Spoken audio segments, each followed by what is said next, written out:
Since I was born, but now I am getting youth. Hakuna motangu, hakuna koga book.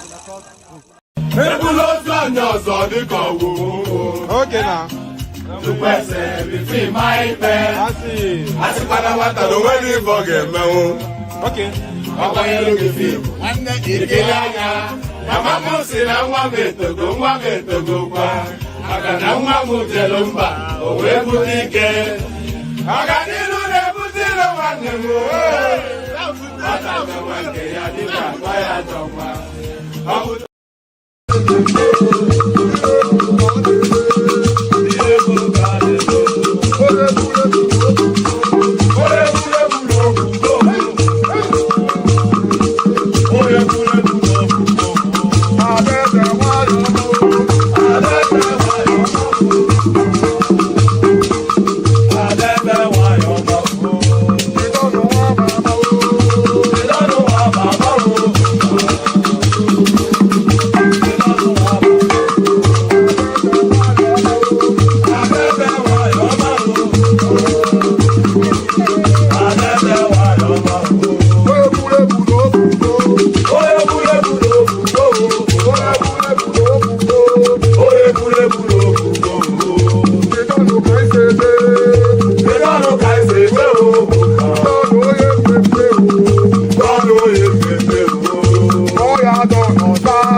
And there it is right there. So there it is right there. That's the Egotic Orchestra from Equilobia.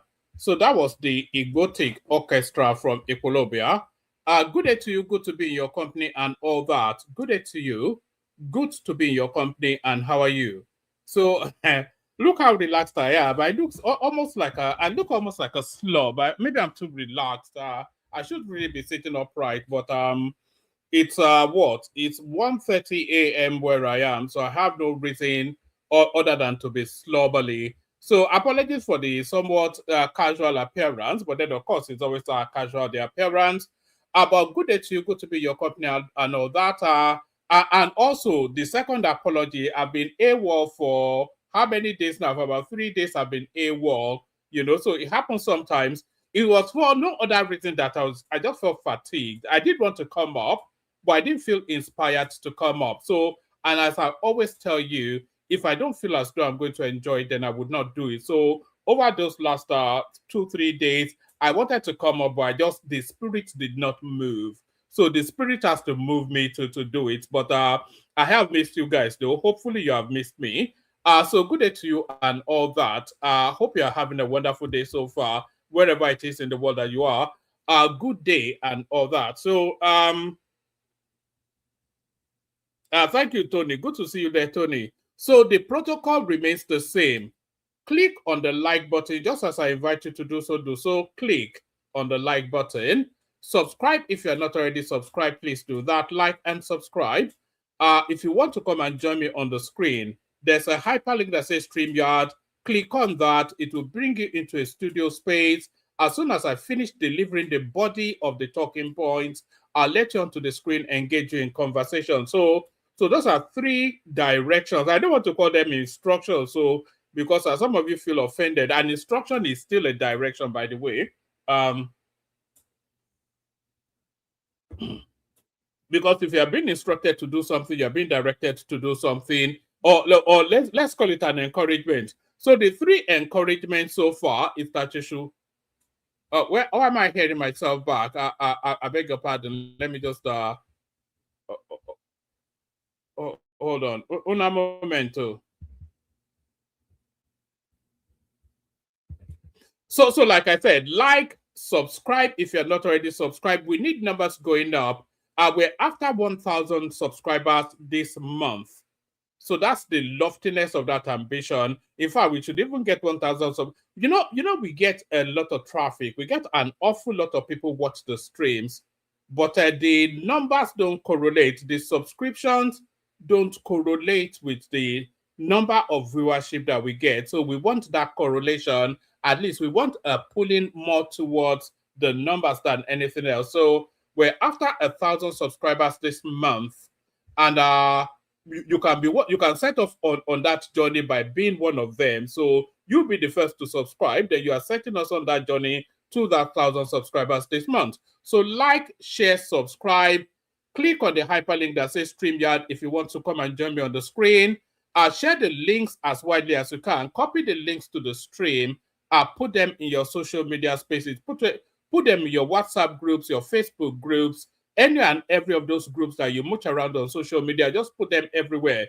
Paste this as far and wide as you can.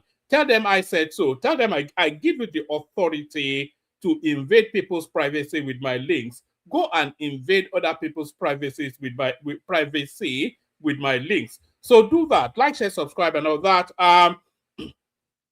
And don't forget to super chat towards the stream as well. So that one is optional. You are encouraged but not obliged to. So super chat if you feel encouraged to do that, but you're not obliged to do that. But you are obliged to be subscribed, to like every single stream. You can come and join me on the screen if you want or not, but the likes and the subscriptions, that's an obligation. That's a matter of law. The law obliges you. So if you're not subscribed and you're listening to the sound of my voice now, you may well be flouting a law. You may be committing a criminal act if you are not subscribed. So quickly put yourself on the side of righteousness by making sure that you're subscribed. Then tell me on the polls. There's a poll that I've put up to ask if you're subscribed. Then answer that poll. Tell me in the comment section. And say hello to me as well. Say hello to me in the comment section. Tell me where you're joining us from. so I can acknowledge your presence, say hello back, all those things. So all those things, I've done too much of that. It's only Tony so far that said hello to me. So I think nobody loves me today. So that's Tony right there. Always good to see you, Tony. It should be about 2:30 a.m. where you are, if you're still in Germany. Because I think you're an hour ahead of us, aren't you? So good to see you, Tony. Everyone else, say hello to me. Tell me where you're joining us from. Anatolia Love. What is Anatolia Love? Tony, you know you speak in your own peculiarity. But all that. So there's a whole raft of everything to go through. All manners of everything going on within the Nigerian space since the last time we came on. So now there's been somewhat of a minor reshuffling of cabinet, not at the top echelons, but at the lower echelons. So Taiwo Oyedele, it looks as though now he has been rewarded. Good to see you, George Blueshell. It looks as though now Taiwo Oyedele has been rewarded with a ministerial portfolio, but at the detriment of whom? Is he deserving of it? And at the detriment of whom? And what is the underplay in the politics of all that? So we'll be looking at that. Taiwo Oyedele is now being rewarded. Is the one that did the tax reforms. So you can see just by his body of work that is eminently qualified, but at the detriment of whom? And what is the ethno-politics underpinning that? So we'll be looking into that. And then do you remember this killer cop? That was actually going to be my headline until I decided to go with an headline that was wanting to do previously, but did not do. Do you remember that killer cop called Abba Kyari? You must all remember Abba Kyari. Do you know that this guy has been discharged by the courts? So why was he discharged by the court? The same court, by the way, that sentenced Nnamdi Kanu. So we'll be having a look at that to see what's going on there. Abba Kyari released by the court. So we'll be having a look at that. The Northerners, and then the state police is being fast-tracked as well. We'll be getting state police in the course of this parliament. So the Northerners are pushing back against that. But why are the Northerners so obstinately opposed to state policing? We'll be discussing that as well. That's up for discussions as well. Now, I want you to conjure this figure. Actually, I'll put this one on the screen. I want you to conjure with this figure. When I saw this figure, my heart skipped a beat. It's okay. When I saw this figure, my heart skipped a beat. When you see this figure, your heart should skip a beat. You know, it's unbelievable.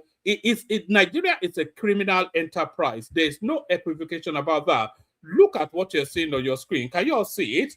Look at what you are seeing on your screen. Senate threatens arrest of ex-NNPCL boss Abba Kyari, others. Now look at this figure. Can you see that figure right there?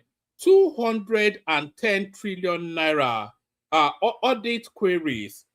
210 trillion naira. So Senate threatens arrest of ex-NNPCL boss Abba Kyari, others. Over 210 trillion naira audit queries. So now when I saw those figures, my brain could not compute. So I went on the computer, who had a bigger brain than me, and I think the exchange rate now stands roughly at 100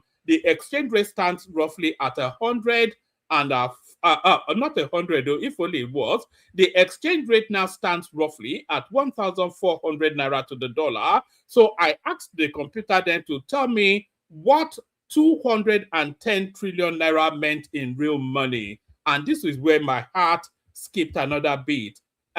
100. Can you see that figure? $150 billion between 20. So who's texting me? Una momento. You know, I've got everything piped up to my computer. So any and everything that comes in, if an Instagram message comes in, it beeps.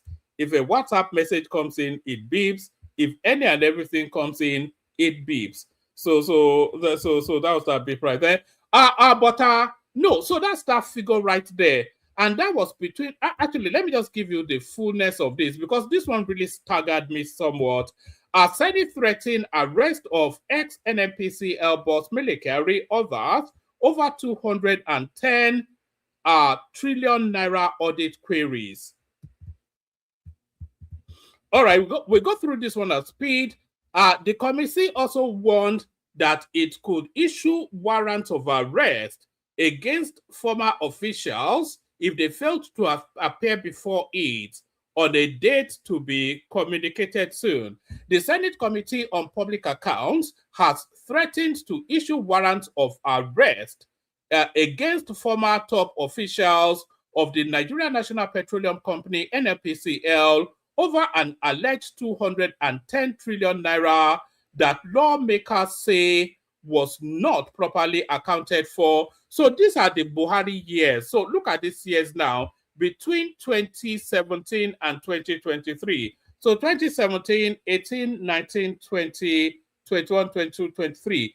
Within 6 years, these people stole $150 billion just from NNPC alone. Just pause for a moment. How much are we borrowing to how much is the budget of that country? Just a handful of people, they stole 150 billion, not million, no, not naira, not 150 billion naira, $150 billion within 6 years. Odumefa, can you imagine that? It's mind-boggling.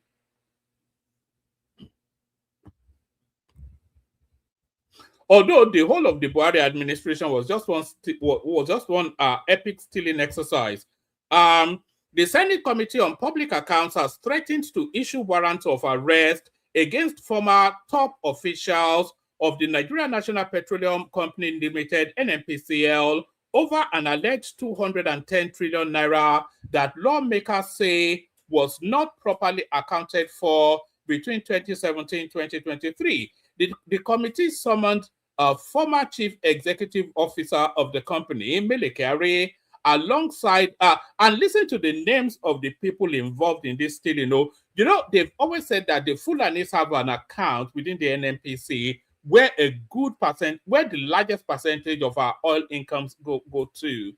That's always been the understanding with it, that there's a Fulani account within the NNPC. So is that Fulani account now that stole 150 billion naira within 6 years? Let me take it from the top again. This time I go at speed. The Senate Committee on Public Accounts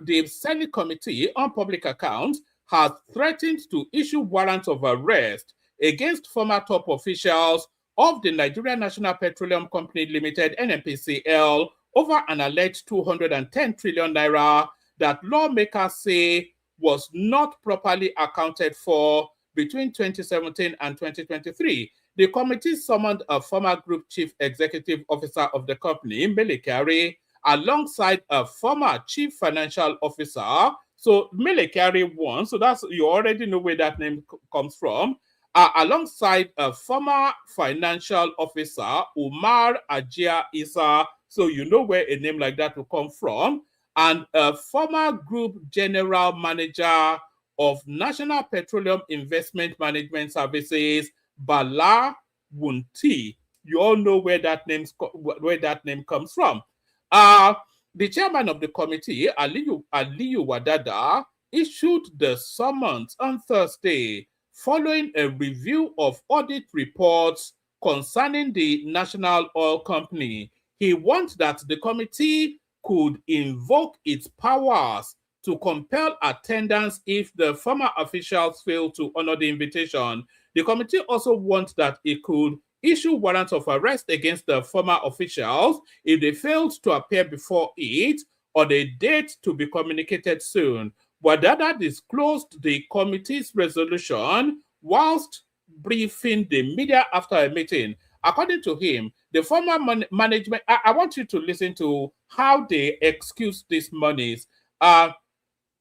According to him, the former management team is expected to appear before the committee alongside the current leadership of the NNPCL, led by the incumbent GCEO, Bayo Ojulari, as well as external auditors who worked with the company during the period under review. The chairman stated that the committee resolved that the NNPCL must account for the 210 trillion naira flagged in the audit report, comprising 103 trillion naira and 107 trillion naira that were allegedly not properly explained in the company's financial records. He noted that the committee had asked NNPCL 19 questions arising from the audit findings last year, but was not satisfied with the response. According to the senator, the company claimed that 103 trillion naira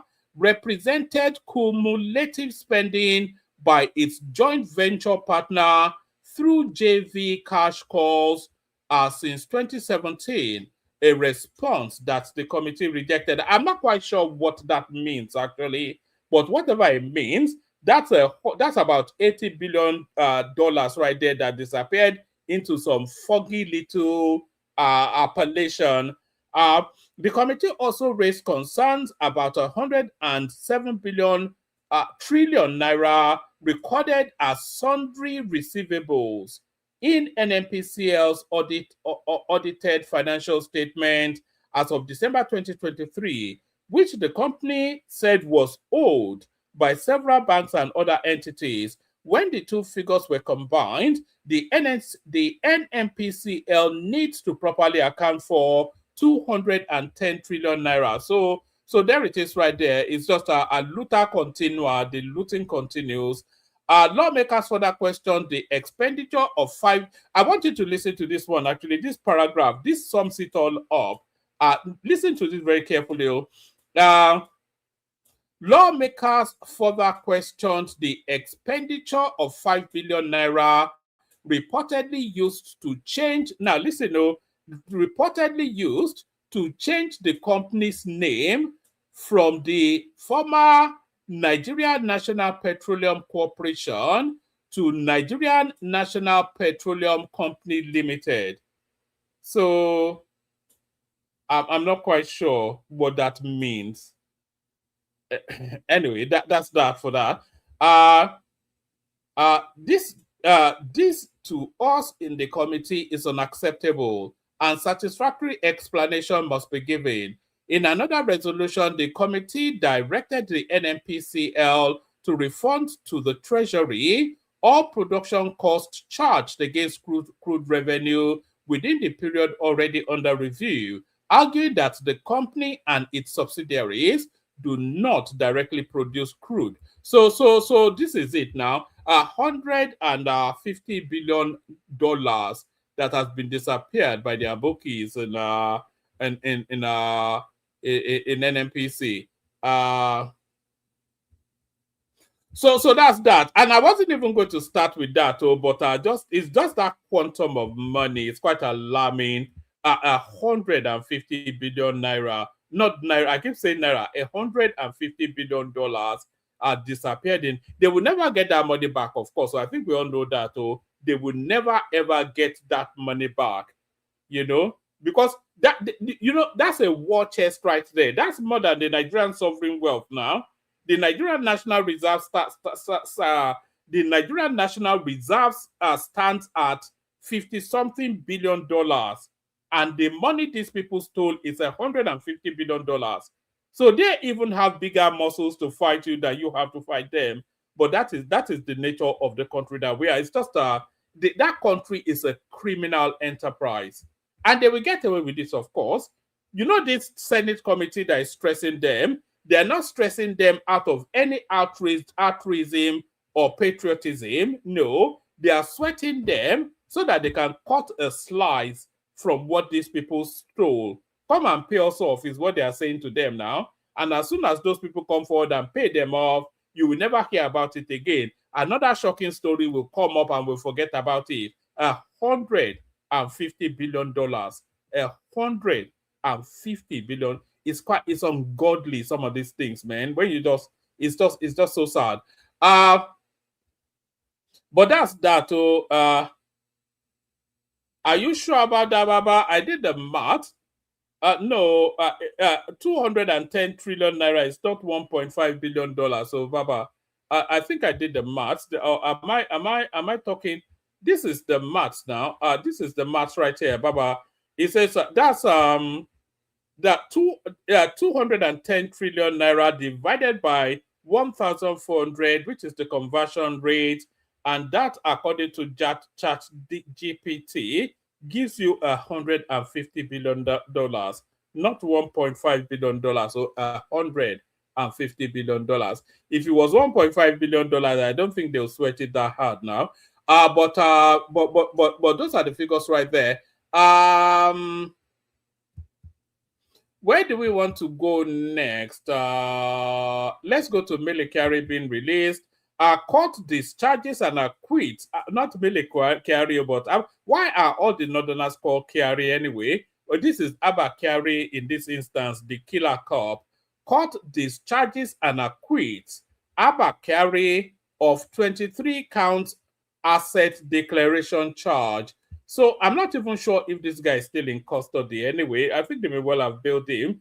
Justice James Omotoso of the Federal High Court in Abuja has discharged and acquitted suspended Deputy Commissioner of Police Abba Kyari. Do you remember this guy? He was the one that Hush Puppy was using to kill his rivals. Do you remember all that story that broke? Was it about 2 years ago thereabout? It was the one that Hush Puppy was using to allegedly pie his rivals or whatever. Justice James Omotosho of the Federal High Court Abuja has discharged and acquitted suspended Deputy Commissioner of Police Abba Kyari in 23 counts of alleged non-declaration of assets filed against him by the NDLEA. Do you remember that they caught him with a big cachet of drugs when they eventually caught him? Kyari is being charged alongside his two brothers who were accused of swearing to a false affidavit to conceal the origin of some properties. The court, in its judgment delivered today, March the 5th, held that the NDLEA failed to provide sufficient evidence in proving its case against the defendant, which is mostly non-declaration of land properties. Justice Omatosho noted that proving ownership of landed properties can be done through traditional history, titles, acts of possession, and possession by connection.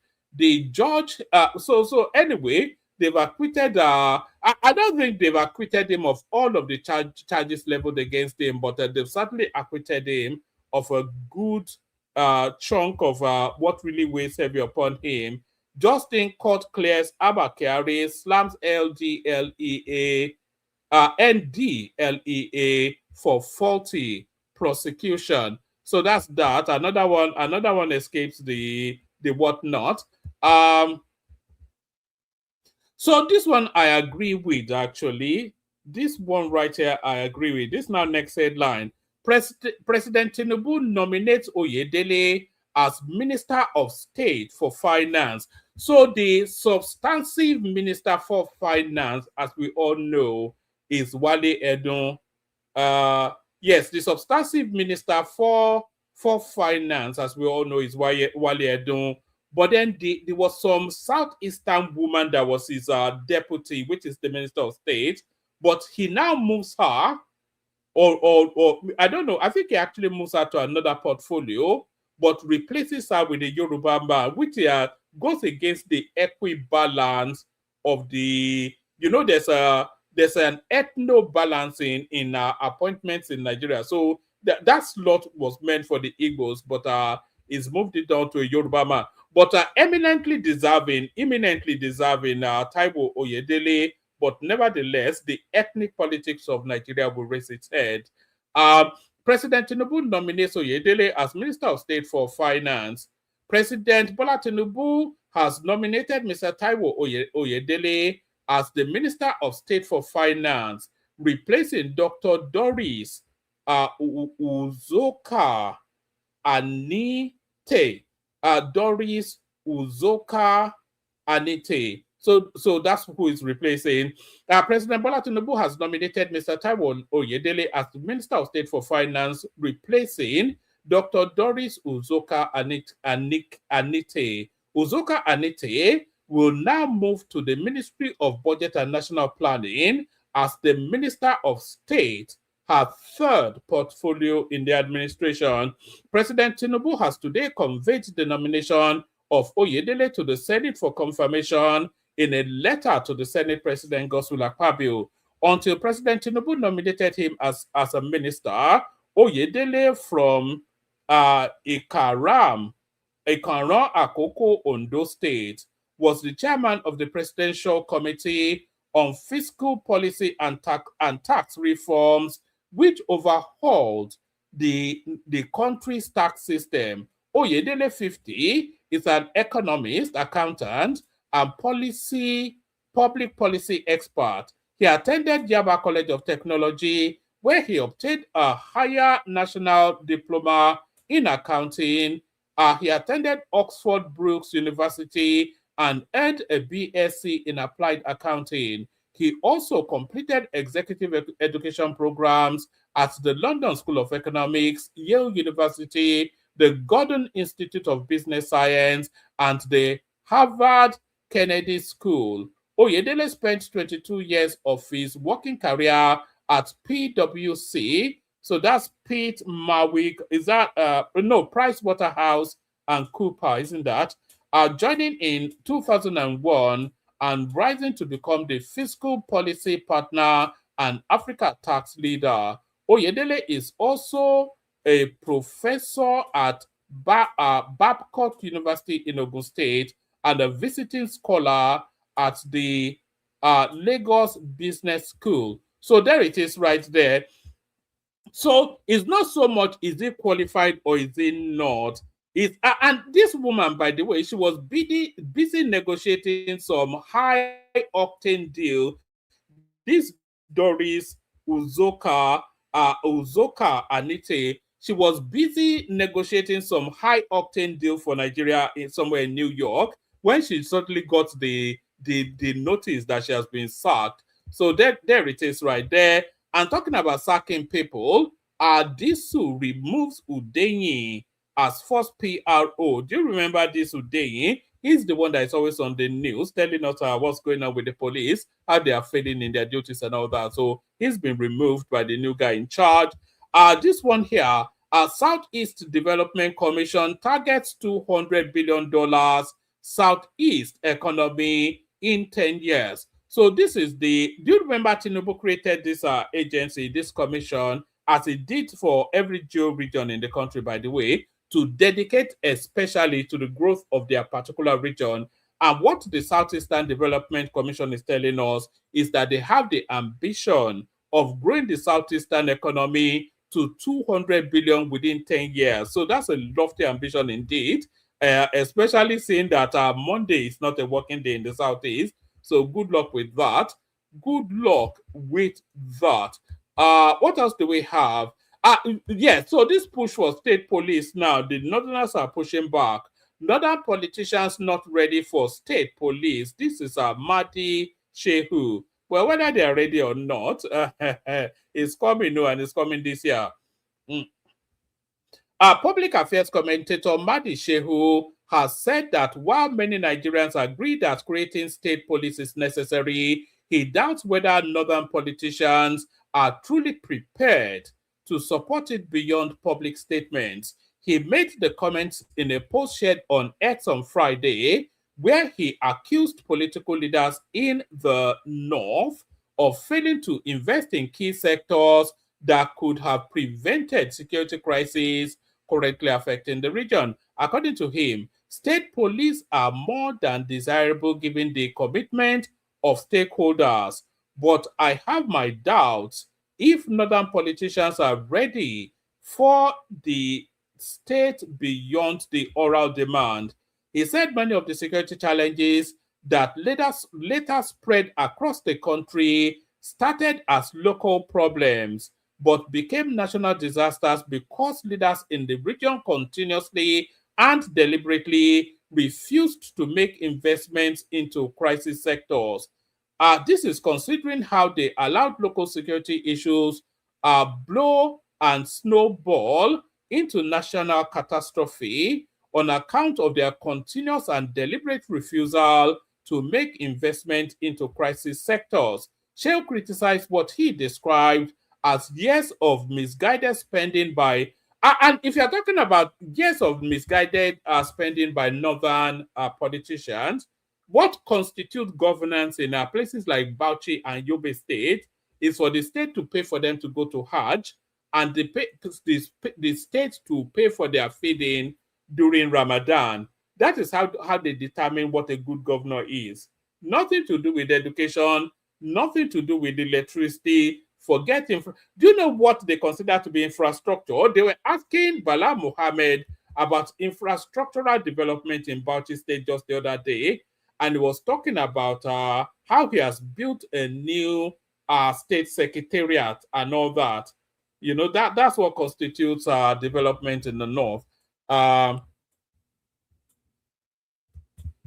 Hold on, let me see. What's Baba saying? All right. So that's that. The Northerners don't want state police. They first we see how much they are stealing out of insecurity now. $150 billion. That's how much they are stealing under insecurity now. So why would they want state police? You know, that would disrupt business now, will it not? What else do I have for you actually?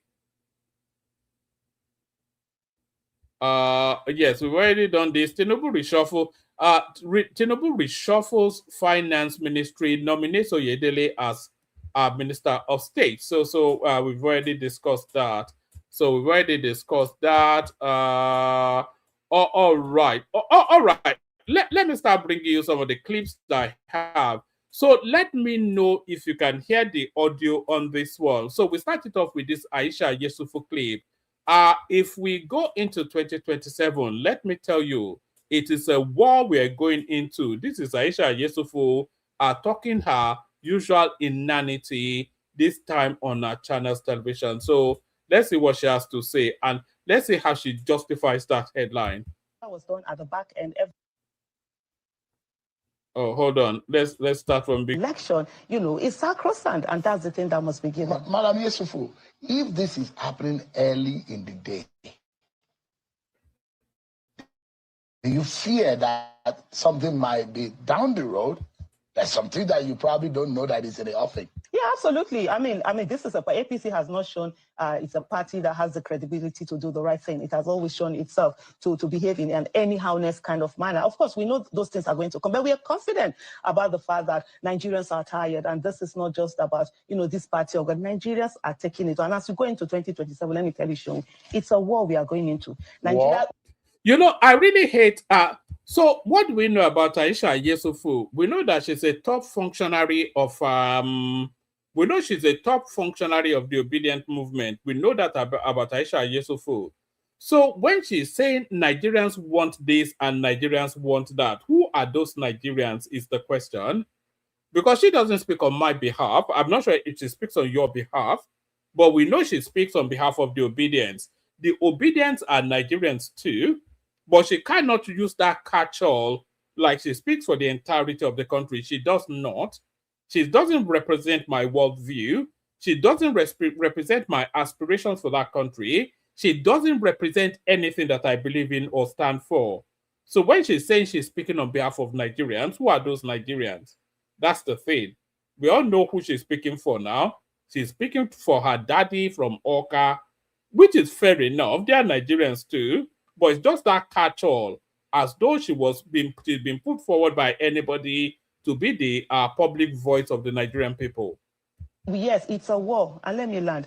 We are fighting. And by the way, the security agencies should have something to say about this. So she's describing the upcoming election as a war. So if that is not an incitement, because some misguided youth now, they will take that word verbatim and they will want to action it. She's describing the upcoming election as a war. So if that is not an incitement to anarchy, then what is? You know? So the security agency should start attending to. Maybe they should just lock her up for a few weeks, let her go and cool herself up, cool herself off. That has the credibility to do the right thing. It has always shown itself to behave in an anyhowness kind of manner. Of course, we know those things are going to come, but we are confident about the fact that Nigerians are tired, and this is not just about this party of Nigerians are taking it. And as we go into 2027, let me tell you, Sean, it's a war we are going into. Nigeria, yes, it's a war. And let me land. We are fighting for our lives. We are fighting for the soul of Nigeria. It is no longer business as usual. It is now business unusual. We are not going to sit back where some people think that they have the monopoly of anyhowness or madness. Every one of us, there's best in the psychiatric hospital for every one of us. We want to show that madness. All of us will sit down and do it. And so as we go on, it's not the one that people are going to fold their hands. And I said something the other day. I can bet you anything in life that if anything kicks off in that country, this woman will be on the first plane to England. She has an open ticket. Or people like this, they usually have open tickets. And if you want to find out where her children are, then I'll be surprised if any of them are in Nigeria. These people that are always agitating, fomenting for anarchy, they'll be on the first plane out of that country the moment anything kicks off. So that's just the thing now. 2027 is going to be a war. Anyway, 2027 can be a war for her now. By January the 16th, the elections are over. The presidential election takes place January the 16th. So I think she doesn't even know that. They just run around all these television studios, uttering these vacuous, empty words, just for the state. It's like feeding raw meat to the carnivores, or even to the cannibals in some instances, but feeding raw meat to the carnivores. She just goes out and does all these set pieces, all this kumbayaism, all this just inanity, inane, empty-headed noise, just to feed the base. Saying something. A lot of times people talk about revolution is the only way to go and all of that. See, there's no better day to do a revolution than on election day where none of us even have anywhere to go. So we will come out, we will stand there, we will all vote and ensure that the votes are entered the way they are, escort them to wherever, because we don't even trust the electronic transmission now with the caveat that has been put in there. When there was even a caveat, they didn't do it, talk less of now that they have a caveat and a whole lot of things. But like I said earlier, it's a war where Nigerians are fighting for their lives and also for the soul of the There are those who will say, God forbid a war. We're already in a war. How many soldiers have they killed in the last 2 weeks? They are killing more people in Nigeria Not because of any elections, we have any war. No, but we are already at war. We are fighting for our soul. We are fighting for our lives. People are being killed. Shay, you and I are sitting down here. A youth corps or someone who recently finished his youth corps was kidnapped by terrorists. They shot him. They were jumping on him. You and I are here sitting down freely. And what they had to do fundraising. I tire of this narrative of using insecurity as a weapon to launch against the government. I tire of it. Yes, because they like to parrot that phrase often in Nigeria, that the first responsibility of the government is to secure life and properties of the citizenry. Yes, I'm not arguing against that. But that's the primary duty of every government, to secure the lives first. Forget the properties now. Property. You have to be alive to look at property first. So the most foremost responsibility of every government is to secure and protect the life of the citizenry, including the Nigerian government, and more so the Nigerian government given the situation. But the situation in Nigeria is long-standing, is deep and complex, so many layers to it.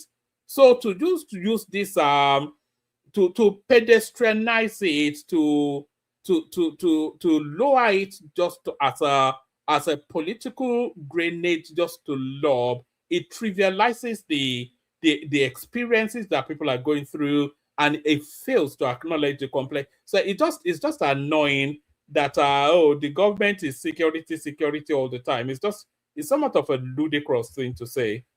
For the family, they raised 10 million naira that they didn't have. They took it to the terrorists, and then they have stopped even taking the cost of the parents. And there's even fears that the guy has been killed. We are at war. Let's not pretend that we are sitting here and we can drink coffee and eat and wear and sit in air condition the same. This nation is at war. They're killing more Nigerians, killing more of our military. A major general was killed a few days ago, more than people who are actively in war. So let's call a spade and not a garden implement. But the question, I mean, what I'm trying to correct is for the idea about war in this election. It's a war. We are fighting for our lives and the soul of Nigeria. So that's how the that ADC is how it is. This election That as a war. is how it is. That is how Nigerians are saying it. You know the implication of that. That is how when Nigerians are saying it. We are fighting for the soul of this nation, and we're fighting for our lives because we are being killed now. We are in war, and this war is for us to save ourselves and save our country. And so citizens are looking at it from that point, and citizens are going into 2020. So who are these citizens that she claims she speaks on behalf of?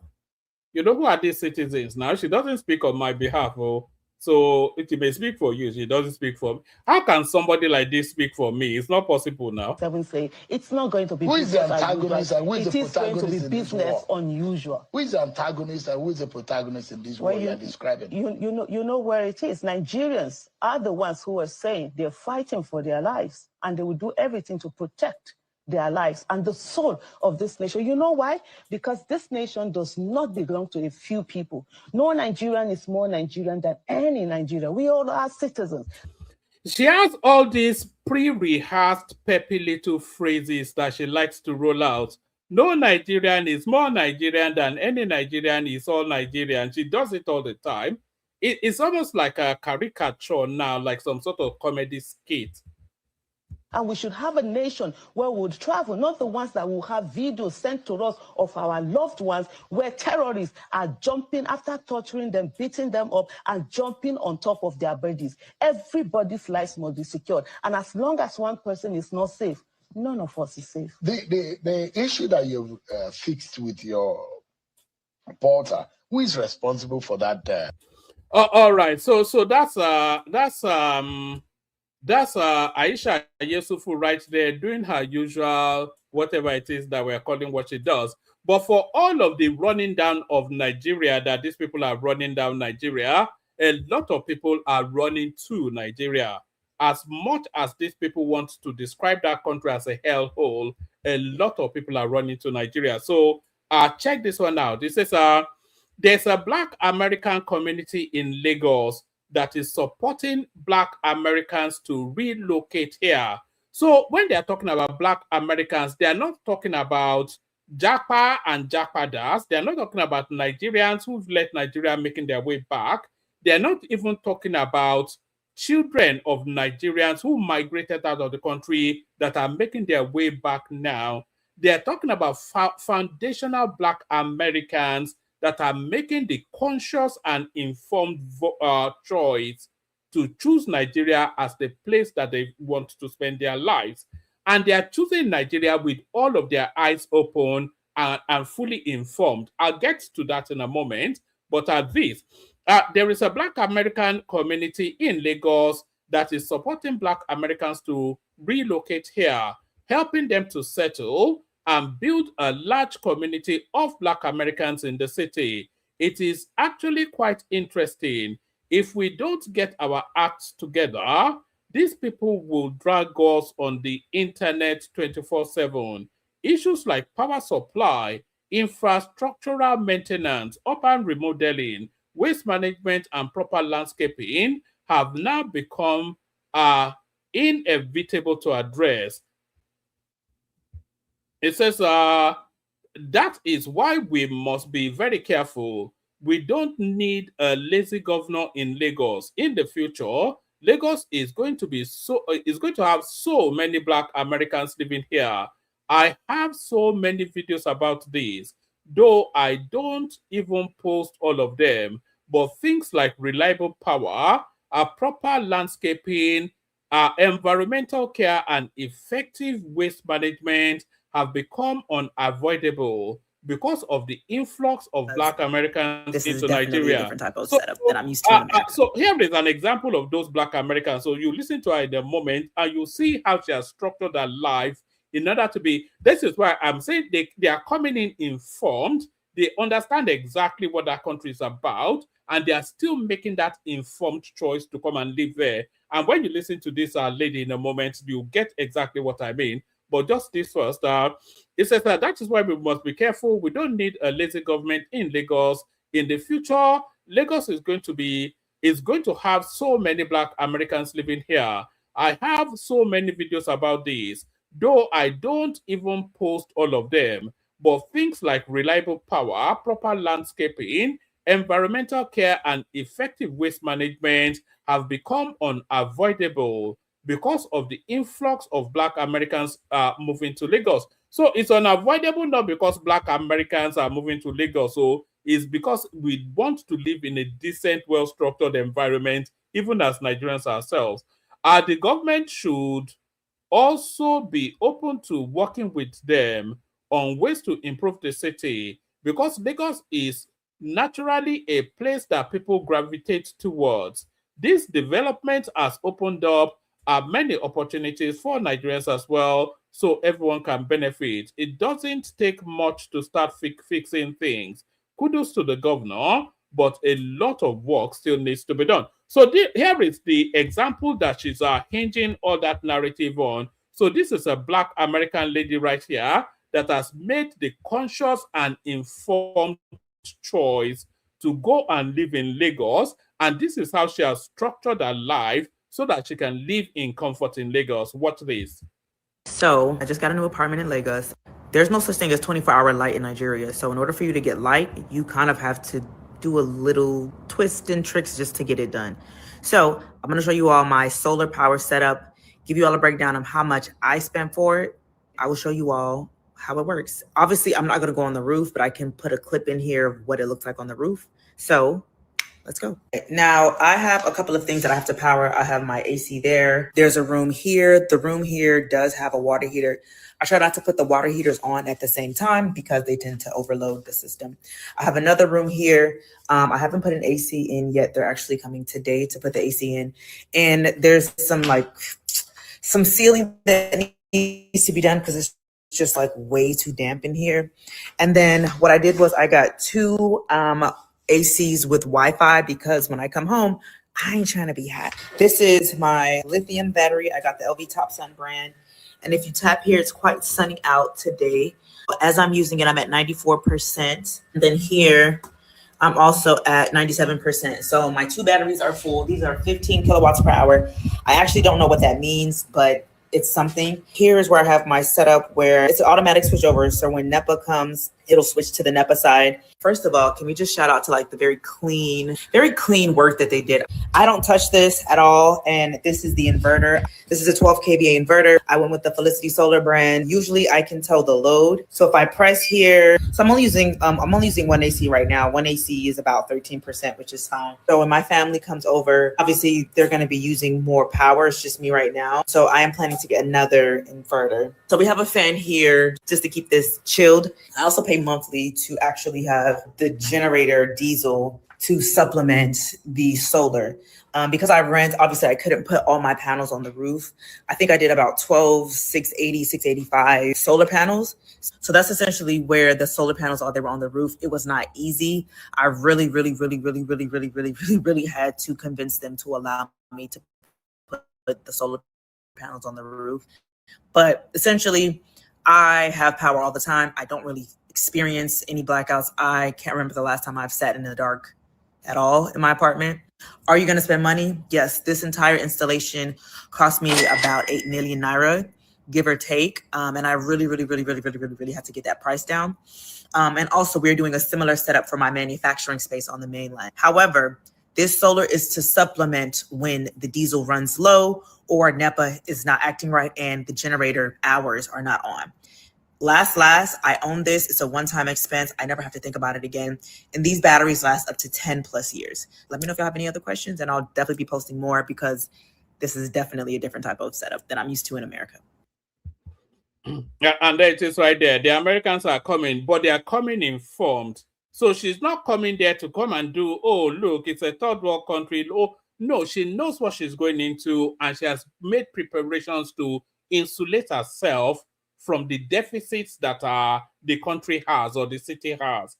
And that is the nature of it now. And a lot of people are making those conscious decisions. By the way, Nigeria now, and especially Lagos and Abuja, is not only multi-ethnic anymore. It's multi-nation, multi-racial, and because there's a good complement of Lebanese people, they've always have been in Lagos, and now it's multinational as well.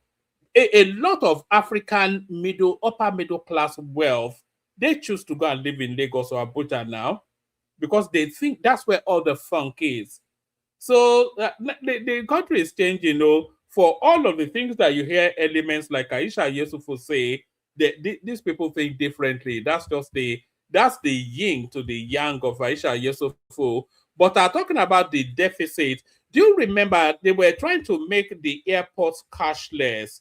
That you don't have to, you are not going to be using cash to do anything anymore. So they tried, but they failed. So for all of the things that that lady was saying, this is still what Nigeria looks like. So this is a guy now trying to make his way to the airport. And because they've now done this, let me give it says a desperate Oyinbo air traveler abandons his vehicle to mount an Okada just to beat toll gate travel at Murtala Mohammed International Airport due to newly introduced cashless policy at the airport. So they are trying to tackle that bribery something once and for all, but it looks as though the infrastructure is not fully in situation. And rather than miss his flight, I suspect that he would have even abandoned some of his luggage. But here is some Oyinbo guy right there that took his own initiatives and took matters into his own hands.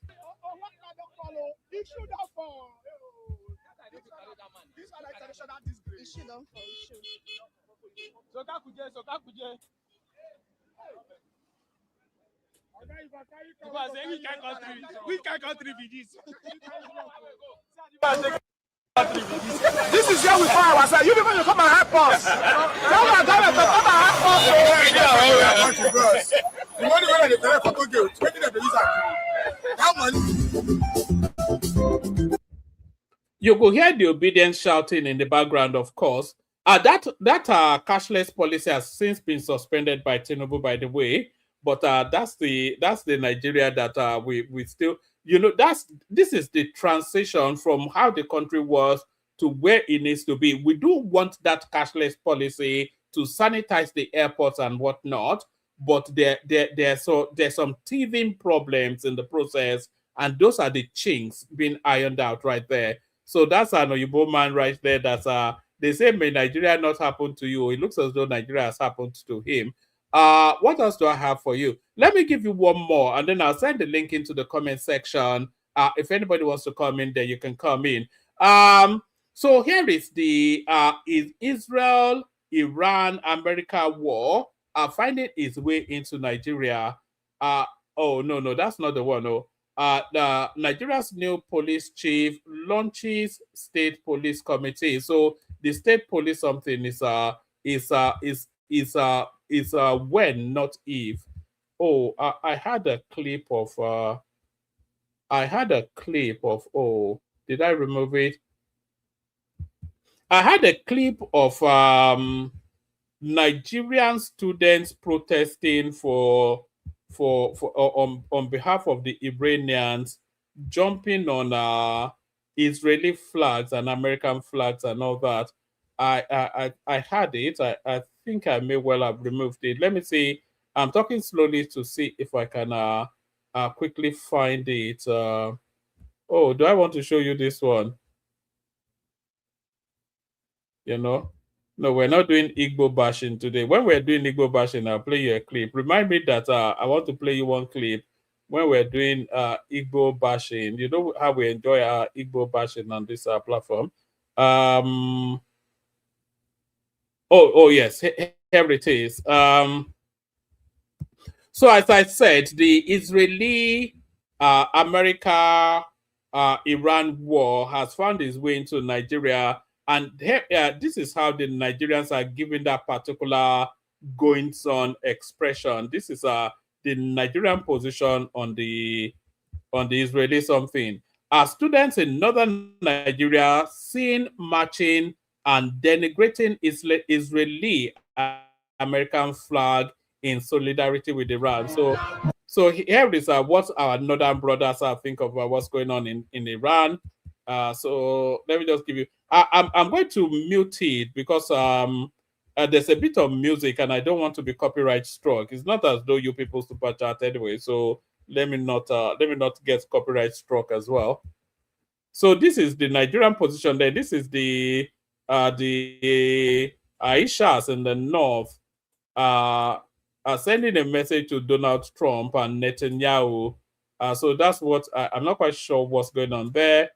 But the message is clear. You don't need the volume. You don't need the audio. I think the message is quite clear. So those are the. So these people are being put up to it. By the way, nobody looks older than 14. From just a cursory glance at there's nobody there that looks old enough to have any real on that. And you can see the Palestinian flag right there at the background. And then, of course, you can see their sponsors right there.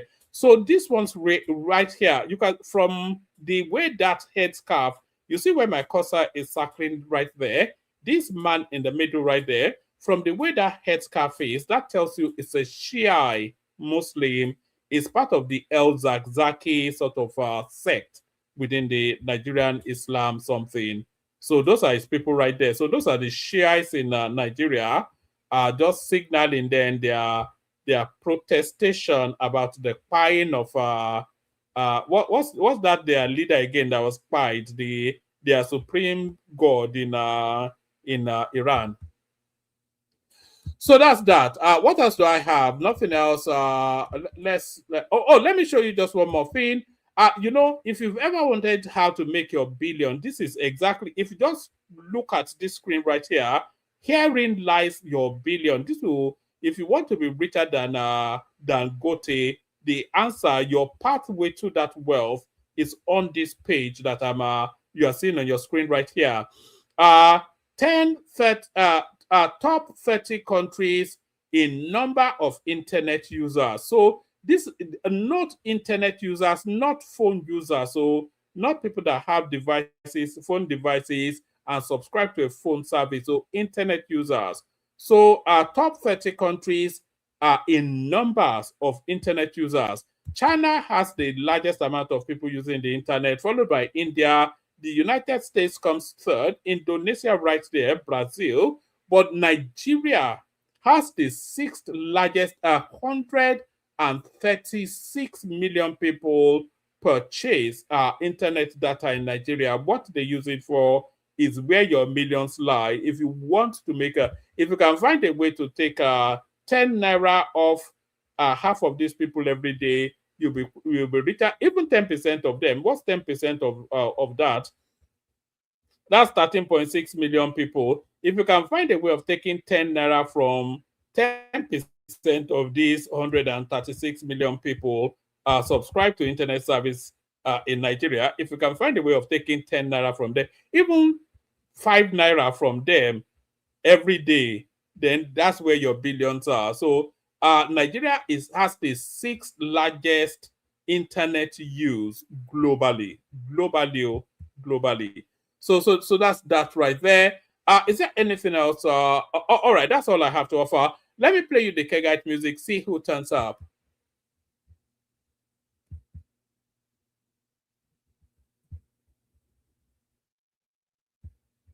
Water, only water, only water, where they see ma. Water,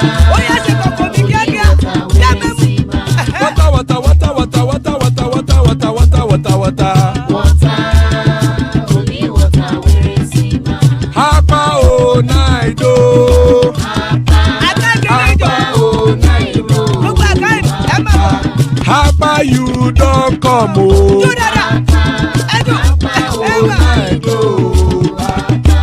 Hapa o naido.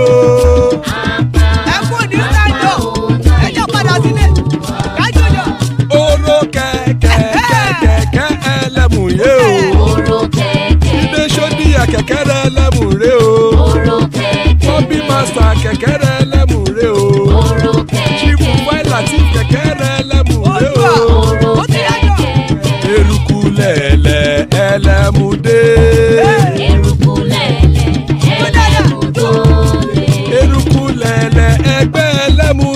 jàre o. Eruku lẹ̀lẹ̀ Ghana ti dé ẹgbẹ́ bọ́dì o. Ọmọ ẹlẹ́yẹ ẹ̀yẹ o ó dìlé o. Olúyẹ̀lá ẹ̀yẹ o ó dìlé o. Petrosonama ẹ̀yẹ o ó dìlé o. Petrosodúnkẹ́ ẹ̀yẹ rẹ̀ ó dìlé o. Ẹlẹ́kọ̀ọ́ ọ̀run mú ìní o.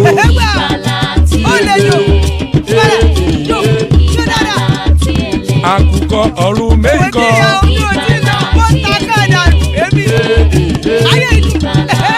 Ikú kò ní ríwà gbéṣe o.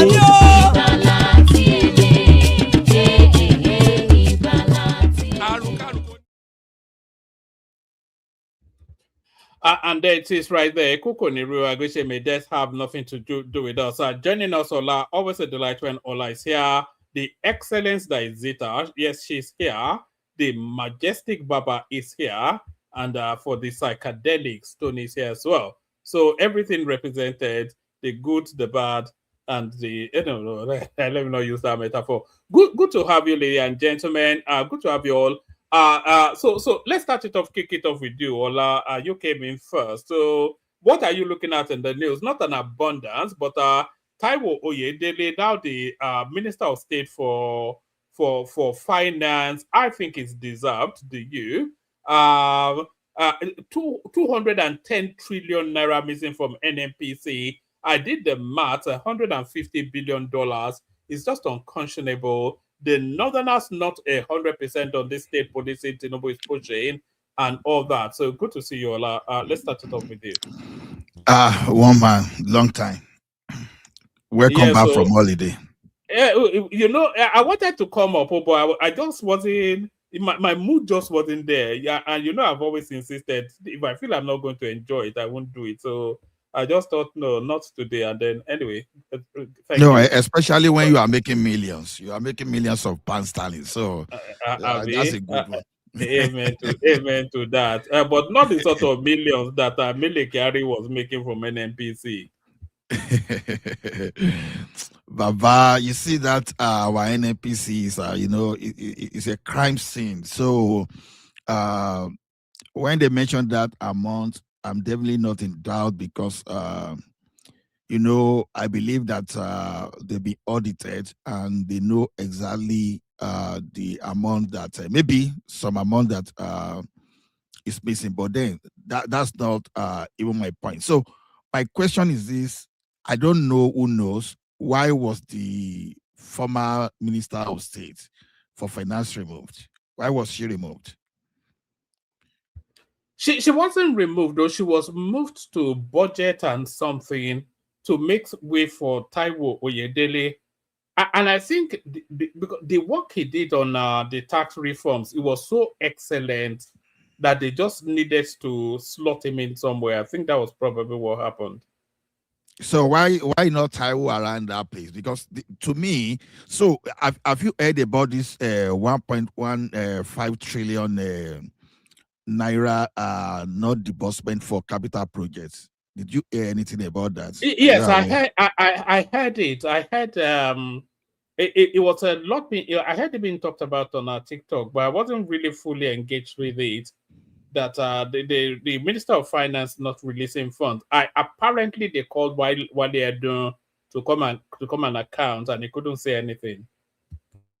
Yeah, because me, I've been thinking maybe because that lady was not engaging enough, and this Taiwo Oyedele, he knows how to engage people because and by the end of the day, when he engages you, I think he ends up painting the government just with the right color because like everybody now when they see that 1.15 and the way the finance minister responded, it is looking to people like, oh, maybe they embezzled that money or whatever because nobody is offering the right explanations.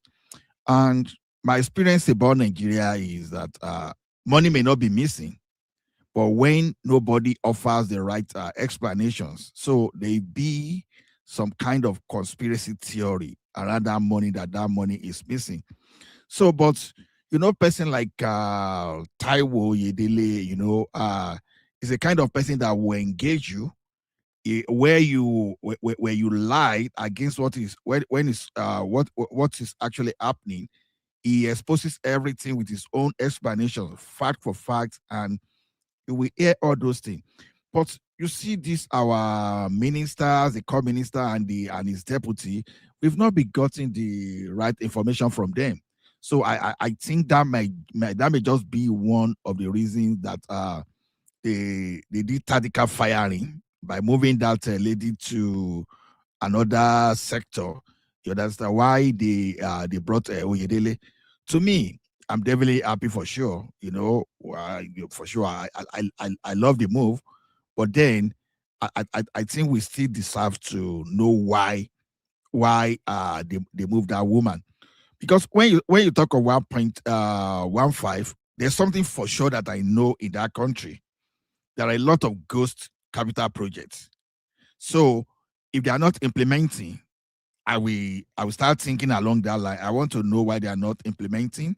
Are those capital projects ghost projects or real project that we are not financing? Because as far as I'm concerned, I know some people just gave some kind of excuses. They went to this place, they went to that place. No, because I tried to follow up on some projects like Lagos Badagry, Lagos Calabar Coastal Road, the road in the southwest axis, and all those. So to me, I don't really see any abandoned project. So when people are saying they've not implemented some capital projects, I'm wondering what type of capital project can someone just give me ample examples of all those projects they are not implementing? Because we are very political in my country, and we take everything for politics, and we lie a lot. And our politicians lies a lot just to make sure they convince everybody. So to me, I'm beginning to see that movement around that place. I don't know if Baba knows anything about it. So maybe Baba can just tell us something about it later. So thanks, Ola. I don't know much actually, but from what I observed so far, Wale Edun and Anite, I think they are what we call slow coaches, Okodogo. So they are really not up to task. And I think Taiwo was brought in to kind of assist Wale Edun, because I think going into the election, I think either Wale Edun will go or he will not come back as a minister, because our finance minister is Taiwo Oyedele. Towards the end of this administration or at the beginning next year, because the key thing is they want somebody to superintend also the money collection, to harmonize everything and bring the whole country's fund into the CBN for easy administration, because this administration have had a tough time in the last almost 3 years actually about our finances, because everything is just topsy-turvy throughout, because they net no money, and it's just like a jackback kind of economy. Wherever they can dig out money from, they dig out the money from, not even from the oil sale that has been on forward contracts for a long time. I don't know when most of those forward contract or sales will expire and they will start earning money. Too many difficulty actually, but they've done very, very well on the economic front. Also, Baba, this Taiwo Oyedele, he seems a lot more, it's more dynamic than Wale Edun. And Wale Edun also, his health is not really holding up. He's always in London, in some London hospital or the other now. So Babati Dagba now. But more And you so, know, Taiwo Ashwaju Oyedele is funny. more. If you remember what Fashola said, he can wake you up at 3 a.m. and he wants to start discussing something about policy and to dot the I's and cross the T's. I don't think people like Wale Edu or Anite will be up to the task, because Anite, I think, she's a reluctant finance guru, because originally her first core profession is medicine.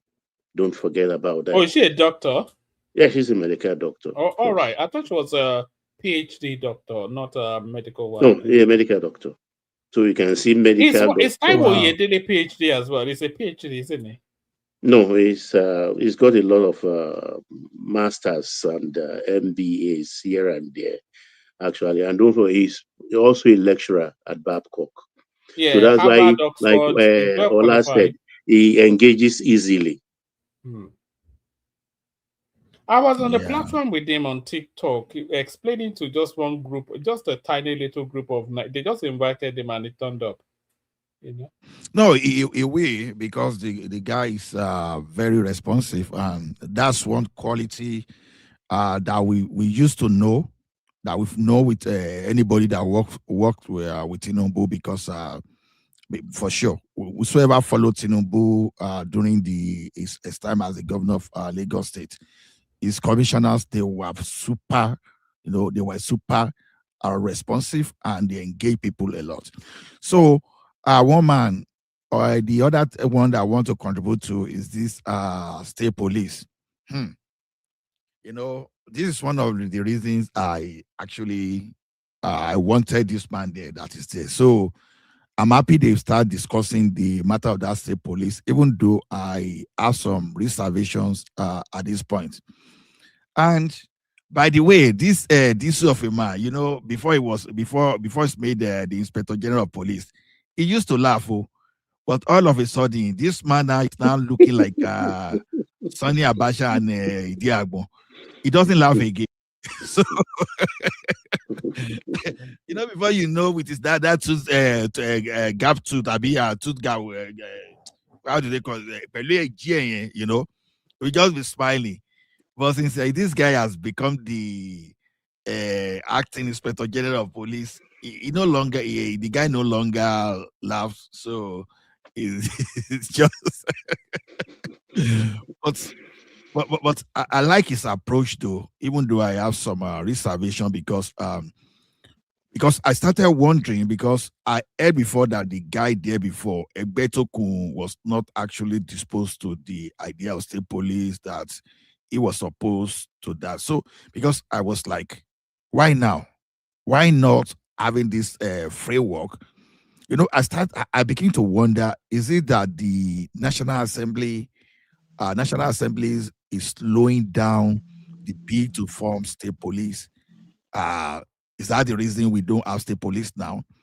Because one of my conspiracy before was that, okay, this man wants to wait till the second time so that nobody will use the state police to for election purpose.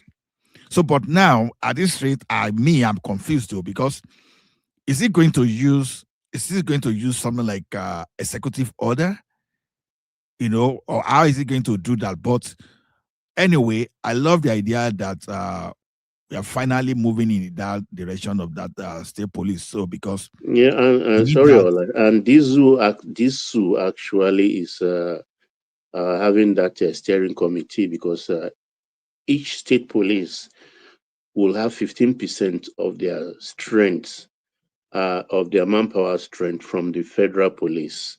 So 85 will be local, 15 from the federal police in each state. Hmm. Baba, is that not dangerous? Because No, it is not, because there must be federal presence. And if you leave solely a state police managed by each state, that could pose a lot of problems, because, like the Northerners are saying now, that why they are reluctant in joining is that the state police departments in the southern states, may railroad their people out of the south and drive them to the north by finding one fault with them or the other.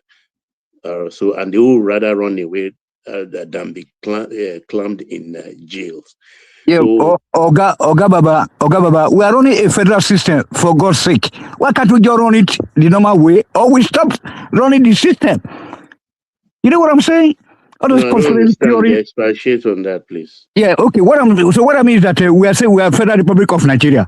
Then let us run it as it's been run in Germany, in England, in America, where you have federal presence at ports, airports, or whatever, bus stops or train stations, but the state has got nothing to do with their federal counterpart. You know what I'm saying? So if we want to run the country, a federal system, let's run it correctly, or we don't run it at all. No, I think I agree with Tony because why am I saying this? Now, sometimes when we tend to give negative comment and wish Nigeria never to see the likes of Buhari forever and ever, forever in life, you understand? The same thing is that we can't forget the chance that we can see the like of Buhari and the like of reckless cabal of the last regime. You see, when you give these people a little window to manipulate, so if you are still putting federal police that will be controlled by the federal government and the Inspector General of Police, it is still dangerous. No, Oladi, you are missing a point there. The federal presence doesn't mean that they are taking over, but they are supposed to mitigate interstate crime. Take, for instance, they steal your car in Lagos State and they drove that car across the state border to Ogun State. You don't expect Lagos State police to pursue them into Ogun State. That's not normal. That's not acceptable. But they can give you, but they can pass information. They can pass information to that, and then the Ogun State police will be on standby to get those criminals. It will once it crosses state line, it becomes a federal. No. Once it crosses state line, it becomes the responsibility of the next state. Tony, hold on. Yes, tell him. Yes. Hold on. You are not getting what Baba is saying. Baba is not necessarily disagreeing with you.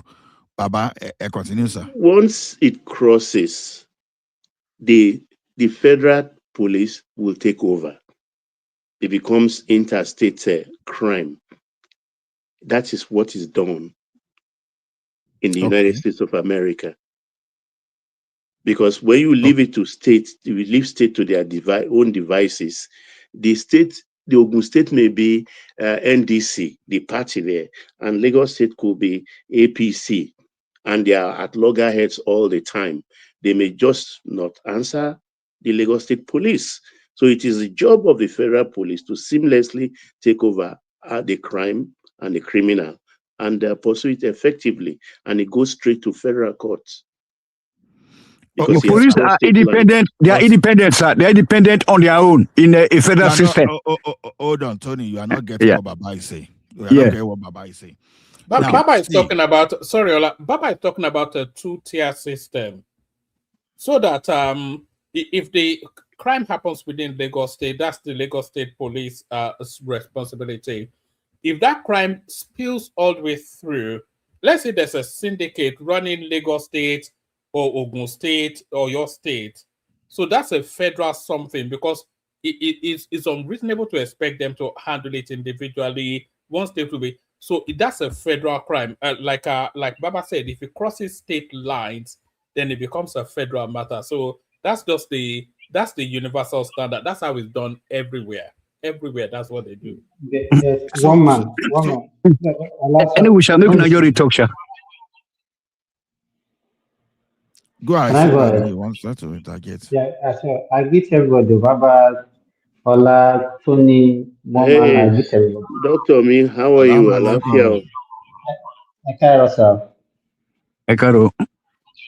Yes, sir. So what I want to say, I think, if you look at what Tinubu the reason, I think one of the major reasons why I brought this to is because of this state police, because the other fellow was not actually cooperating with him. Now, because if you look at it, it's not the responsibility of the police to determine whether we are going to have state police or not.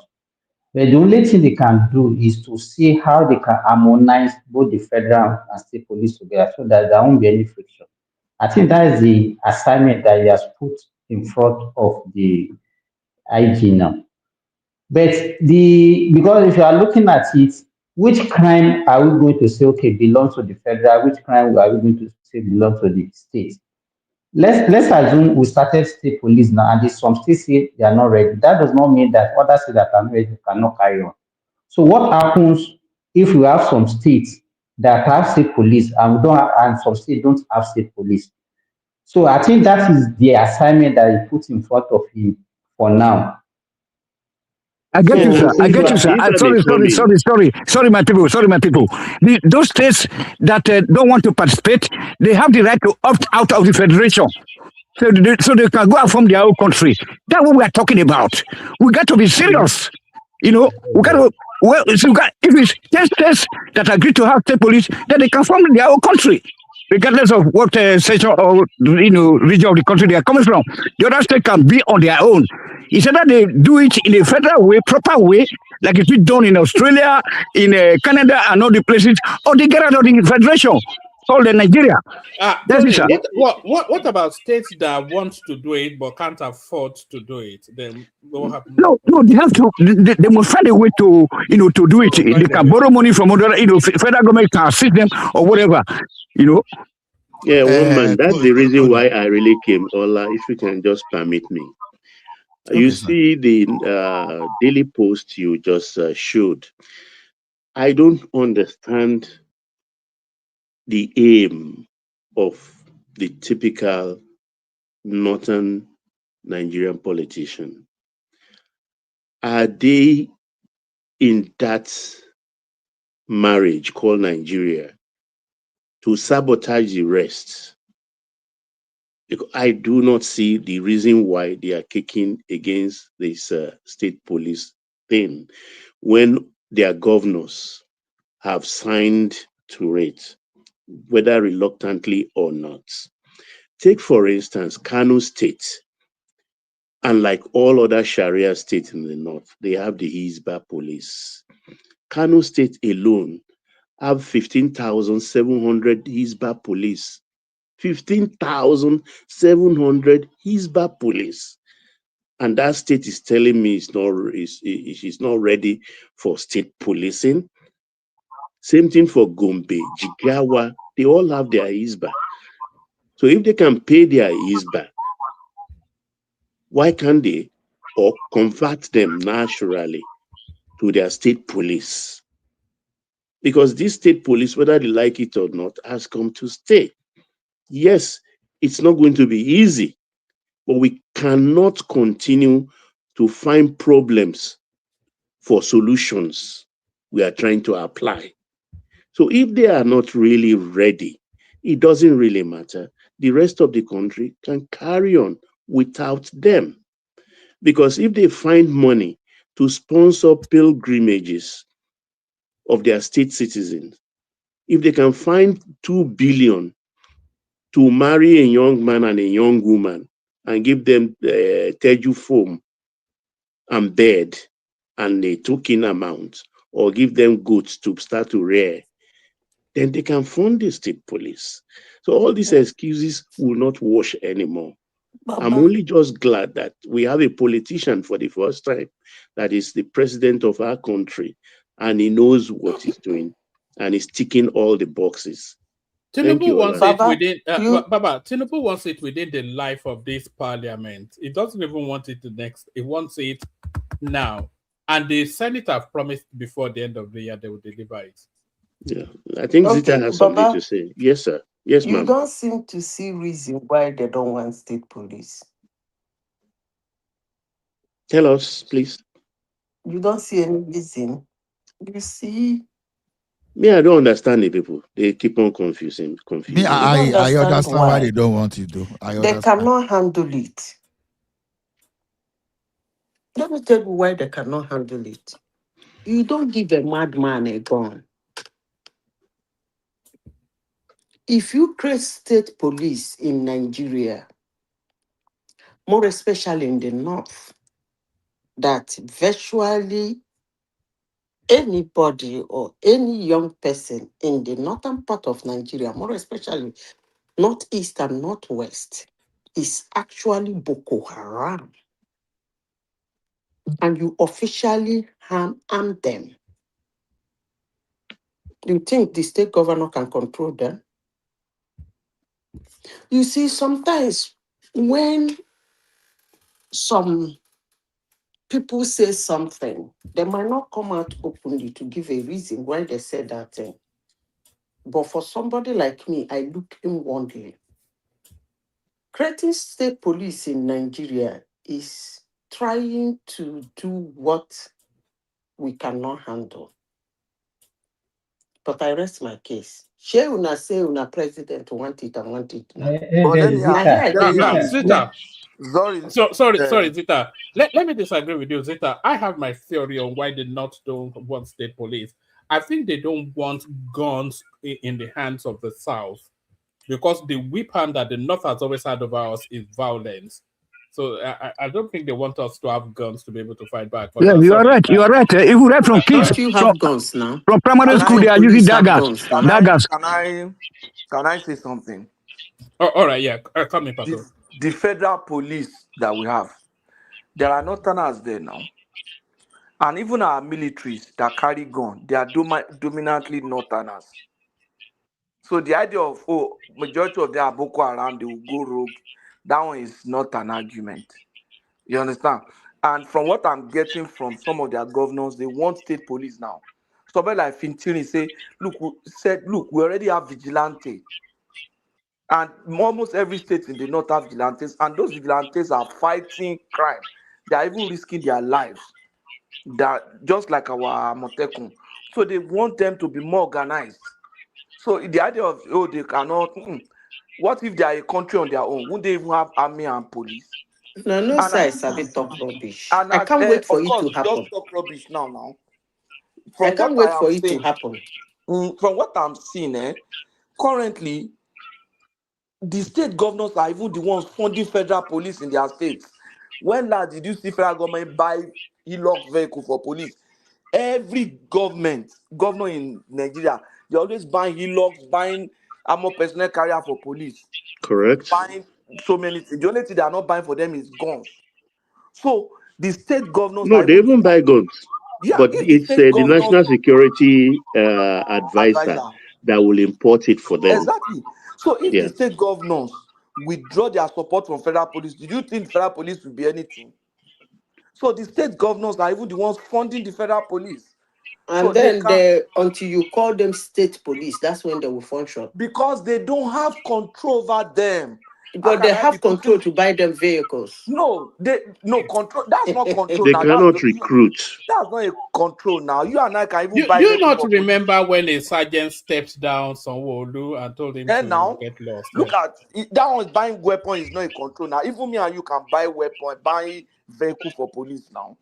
Is Dangote not buying vehicles? There was even the time that Dangote, even Shell, Ajip, all of them they buy. Do you know that? Do you know why I'm saying this? See, it's not as if these people. Can I say something, they don't want please? Go ahead. They also want it now. You see, do you know why I'm saying this? I lived in a state where the governor had control over the police, and which is River State. I saw what happened. It was madness and it was chaos. If not for one thing, that is the federal government has to come and put hand and remove the police commissioner, put hand again and remove the CID. If not for that madness of the federal government, I don't think anybody would have been living in River State now. So when they say police and state governor having total control, I laugh. But the only thing I can say, let me not buttress my point so much. Let me leave it. I pray and wish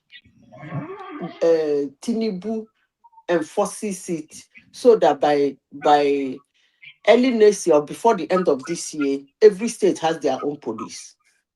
And let's see how it goes. Yes, But, now we madam, all right. Hold on, we everyone. cannot use one brush to paint everybody because one governor misbehaved does not mean everybody will misbehave. One man, So I'm here. that's the point. Yes, I know. That's why I want to. Now the room is populating so much, so let's do about 3 to 5 minutes monologues. Just to quickly whisk through everybody. We go Baba, Zita, Tony. Let me round up. People have been okay. talking. One man. Which kind of moderator is this? Baba was interjecting now, but yeah, let all round up and then we go Baba Zita. They are usually quick, 5 minutes, yeah. In a nutshell, you see that state police or no, you understand? I think by my own calculation, if Tinubu doesn't implement this thing now, it will be tough in the second term because they know that head or tail is going by 2031. And you see this, our northern governors or leaders, they always have their own agenda, and for whatever reason, I think they pander to religious sentiment, and they have this idea of dominate, of they are going to dominate and all those stuff. So it's like they don't want resistance from other region, because it happened during that time of Buhari. When you went to the middle belt and you disarmed the people, you asked people to start surrendering their Kwara State self.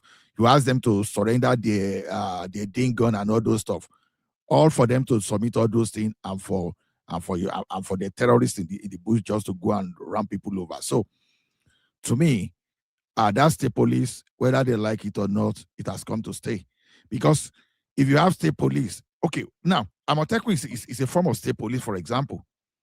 But have you ever seen any governor in the Southwest to use Amotekun to harass people? You understand? You think they cannot use Amotekun, or you think because they are afraid of the federal police or what? Even let me tell you one thing: when the like of Dibu was alive, you understand? He was even using area boys to carry out whatever he was going to carry out, that the police could not even contain the man. So, to me, we've got to think between either we surrender our country to all these terrorists. After all, Bala said all those Fulani from everywhere in Africa are welcome to the States. And suddenly now he ran to Tinubu now for protection when we heard that about 10,000 terrorists are in the state. So whether we like it or not, the current federal police we talk about, the governor they still used to harass. So what are we talking about? So we need the state police that will be able to protect the state. So we won't be thinking of because it's going to harass the political opponent, and we now, because of that, allow terrorists to overrun the country. So I think we have to allow that. We are going to learn along the line. So we don't what have. You're saying in essence is that state police, if Nigeria have state police, is going to comp insecurity. That's you people's argument, right? That's not what no. It's going to reduce. See, that's one of the that's what I'm purpose. saying. Right? It's going to comp insecurity. That's what you're saying. That is okay. Since the from introduction all of everybody is saying here, that is the takeaway. That the moment Nigeria each state have their own security, police insecurity in Nigeria at least will be reduced by 40%. I'm not even saying nobody. Not me to reduce. It will stop. It will stop. It is going to curb it. It will stop it. Okay, I said 40%. I'm not even giving it 50%. I'm giving them 40%. It can curb it 40%. Hold on, Madam Zita. Before Fulani S-men this epidemic in Nigeria, armed robbery, police were never biased to work. Whenever they see armed robber, whether they are coming from the north, they face them.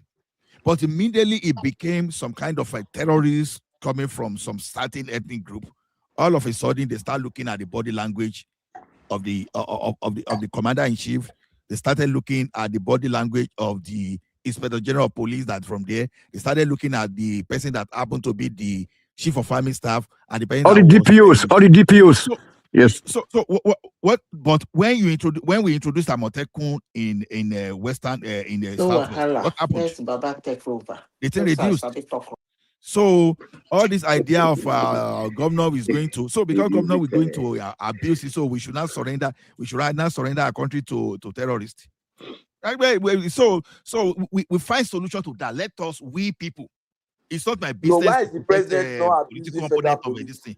No, why all right, bring it to Mola and then we'll move it around just so everybody can quickly speak and then we'll. So to me,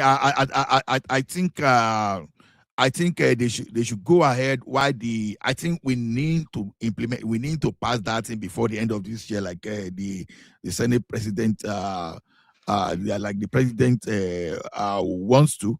So that's the best way, because there could be resistance. You understand? In that next this, we know how we resisted Buhari when Buhari wanted to do this. So you understand? He wanted to guide that country to its full alignment. First, Land Use Act didn't work. Ruga, they tried Ruga several times, it didn't work. Then they moved to water resource control, that didn't work. Indigenous bill. Abba, see, you see all those four elements is pointing at some people just want to capture Nigeria for themselves.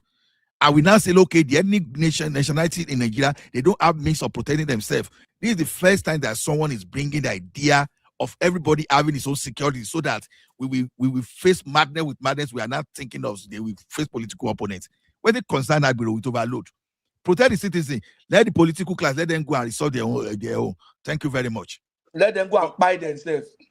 Exactly. Who cares? All right, brilliant. Baba, floor is yours. Baba, we'll be somewhat rigid with the timing, just so everybody speaks. Yeah, I don't know. I just have some little points. Actually, I just want to bring to the notice of people.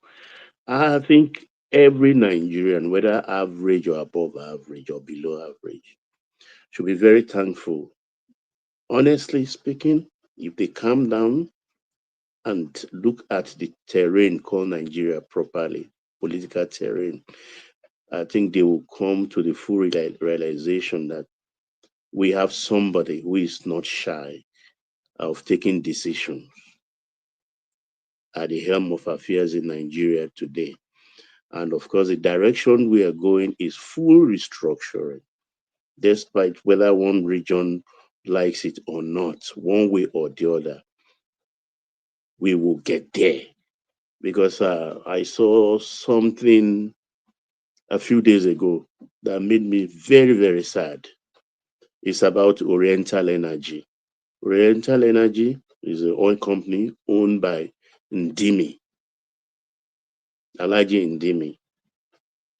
He has twins girls, and these girls, I think 26-year-old, they took Ndimi to court that he cheated them out of their annual dividends of Oriental Energy to the tune of about, I think about $400 million. They took their father to court, and it hit me smack in the face that this is oil money we're talking about. Just two children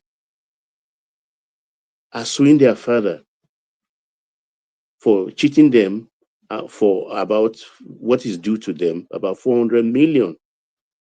Apparently, to me, the father must have given them a dividend, which is not so. It remains $400 million. And I look at the Niger Delta, where this oil is coming from, and I shake my head. Which of the children in Niger Delta, even adults, has seen $1 million before? And a man, I don't know where he comes from, whether northwest or northeast, is there. It's from Borno, and Ndimi is from Borno. Northeast, fine. Tapping the oil, and the children, they are so spoiled that so much money they are washed with in the family, that their father is even owing them or refused to give them about $400 million. All this nonsense must stop. All this nonsense must stop. Those who have their oil, let them enjoy their oil. I don't know why the Niger Deltas are sleeping. Tom Polo and these people, they are trying their best, but the young ones are not seeing the light. They better wake up and support this president to take back their resources for them. To take back their resources for them. Because the evil machinations of the northern politicians is just becoming unbearable. Do you know they farm now? They allow their people to farm. All these things you are seeing, produce coming down south and things are becoming cheap. Most of them are from their people's farm. The terrorists are no more troubling their farms there, except the farms of the south. It is the southern farm come down and start destroying. Thank you very much. Why they are using mechanized system in the north, mechanized farming. Yes. Large farms. Mechanized, yes. We call them, we think they are fools. They know what they are doing. We better wake up. We had better wake up. Yeah, people like Patrick is the problem we have for the south, my brother, Oga Baba, because Patrick said that he's a second cousin or he's a second cousin to the north. Wait for your time. Let Baba finish now. Why are you always interjecting everybody? Let Baba finish. If you come to your turn. The thing is, that thing really trouble. Even up to this moment I'm speaking, I find it difficult really to understand. $1 million is a lot of money. Don't talk about 400 million. That means those children, 26-year-old twins, they've been sharing that kind of money. Yeah, but Baba, if the 26-year-old are fighting over 400 million, that is to tell you then that put dollars, please, not naira. $400 million.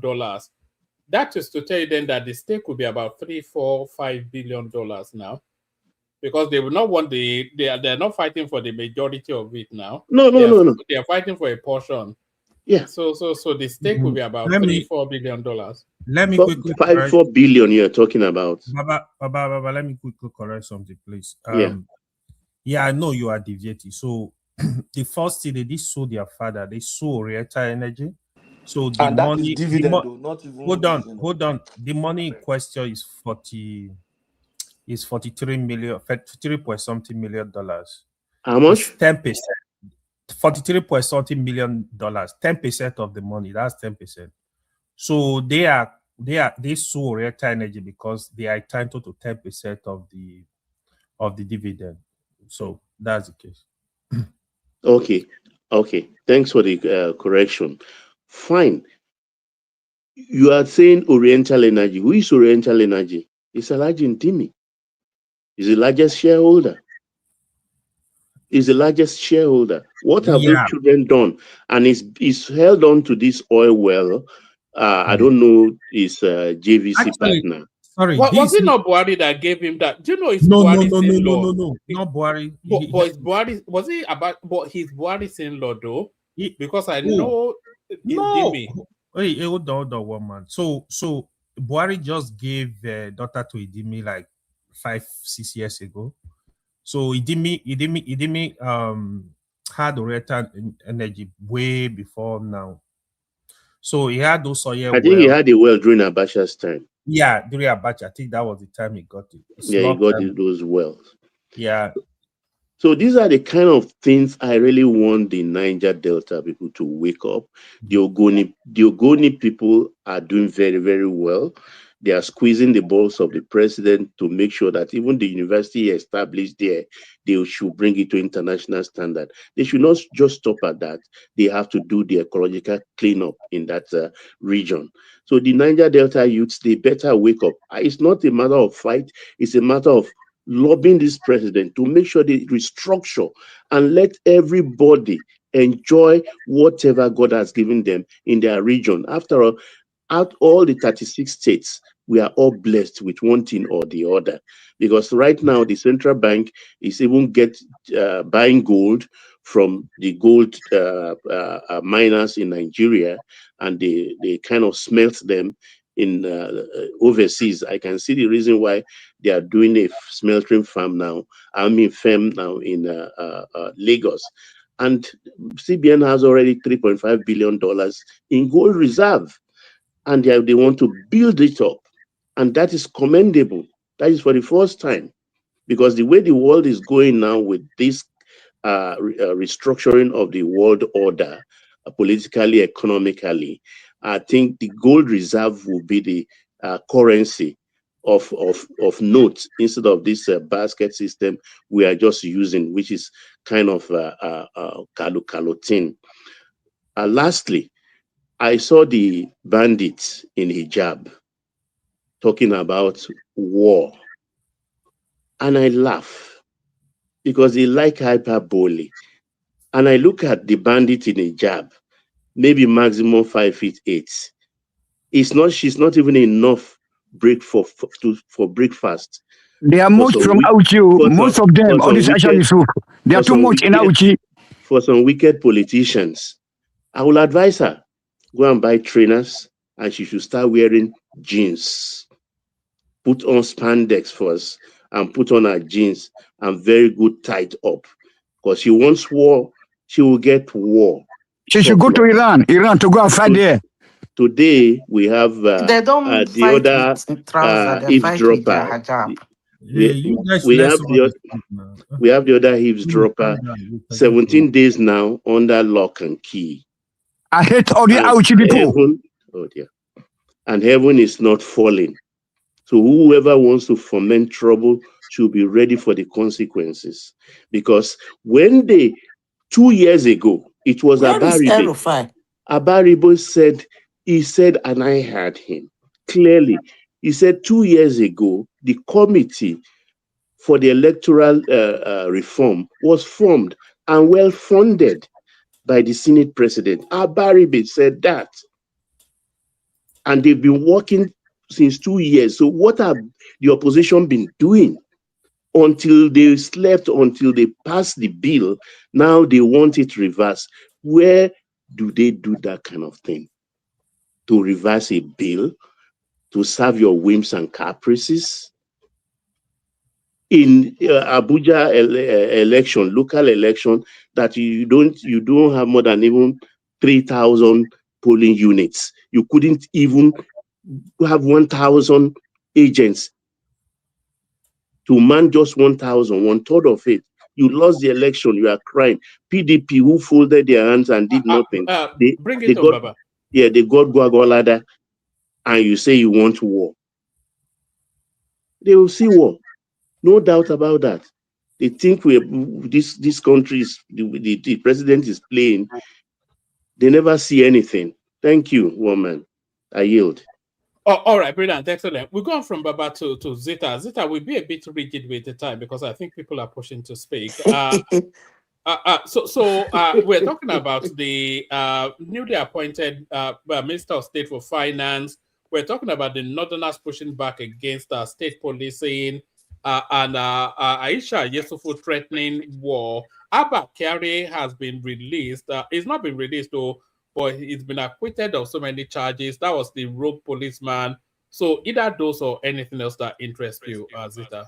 Oh man, actually, what is happening in Nigeria, I'm not even looking at that direction. I'm watching something very interesting happening in the West Asia. Anyway, Are you talking about the Iranians giving your orange I'm man? enjoying that thing. They are giving him a flogging. He didn't expect them. Let me correct something again. One man, please. Abba Kyari was discharged of asset declaration, not the criminal charges. Please. Yes. That was what I read when I did the read out. But that's the precursor to letting him go now. But the one that really disturbed me was that the judge said he had no choice because the NDLEA, they did not prepare a case, which is it's such a familiar story.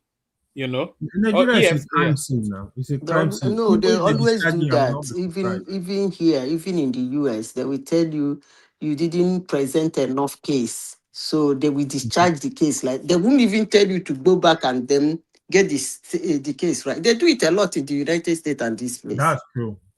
They do it a lot. When they want to do that, they are wuru-wuru. They will tell you that the case was not well prepared. Okay, well prepared. You are supposed to send them back to go and prepare it well now, but you dismiss it. You see it what it is. One man, what I'm saying is that I don't know whether you people are talking about state police. For me, from what you people are asking for, I would have preferred state national guard. Why do I say that? There are limits to the kind of arms you can give to a state police. There are limits. Because the kind of insecurity in Nigeria now that I even hear a lot of things going on, it's not something a state police can solve. But I leave it for you people. We still come back maybe in a year's time to still talk about it. But to me, it's actually waste of fund and resources. I would have loved every state to have their own national guard. Worst come worst, they enact them and they wipe those reckless idiots out. That's all. As for what is happening in Nigeria, one man, I'm not interested. I tell you, I'm watching the Woto and I'm enjoying it. Do you know why? It's been 40 years in calling and it's been 47 years in calling. But As I said before. who is giving who Woto now? That's the question. Who is giving who Woto? By the end of the day, we go see now. Why did the Abraham Lincoln ship carrier run away from the Arabian Sea? Abraham Lincoln ship run away. You see Why did he this run type away? of thing, one man. Do you know how many Americans Let me these people have finish now. fired? Abraham Lincoln ship run away. Do you know they bombed the Ben Gurion International Airport in Tel Aviv? In fact, as we are speaking now, one man, the whole people in the United States they are underestimated those down. people. Let me finish the now. Iranians are giving them Woto. Let me finish now. As if I have time, I would have told you a story my father told me. But I don't think I have that time. Maybe when we speak loudly, I can tell you a very interesting story my father told me about the tortoise and the hunter. Anyway, as I'm speaking to you now, all the American cities, including their military, are kneeling down, begging Iran to stop giving them Woto, including Israel. They're kneeling down, begging Iran, please, now you don't do. They know they follow you joke. So that's where we are now. But let me finish by saying this. Iran will look like Gaza. Trust me. And that's what I want. Period. So back to this mad woman. Do you know that that's where civilization came from? Iran? Is that what? Do you know that was where civilization came from? I've told you. I said it will look like Gaza. Period. And that's what I want. That's not a commendation for anything. Now, that's one of the oldest, if not the oldest civilization in the world. And I said it will look like Gaza. And that's what I want. Period. Yeah, but why would you want that? Okay. It has been 47 years in calling. I don't even know why people were. United States waited this long. A country because they are saying they should stop buying the Palestinians. They've been avoiding this recklessness of Iran, like saying, no, we wouldn't, if you attack them now, they will bomb their neighbors, blah, blah, blah. But they got a madman that is ready to face them. And again, I say this, I'm a Nigerian. If any country in the world killed 240 Marines, Nigerian Marines, one country, for no just reason, that country, any president that come to... Where did the Iranians do that? You can find out. I'm not a professor, but I've said what I said. All you need to do is to find out.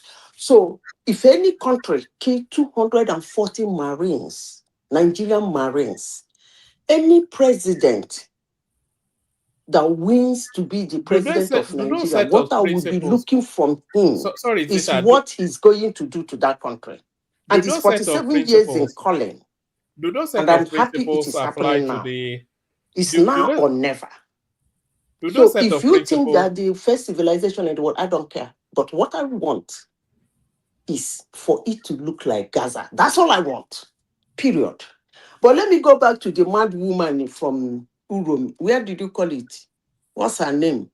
this is from Aisha Yusufu. Uromi is Edo.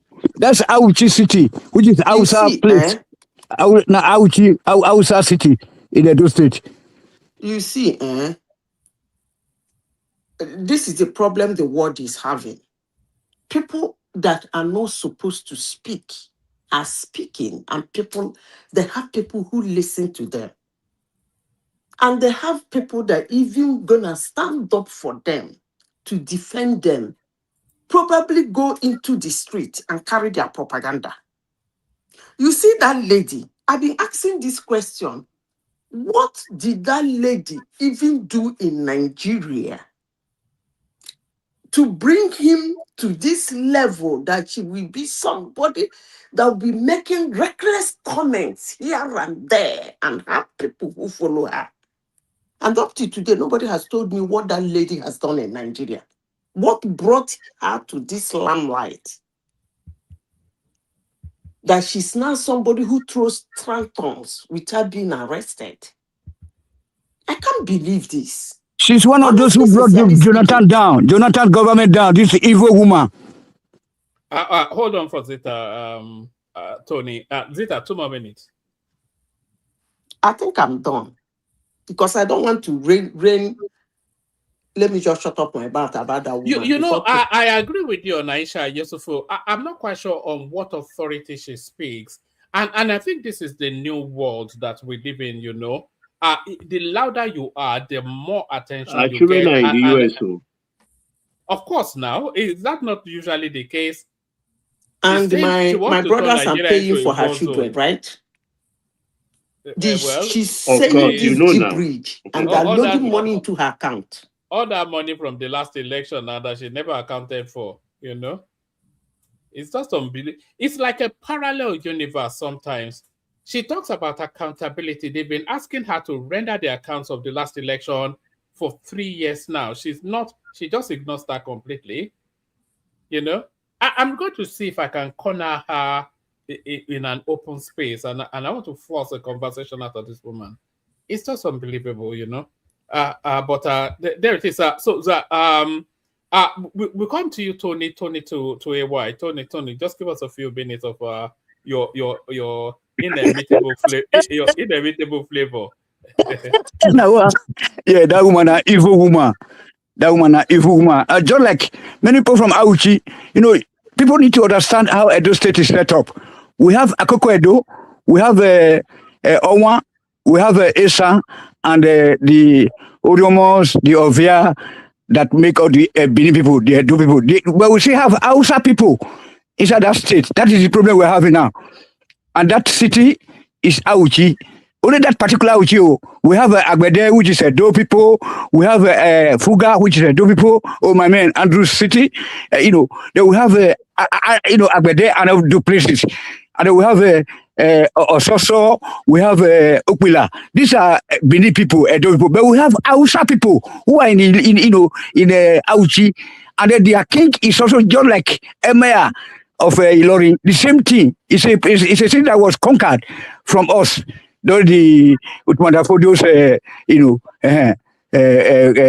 with us, you know. I don't know what we are going to do with the people. And then most of the people that comes to this platform, they are from there, you know. You know what I'm saying? This is very bad. So when if we want to do this thoroughly, we need to do a cleanup in future, you know. And one of those Edo people who is very hardcore, that doesn't that doesn't want to be politically correct at any time. I'm ready to flush those people in Auchi out with their so-called useless Emir. They call it king. You know, can I tell you one story? Well, look, before I left Nigeria, there was this in Park Street, Park Lane in Apapa. This man used to have a house there. He had to sell it because he said one of his son was going to church to be a Christian. I remember those days before I left. You know, he had to go and sell that house in Park Lane. You know, because he said that that one of his wives is a Christian. He born a child, don't want the child to inherit that house to go and turn it to a Christian house. You know, these Auchi people, they are evil, they are very wicked. They are the one who is destroying Adamu Aliyu. A.K. Oshomole is one of them. You know, his real name is Adamu Aliyu. The mother's name is Kudirat. The brother's name is Shedu. All these are aliens in our state. Just like Aisha Yusuf, you know, all those, that man that Abubakar, who is in charge of oil and gas in Edo State, you know, we have problem. So what we need to do, we have to divide that country so that we can reset. We can restart. Men like me have to be, you know, at the wheel of affairs so that we can go to, you know, to organize this place. You know, so that's for that one. Then, okay. Then it's a shame to Nigerians that are living abroad. I don't know how you guys are feeling. I'll be feeling very bad for the past 5 or 6 days. The way Iran is trying hard, USA is trying hard, and then the Israelis, they are all trying hard. If we're to be our place, that's what is always coming to my mind. Oh, they would have perished Nigerians. So we have no government, we have no system. That is why the madam is afraid of state police. Everybody's afraid of state police because there's no system. I think it's a black African thing. The black African thing, the black Africans are trying to, you know, aspire or, you know, to what, you know, so they try to aspire to more, you know, more than the bad that was set down for them by the nature or by God.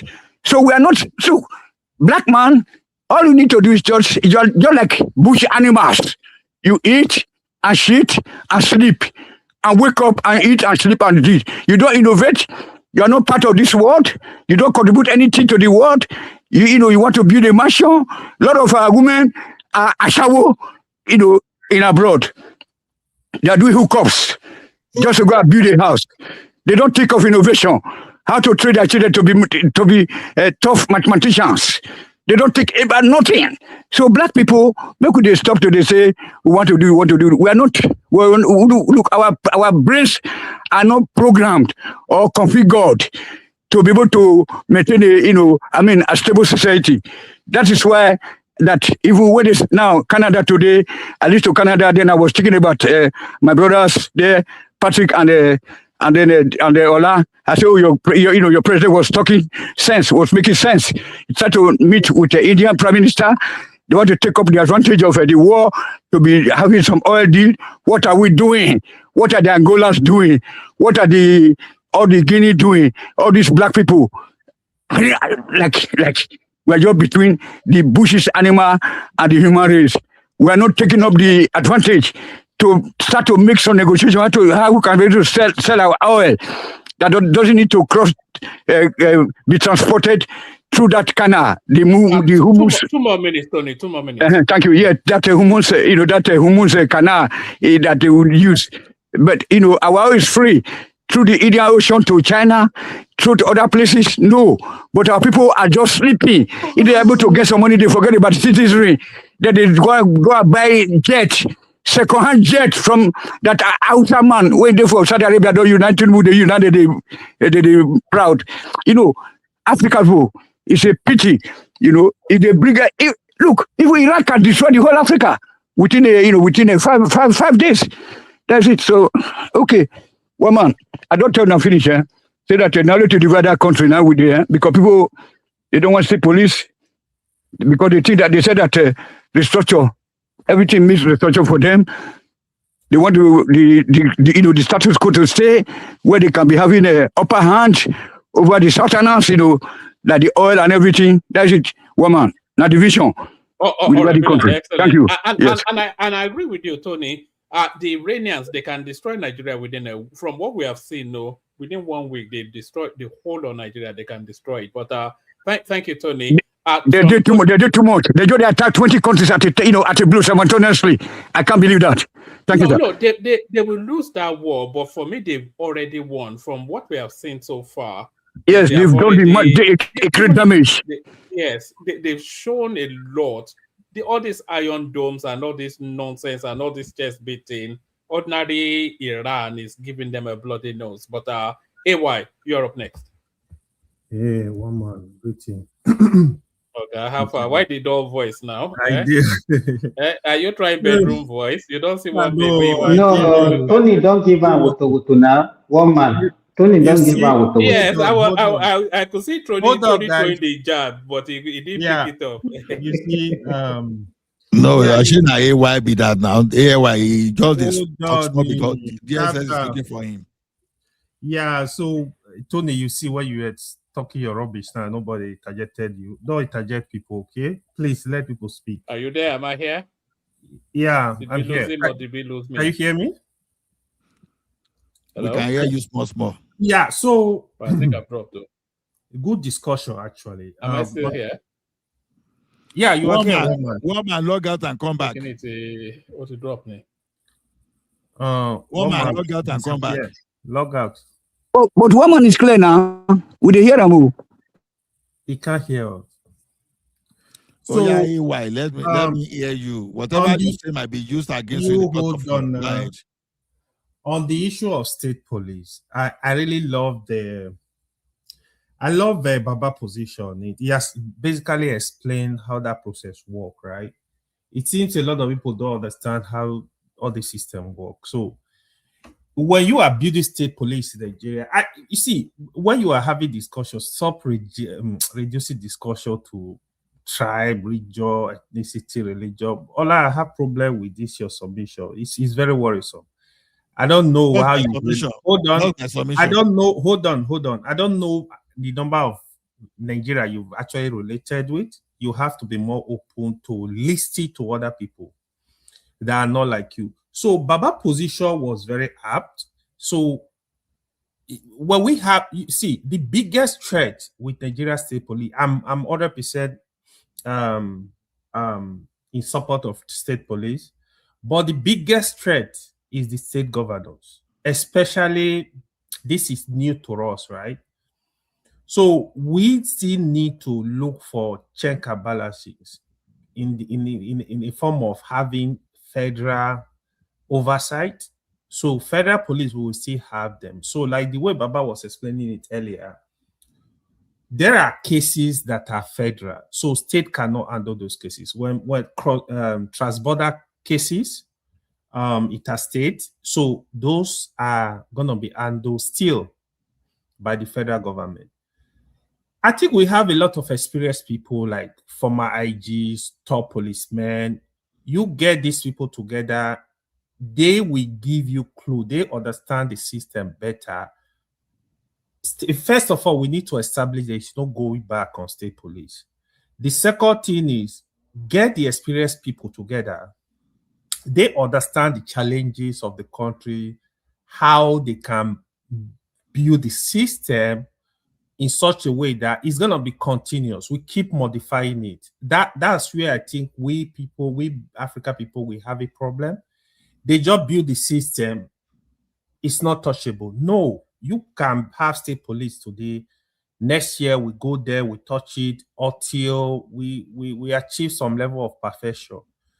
That's very important, because otherwise, when you completely give up state police to the state, the governors, these are the little Idi and me we have, man. They are bandit. They are gonna like use it to oppress their political opponent. This will happen. So federal government cannot really leave it completely to the state.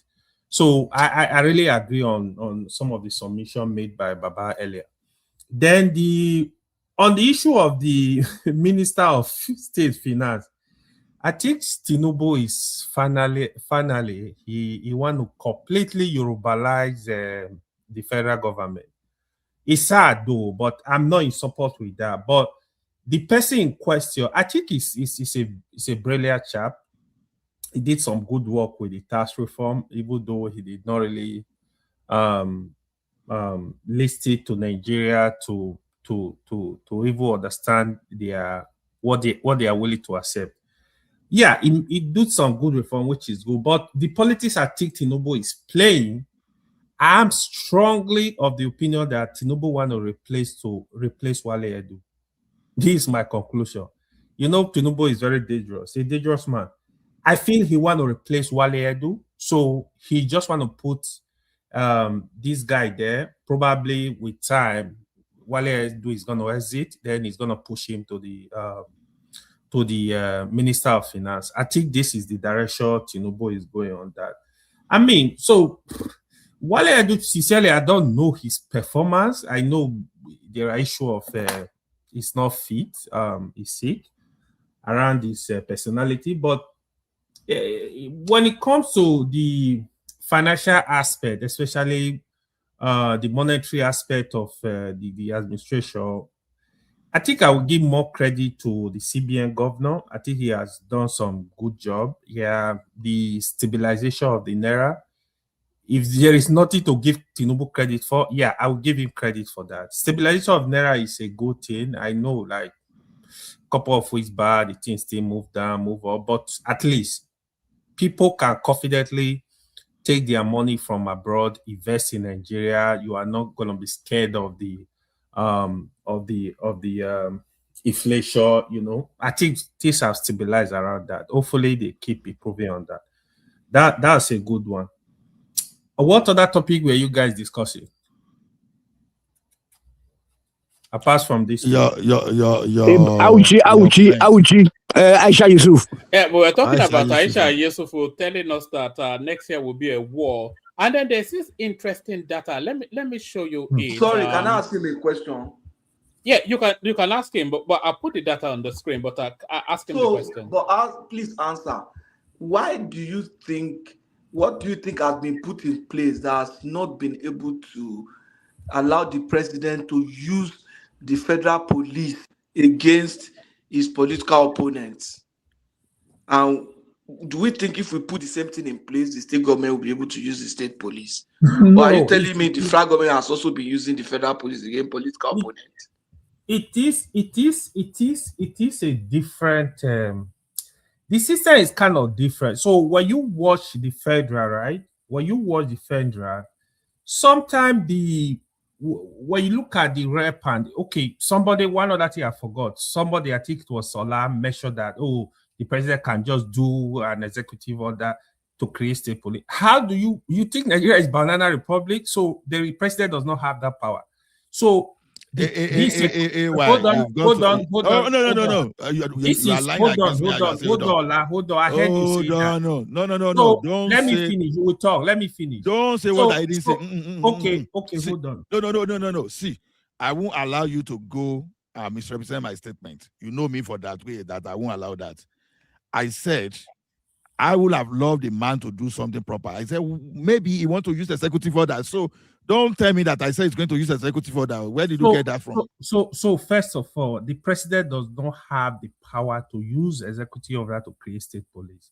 So this is constitutional matter. The constitution needs to be amended. It's not going to be something overnight, to be honest. It's a constitutional matter. So when you look at it, right, why do you see the usually Nigeria president, despite they have a lot of power, but there is still some level of check and balance coming from the rep and the Senate.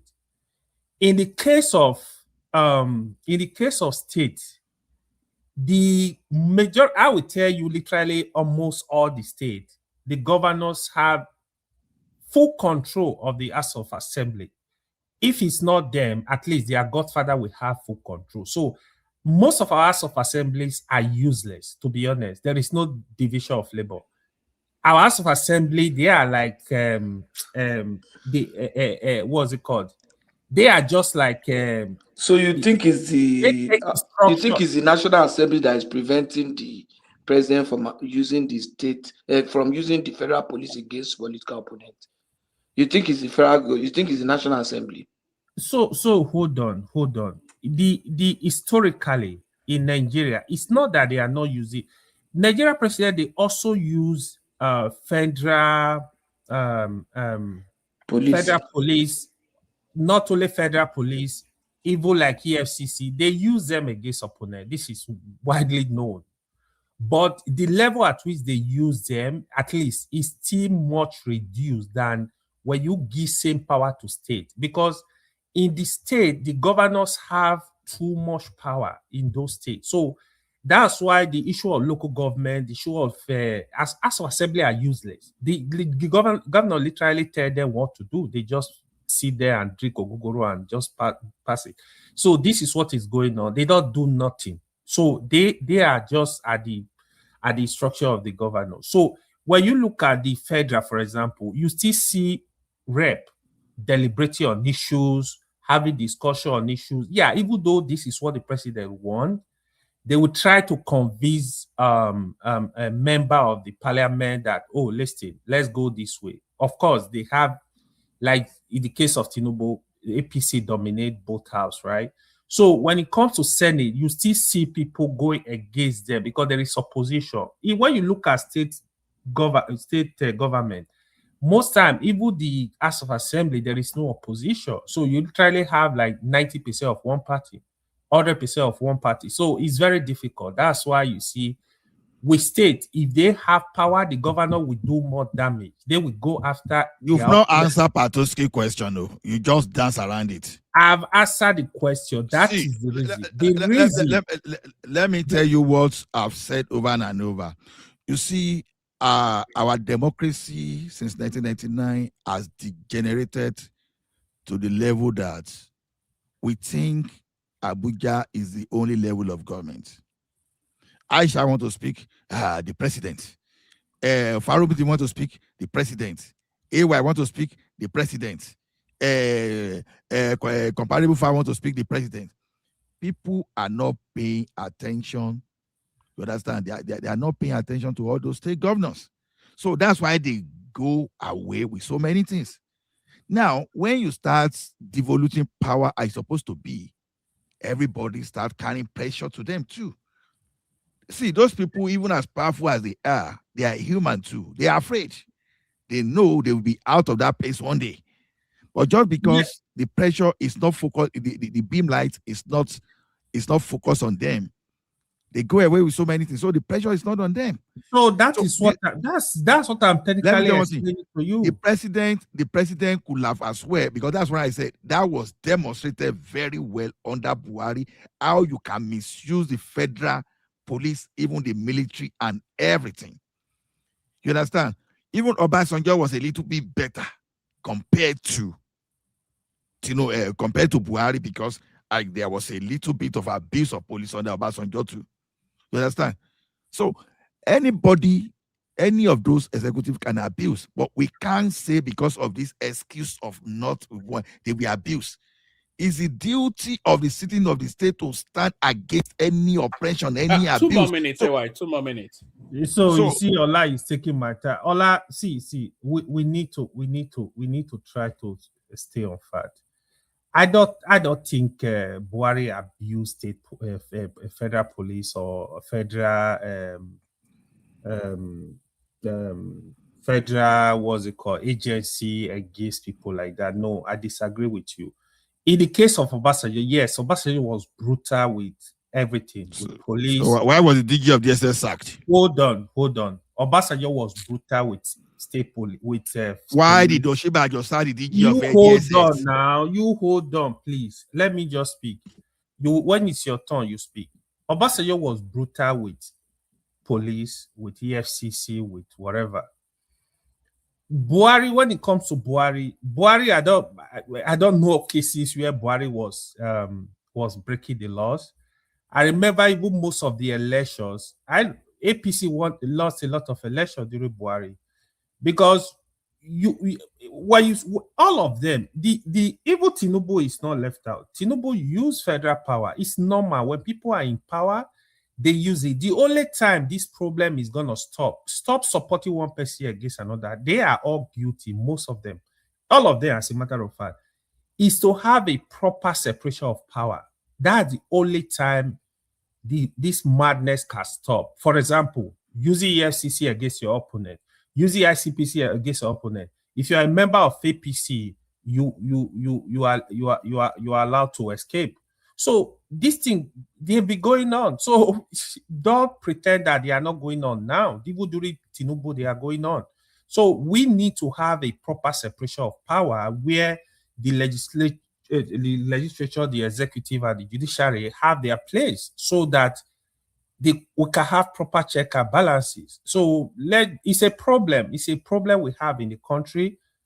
We need to look for a way to solve it so that Nigeria can live in freedom, can be protected against. Black Africa problem is that in Sudan, in Kenya, in Nigeria. Yes. What are you one talking man, about, stop these people now. Yes, but bring it home, AY, then we move. So that's what we need. See, because your person is in power today does not mean you should be supporting blind. This is where I have issues because Tinubu will leave power, so Nigeria will remain. Obasanjo came, he left. Goodluck came, he left. Yar'Adua left. Buhari left. Tinubu, it's a maximum 8 years. He's gonna be out. So then what? Ola, just let him land. Ola, we need to leave the sentiment and let's look at the future of our country. Let us embrace the prosperity of the country so it will work for everybody. Thank you. All right, brilliant. I know Ola wants to push you, but let's go through everybody and then we can. I will catch you later. And then we'll make it more robust. We go Patoski, Simba, Prince Daddy. Ola, let me build. You bring it home. Thank you, everyone. See you tomorrow. Yeah, okay, who is the next person anyway? It's one man left already. Thank you, Ola. Okay. Sorry. Let's have Prince Daddy. Yeah, I was trying to see if you can give Madam Zita the chance to explain that. She said it before, like a couple of times already, about trying to turn Iran into Gaza. I don't think she ever explained yes. No, let one man list the order so that after that we can. Patoski, Simba, Prince Daddy. I think when Prince Daddy comes up, then he wants to tackle Simba, Prince Daddy. Okay. Yes, he wants to tackle Zeta. So thank you, everyone. See you tomorrow. Please subscribe if you are not subscribed already. One more regards to your family, man. Yeah. Patoski, please continue, sir. And please, just like one man said, if you have not subscribed, please subscribe. And if you have not liked this particular live session, please click the like button. I only want to speak on what everybody seems to be saying. That one, that the North does not want the state police. Two, that they cannot fund the three, that if the states are allowed to have their own police, that they are going to abuse it. And so I'll just limit all those my discussions to those space. No, the North before now never wanted state police, but now they want it. Can you all hear me? Yes, sir. Yes. Hello? Yes, we can hear you. Oh, too bad. Ola, can you hear me? Yes. I can hear you. Maybe you want to step out and come back. We can hear you. Yeah, let him step out. Okay, before Patoski comes back. See. No, let's please Daddy continue. No. Let Patoski come allow back. Prince Daddy. When he come back, you follow Prince Daddy. Hold on now, bros. Farabale, sir. Yeah. Welcome back, Patoski. Sir, can you hear me? I said that I'm going to address them. The first one is that the North did not want state police. Before now, they did not. But now they do. They have listened to governors. You need to listen to Ahmed Fintering's interview with channels. You could see that they are ready and they want this. They want the state police because they currently have vigilante group and they currently fund federal police in their states. And then they would rather have it. You understand? So they are not. When they asked him, "Oh, will you be able to fund it?" He said, "Look, that they fund civil service, and they pay the salary of civil service. So, and they be doing that successfully, and they also run other institutions. So, that state police will not be an exception. And that if, as governor, they withdraw their support of federal police, that there will be nothing left of federal police in most of the states of the federation." And I think he has a point there. So the states should be allowed to have their police. On whether they are going to abuse the state police, yes, they might abuse it. But what's the opportunity cost of not having it? The opportunity cost of not having it is for non-state actor to abuse the citizen, which is what they are doing now. Security-wise, they are abusing people by buying people, innocent people. You understand? The governor who is using the state police against his opponent will not go to a school and kidnap students with state police and be asking for ransom and be harassing parents. They will not go to villages and burn down the building and burn the market and buy innocent children. The state police will not do all that. You understand? So if because you don't want them to abuse their political opponent, you are protecting the fellow politician at the expense of the masses. What kind of argument is that? You understand? In a state now, maybe in a state like Rivers, I'm afraid that Wike will use state police or Fubara will use state police against Wike. But I support if a militant come, enter school, buy children, destroy farmland, destroy everything. But as long as they don't use this, as long as Wike is not affected, it's okay. What kind of nonsensical argument is that one? You understand? That's rubbish now. So you look at the opportunity cost of not having them. The opportunity cost of not having them in a state, in southwestern states, are the farmlands that are being destroyed. Our people are not able to farm. Then the lives that are being lost. Look at Kwara. Look at, they go to churches, kidnap people, Look at that one that we saw in Kwara where can you guys hear me? Yes, sir, we can hear you. Look at the ones that the church they invaded in Kwara, that we saw an old woman struggling. You could see the woman is very old, struggling to escape. So you would rather have that than have maybe Governor Ahmed using his state police against Bukola Saraki. I mean, what kind of nonsense that is that? Which kind of argument?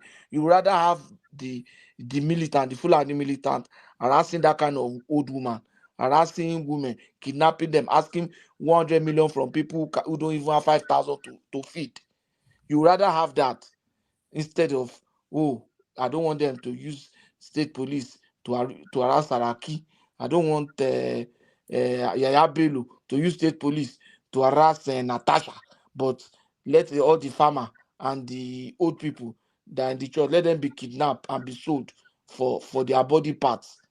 No, that's up to tomorrow. I've never seen a dumber argument than that. I've never seen a dumber argument. Look at those State now. Look at that boy that was kidnapped with his fiancée, pregnant fiancée, that they were begging to raise money. Upon raising that money, they gave one guy. The guy took part of the money.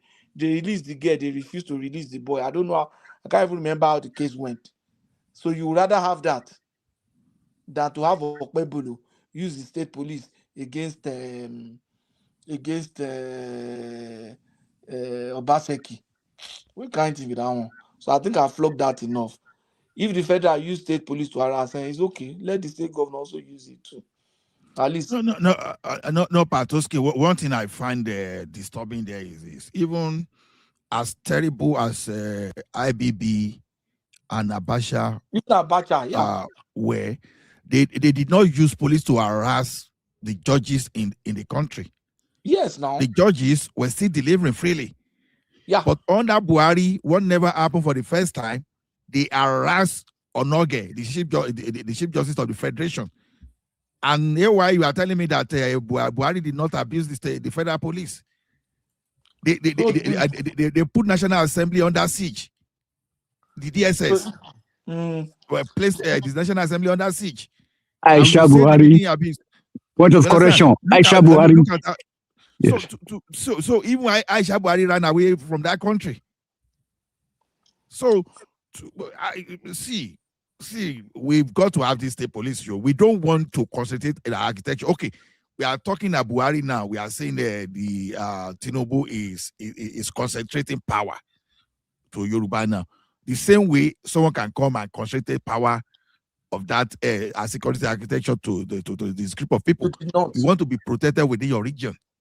Yeah. So to me, anyway, this thing has come to stay anyway. I'm happy that Tinubu is doing it. So because let me just round up. There's no alternative currently than to have that, because we need to improve security, and the federal government alone cannot do it. We know, except we are deceiving ourselves. So, okay, what is the alternative to state police that we have? People that say no, state police, they should give us another suggestion, the alternative to state police that they have. You understand? no alternative, Gary Baba. Another No argument is that, alternative. state police will not. Are you telling me that when we have state police, insecurity, it will disappear? Nobody is saying security will disappear. Insecurity has not disappeared even in US, but at least it will have some measure of impact. It will be better than not having them. Even if they can't fight, their presence is a deterrent. When criminals want to commit a crime, you see. Mr. Speaker, I police. don't think anybody on this platform has said there should not be state police. We are talking about the structure.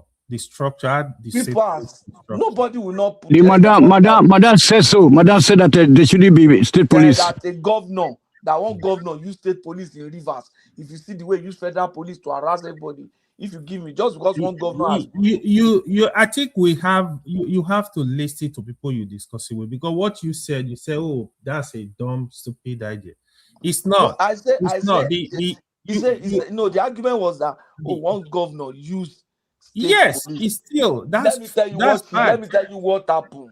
Let me tell you. He said, when I'm arguing now, when I talk now, you people will say I am stupid. And when he finished, I say not true. No be me call and install and say, I know how to make stupid argument. I say yes. I say you have just done that. I didn't say I'm not used to harassing talking like that. Now in column say now stupid argument. I say yeah. Because I only reinforce this argument. The reason is this: you cannot use one brush to paint everybody. Because Wike or whoever was the governor of Rivers that time abused the police in his state, federal police. Tell me which other state governor abused federal police like that?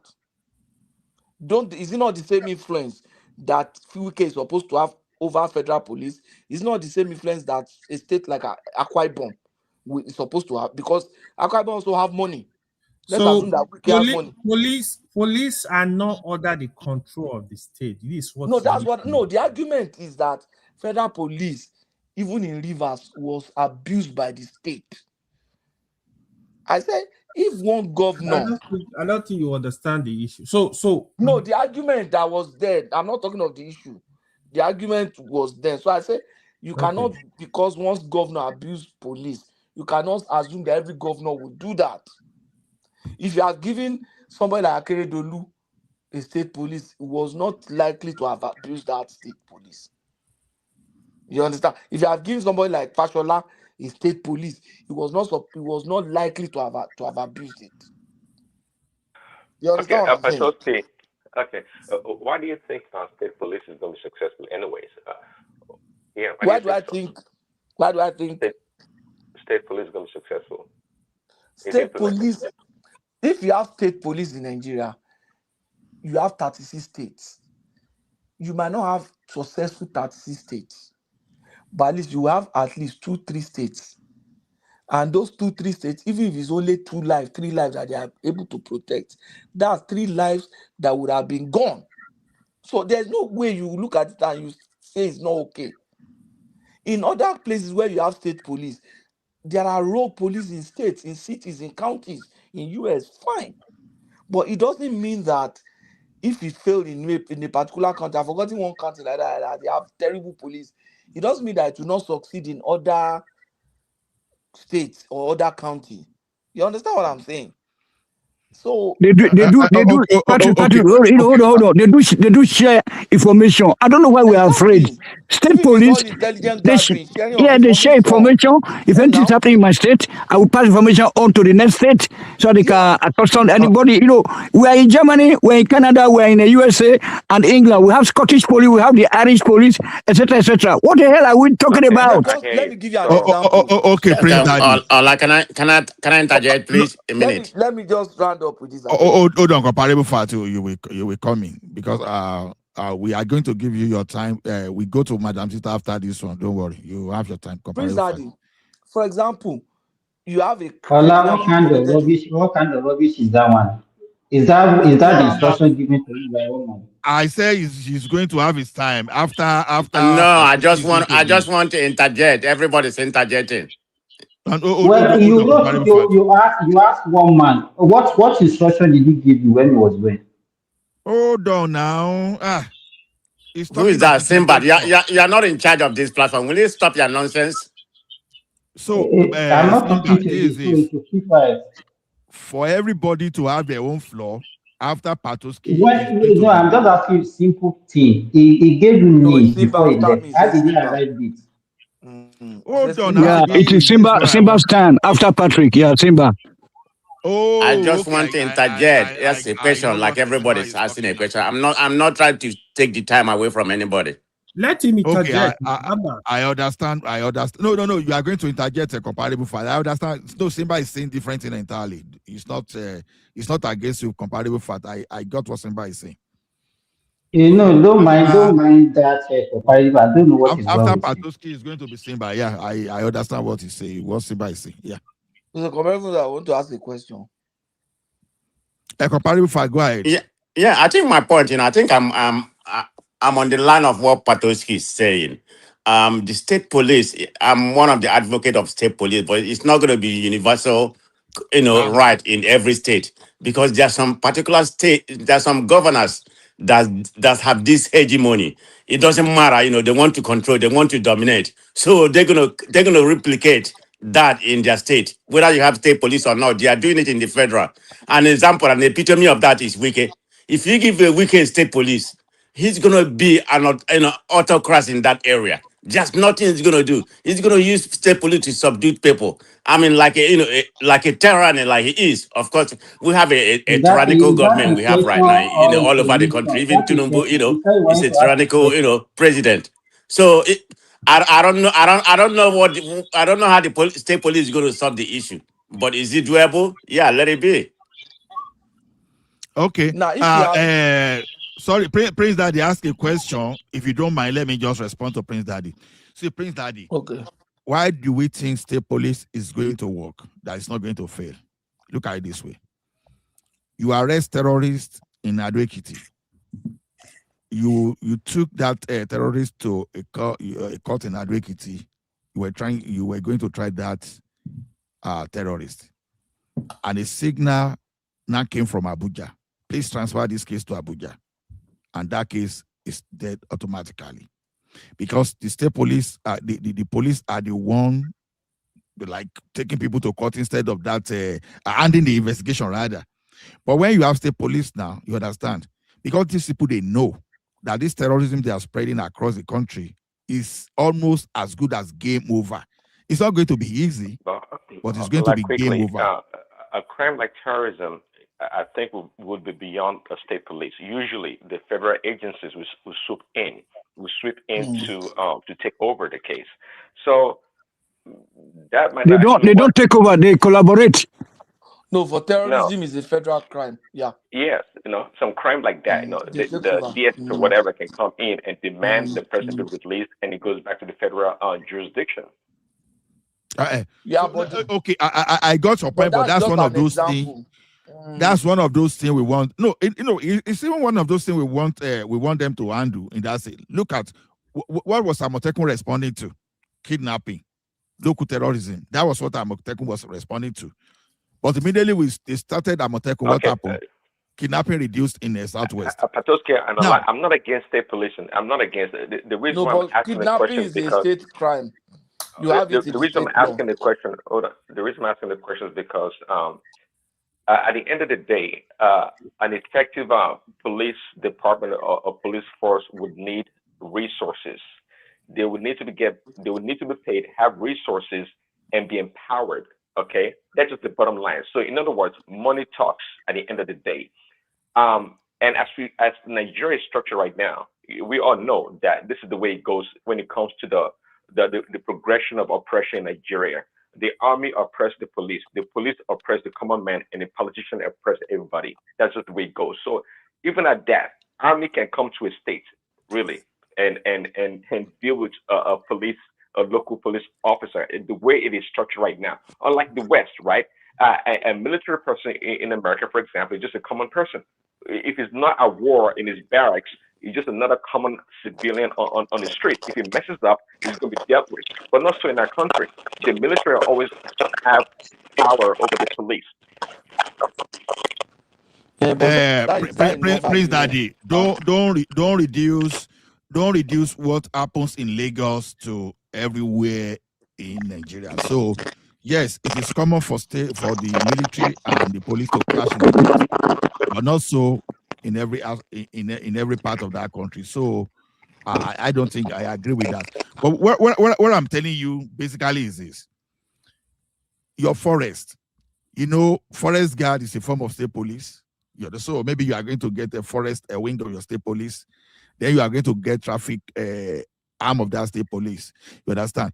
But as you speak now, how many Amotekun do you think we have in the Southwest? I don't have an idea. For example, how many Amotekun? Yeah, because when you look at the number of Amotekun we have, and yet the kidnapping suddenly disappeared to reasonable extent in the Southwest, and these people are even carrying a shotgun. We have about 10,000 Amotekun personnel. It's not reducing. Go to Ondo State right now. People are dying. Ondo State everywhere. Yeah, no, you were the one there collecting that intelligence. I beg. Now, so the thing is this. As you speak now, do you know how much Lagos State spent on federal police? Do you know how much your state command spent on federal police? Do you know how much it is spent on federal police? It simply means that everybody will now redirect whatever they are spending on the federal police and redirect that into their own local police. It's as simple as ABC. Now, if you cannot afford state police, you don't. It's not a must. We are not saying, but those people that want it, like Southwest Nigeria, they want it. Go and form it. And those people that want to use their money to reform bandits, good luck to them. All we want is when your bandits are coming within our boundary, we want to finish them off without anybody stopping us. That's him. So we want to carry automatic rifle to combat crime. That's But it. It sounds like you reverted back to resources. Lagos can do it, maybe Ondo and Ekiti can do it. But at the end of the day, just like I said, states that have the resources to maintain a state police force would be successful if they're committed to it. But the state have to control their resources also. So that's what we are saying. So don't limit. Okay, now. I think let's Patuski finish. You are taking over the something from Patuski now. Even if you have I'm not taking how over. many minutes now you've been talking? So no, Baba, it's your turn. Patuski has done.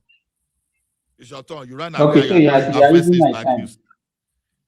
And now you ran up now. So the first thing was to come to accuse. So yeah, go ahead, sir. Okay, go ahead, Simba.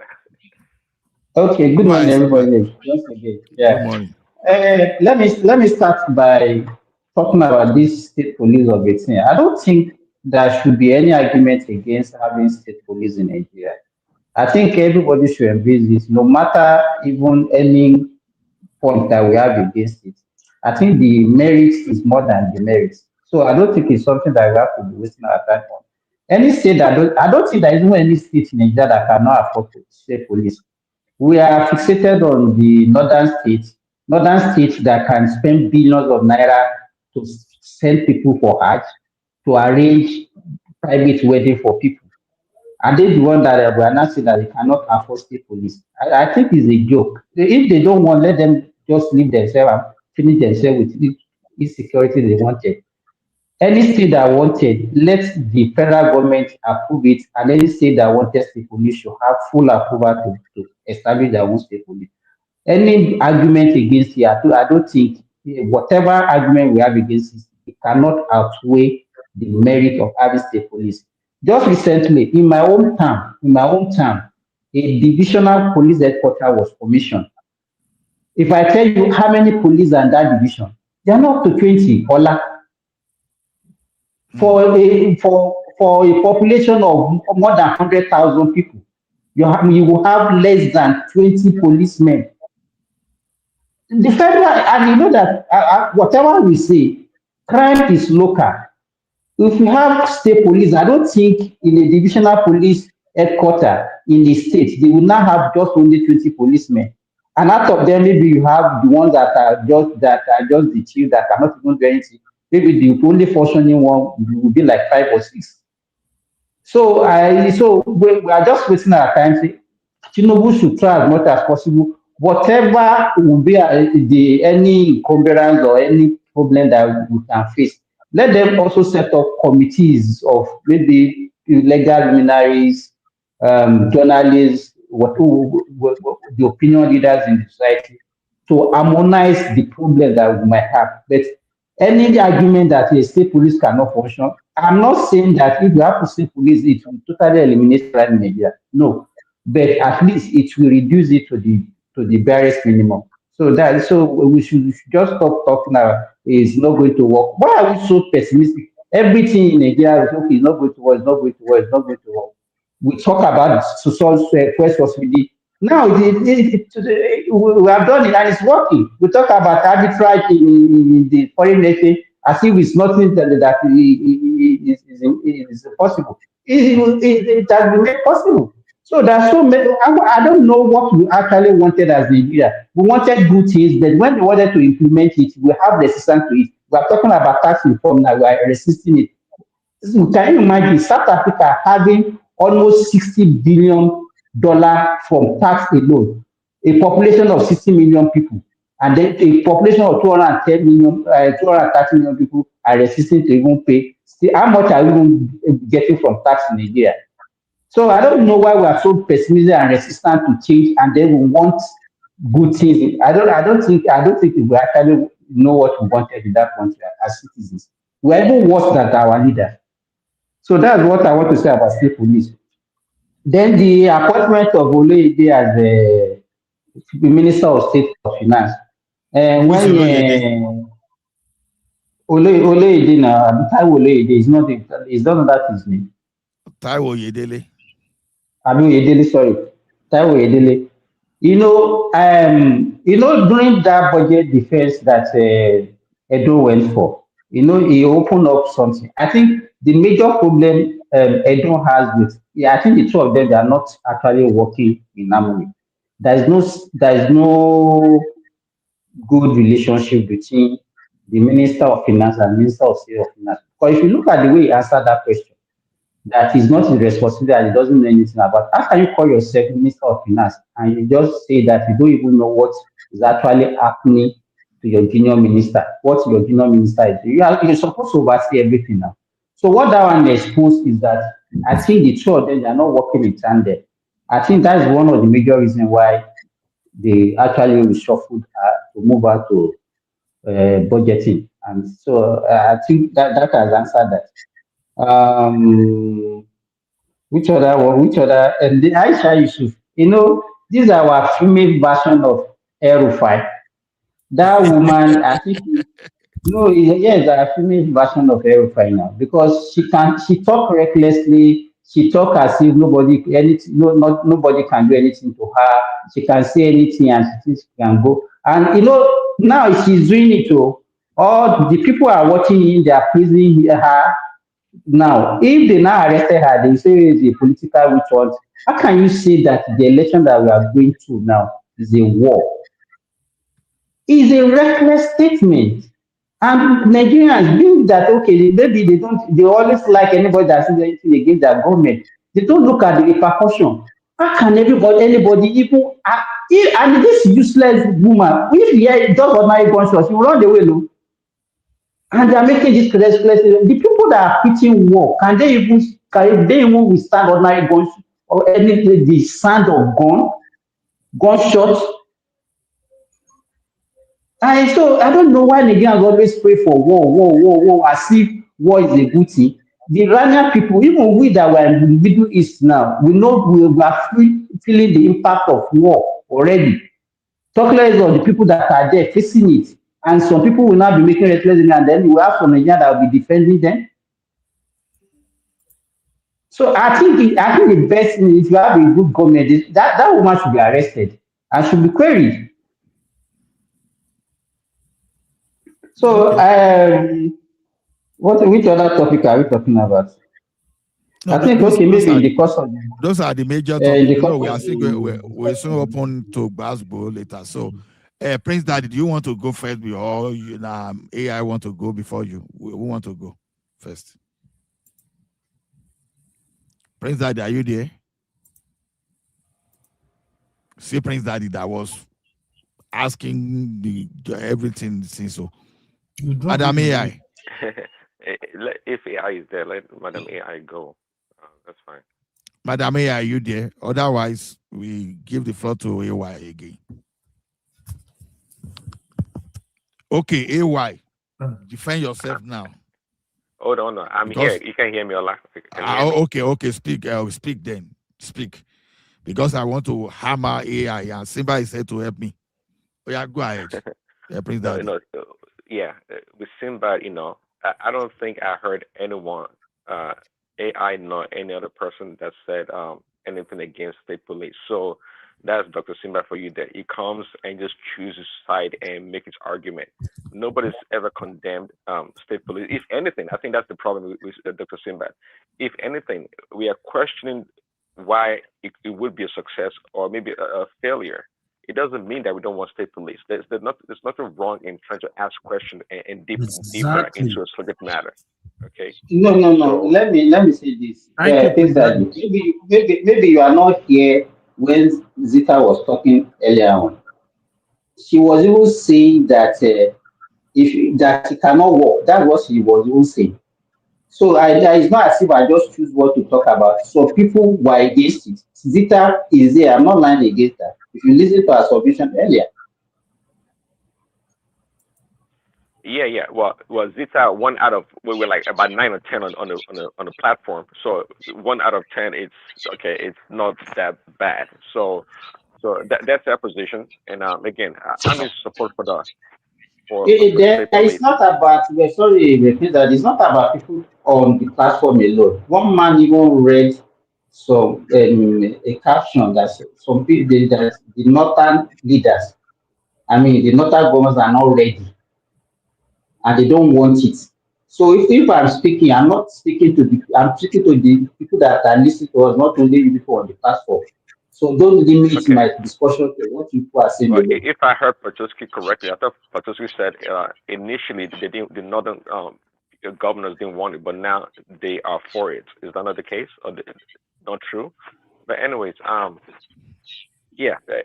me, at the end of the day, just like I said, it's going to be resources available or allocated to the state police force to be successful, just like any other organization or institution for that matter. So that's the bottom line. But the state police, yes, the governors would abuse the state police just like they abuse every other institution in that country. So I'm not sure why state police would be any differently, unless we have a really good law or laws that protect or that brings about some form of separation between the state police and the power structure. Not that state police will be independent and do whatever they want to do, but they have some kind of a separation of power, so to speak, from the governors and the people in power. Because let's not kid ourselves. At the end of the day, the commander in chief in that state would be the person calling the shots, and they will give orders to the state police. It doesn't matter. They will still control them. So we can point a finger at Wike today. Other governors, if they see the need to use them for their own selfish or personal gain, they would use the state police. That's just the bottom line.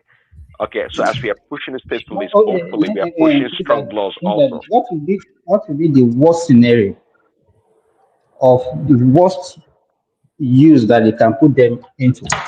If the state governor are commanding them, what is the worst scenario that can happen? Of course, politics to oppress their opponents, for political gain or expediency, they would do it. I mean, they would arrest, use them to go, ransack people's home and break into their.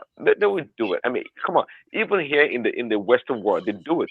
They do it. It's well documented. They use the power of the government to oppress political opponents. It's well documented. So I'm not sure why our people governors will be any differently. They're not going to be differently. So that'd be a good way they will use them for their own gain.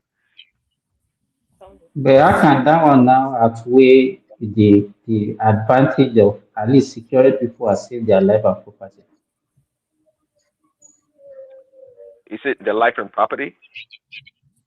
What I'm saying, what you just said now, using them against their political opponent, right? Uh-huh. Apart from that, how is that one outweigh the advantage of saying it will improve security of civil life and property? Oh yeah, which of course that is the ultimate goal or the use of the state police to protect life and property and security. That's the main goal. But again, that can only be successful if they are well funded. It's not magic here, Sinbad. It's not a magic thing. They have to have money allocated for this the police to function. They have to have the right equipment, the right vehicles, police buildings. You gotta have all these things, and they cost money. So sometimes when we talk about having additional or more services, like the money is gonna appear magically, and those states that that the governors barely pay salary and do what they need to do for the common people, they don't think all of a sudden they're going to jump up and be so willing and happy to want to help or spend money on state police. They're not going to do it. They're just not going to do Okay, it. let me give you. Okay, we're having a discussion now. Precisely. Do you know that in the north now they have what they call religious? Hold on, Simba. AY, you can come in. No, so no more. Prince Zaddy is making a lot. Prince Zaddy is only when he's discussing Trump. I don't understand him. He's making a lot of sense. Prince Zaddy is making a lot of sense. So let me continue. I'm talking. Wait. I'm still talking. Let me finish what I'm saying. Go ahead. Okay. In the north now, you have states, in fact, majority of the northwestern states that are practicing Sharia, they have thousands of what they call religious police. Religious police that are used to arrest people if you dress indecently, if you are caught with a woman and all those things, and they are paying them salaries. And they are available for the local government. Right. They are available everywhere. They spend billions, tens of billions every year sponsoring people for Hajj that doesn't even have any impact on their life. They spend billions of naira arranging weddings for their citizens. So if they can prioritize that one above the security and life and property of their people, why are we now giving them excuses and then talking for them, say they don't have the fund to actually fund the state police? There is no excuse. Nobody is giving excuse. Let me help you. What he is basically saying, right? The money is an issue. We have to think of, okay, how do they fund it? Where is the money coming from? Is it part of the money is going to come from the federal government?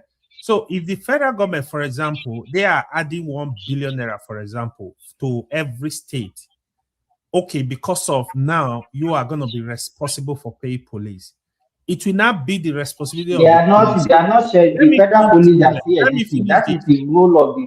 Let me finish this. So those states that have some kind of ISBA, some kind of vigilante, now you can incorporate them into the police force in such a way that as long as you follow, that's why we still need federal government structure to kind of like make sure you are not breaking the laws. So you are following the law as a state. They're gonna do like some form of oversight functions in those states to make sure you are following the federal laws to create your police. Not like half police now, you're not turned there to political Sharia or militancy so these are the issues that will come up later. But as regard the funding, if the state decide to say, I want to, for example, if Kano decide to say, I want to keep ISBA, I want to keep state police, That's your business. So the federal government are not going to be responsible for pay them. So that's your business. If you know you can get the fund to pay both, go ahead. So this is simple. But however, what we've all agreed here, at least apart from AI, that state police is very necessary. So the structure is what we should be discussing. So in form of financing, in form of how the operation. So these are things that are more important now. Okay. Who want to respond? Well, me, as far as I'm concerned, I think I've made my own. I don't think there's any state, especially in the so-called North now, that are saying that they don't have the funding. We are thinking that they don't have the funding. They've They not don't complained have to you, it. they don't have the funding. They did not complain to you, Simba. You make it a And why mistake. are we not speaking for them? That they might not have, the federal government should give them more money. There is no state that is complaining that they can't fund state police. There is no state. I don't think there is any state that cannot really fund. But I know definitely looking at it, right? You know, this was the responsibility of the federal government now. So if you are creating state police, so part of that fund from federal government will still go to the state. The only thing is the state will now add to the fund, you know, to provide like look for. Are you saying that the federal government should not reduce their own police, the strength of their police in order Federal to fund? So when you create state police, federal government are not keeping the federal police force. If they are keeping, it's gonna be like say 10%. They have to send those police because they are gonna be retrained, if you ask me, and send them to their respective state.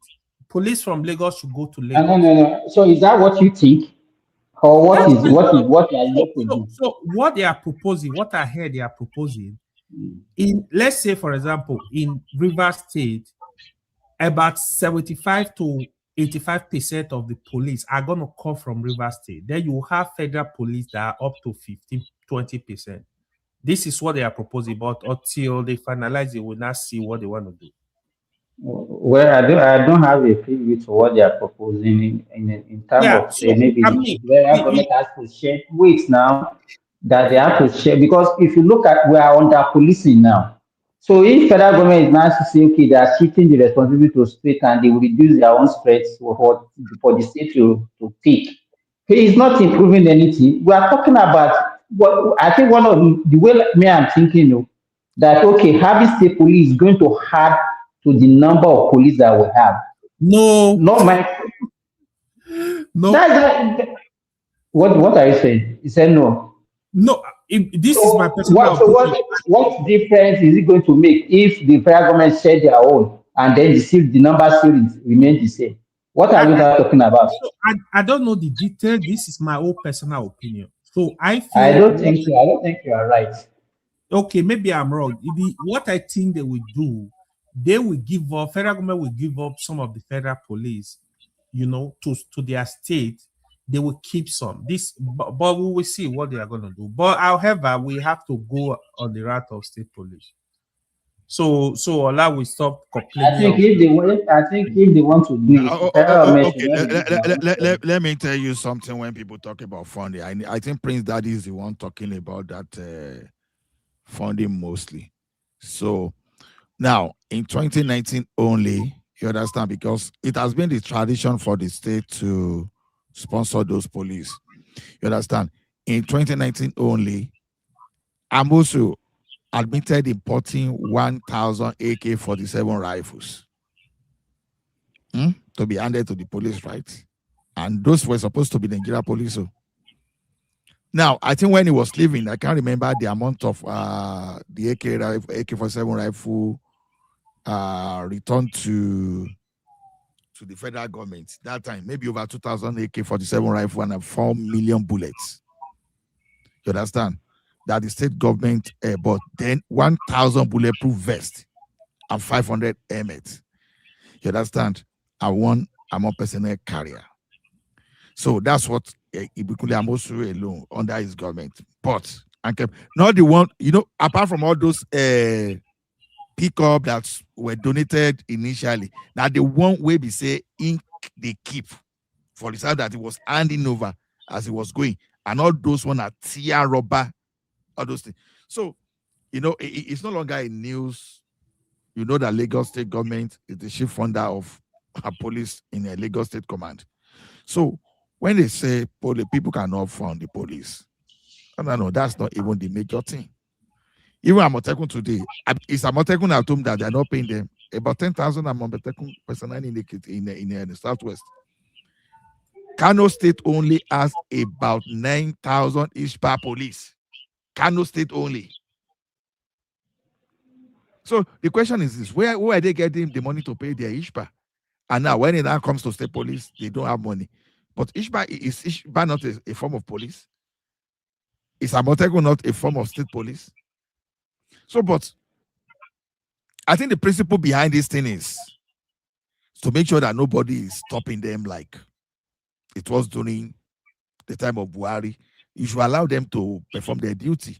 I think that's the major reason that we want to put the record straight. Abi? I don't know. That's my understanding. This guy.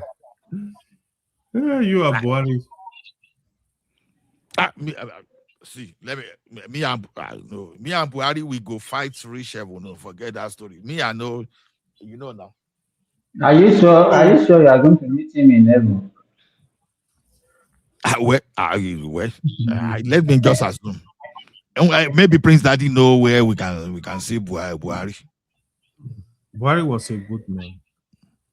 You see what you are not getting. So by the time you have state police, I'm strongly believe that Kano will not keep his back.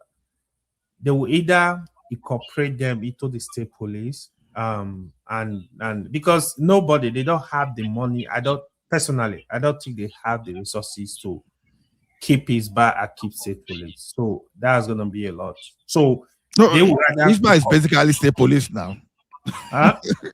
Isba is basically police. So they are not. Yeah, they act like law enforcers, right? But they are still different from police. Are police. Which law are they enforcing? Okay. Do you see man o' war? Is it man o' war? Civil defense. Do you see civil defense corps as police? Civil defense. Yeah. Do you see them as? Yeah, police? they still walk along the same route as police, but I don't really know the details. But they are a form of police. That's what we are saying. Even forest guard, they are form of exactly. It's a form of police. So that's they are form of police, but I think they still have their line of operation, kind of. Even last man is a form of police. All those last man Lagos neighborhood watch is a form of last police. Man are more like road safety than police. But road safety is a police now. We call them traffic police, right? Yeah, kind of. But do you know last man can just get to type of duty now? You can incorporate them and become full police. So yeah, exactly. So exactly. Oh, they say it's banned. It's banned. Yeah, I can see Nigerian man talking. You understand? I'm not aware. Thank you for the information.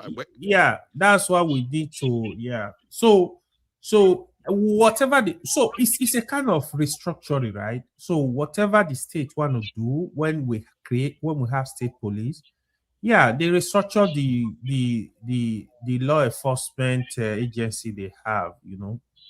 They will not know how to do their thing. So it's not the responsibility of the state to do the right thing, basically.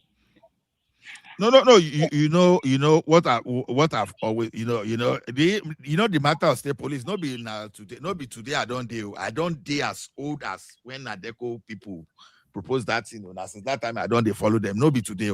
No be yesterday. No mind Nadeco. All of them are scam. If you call them the Nadeco, I go fight you. Another second. All of them are scam. No be Nadeco day office. So Tinubu na Nadeco man. And also, what's wrong with Nadeco? All the Fadi Kayode, they were all members of Nadeco. A lot of them don't come office. I beg you. No. AY. Do you know Aisha Yesufu as it is? Let me be honest with you about Aisha Yesufu. Do you know that normally I respect her? Mm. Do you know why I complain against her? Even you see that Rufai you see, Oseni you see, I respect him. But do you know why sometimes I disagree with them? Because sometimes when you play within your competence, you get that respect from me. That's my own. I don't know of others. So maybe I don't even have any right to even say I like them or but that's just my is opinion. good. Rufai is good. Yeah, I mean, it's You human. understand? It can be But when they overboard. overstep, is where I have problem. We need such people to keep the system. Yes, I agree. So now people that are like Dele Faro to me, naturally I like him. But when he overstep, and where did they overstep is this? When you do your activism, you understand, you can't be totally 100%. But when you now say something like telling me that to be one 2023 election now, I know that's you've overstep already. How? And when Aisha Yusuf is now saying illegitimate illegitimate government, already some group of terrorists now, they are now using the word illegitimate government. I dislike such statement. Just imagine all these terrorists that were writing Southwest that they were going to invade on March 28th. They are now referring to Tinubu as illegitimate government. So sometimes you do something when you push, you have to be Uncle Beno, I agree to welcome. So you know one thing is this, when I see something like that, I'm not so comfortable because some people will be confused. Illegitimate government, you know that this thing is a lie. That there's nothing illegitimate about Tinubu. I said maybe AY and Simba has something to say that maybe there's something illegitimate about Tinubu. I don't see Tinubu government as illegitimate. You know, when you have a society where people can make reckless statements and they go scot-free, you understand? And people will start saying, hey, they are good, they are the people because they are challenging the government. And people cannot actually differentiate between the right and the wrong. That is what you get now. That's what you get. I don't like the situation whereby you people are even praising our journalists in Nigeria. Let me tell you, we all knew what happened during the No, it's true. They are misleading. They are misleading the masses. They are misleading the masses. No, they are not telling them. No. With due respect, we still have some good journalists in Nigeria. Can name Okay, mention. Tell me. Give me that. Shehu is good. Shehu Kibaloye. Let me name them. Hold on. Rufai is good. Ruben Abati is good. Hold on. Channel Television, their journalists are good. I love. What was the guy in TVC that Kuba Rufai? You know that guy in TVC now send Rufai to that what's the name of this guy in this guy in TVC? Charles. Nashai carry Rufai. Charles is in Arise now. Which TVC? No, Charles, I know something like what is his name? The one that it's in Arise TV. Charles is very good. Charles is very good too. He's a very good journalist too. Even let me tell you, if you have been following, let me tell you, if you have been following most of Nigerian journalists, even the same file saying that you are talking about, whenever he has the opposition coming, he has a way of being subtle, being benign. Without saying, yeah, he does. Let me tell you, if you want a good government, let me tell you, you can be as critical as you are to the ruling party as you do the same thing to the opposition, because by the time you use that one to get the opposition there, what will you get? The same thing that we do, that was the same thing we did in 2013, 2014, 2015, that between Jonathan and Buhari. You understand? I can name, let me tell you, I can name TV stations that were promoting, but they did not say anything wrong in what the Goodluck Jonathan was doing that time, promoting. In fact, at this Arise, they were promoting Jonathan. even AIT were promoting.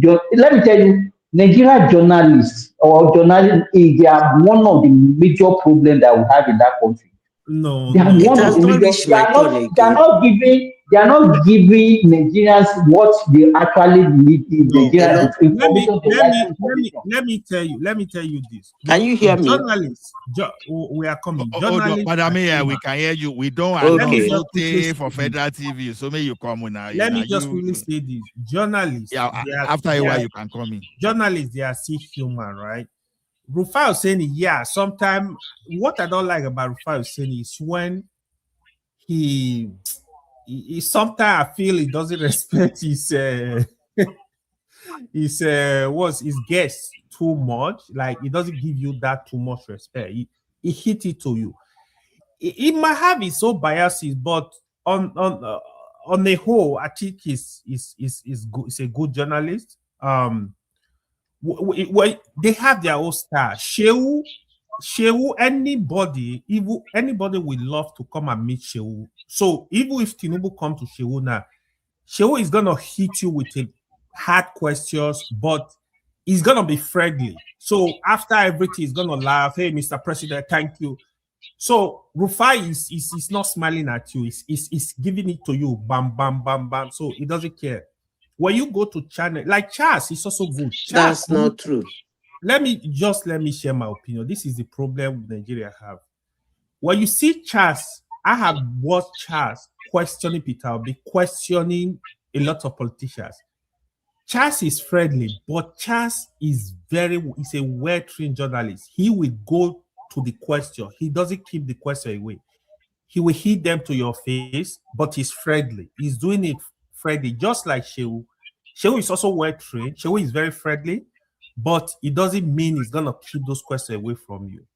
But Rufai is more like telling you, you committed this. No, what? Like, even when you deny, for example, you said, oh, they said you stole 10 billion. He said, no, there was nothing right. There is no record. But so Rufai kind of like he's too hard on his guests, he kind of. But that's his own style. So when you see harass, people like Chimbali, also, what's the other female name? Maupe, they are also good. Even the other young guy, what's his name? They are quite brilliant. But people might have their own biases, which can come. Don't forget what you mentioned as Simba. The owner of AIT was a core PDP man, was a real core PDP man. So apart from that, even the Arise, they are actually trying because the owner is also a PDP man. So it's actually an article man. So there are some kind of politics that play along. It's just like TVC. TVC, they lean towards Tinubu is a fact. So people that work on TVC lean towards Tinubu. You will see this kind of stuff, but we have to be very fair to everybody. Okay. Madam Zita.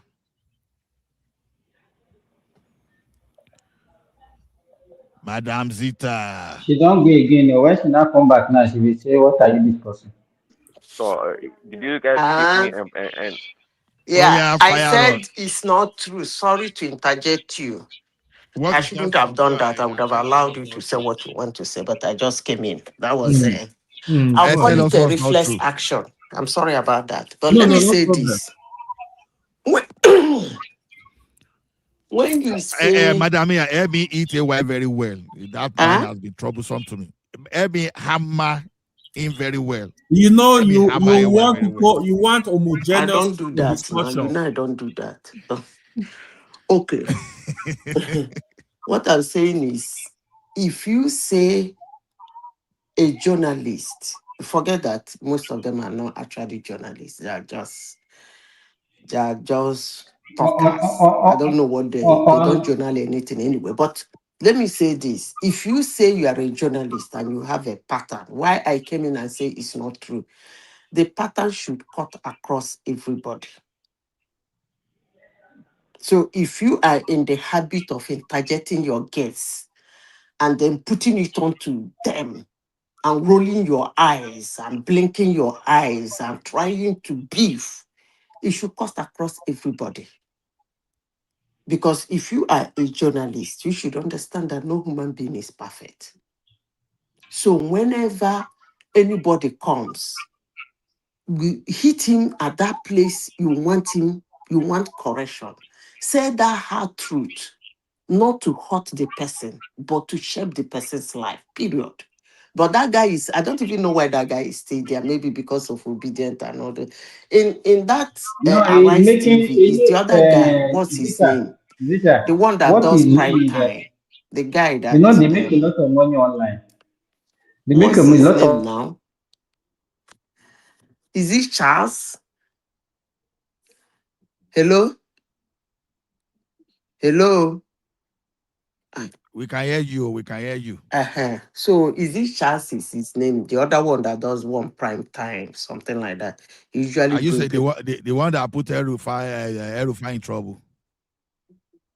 I don't know. I've not been watching them anyway because I don't watch all those things. But there is one in those days when I'm in Nigeria.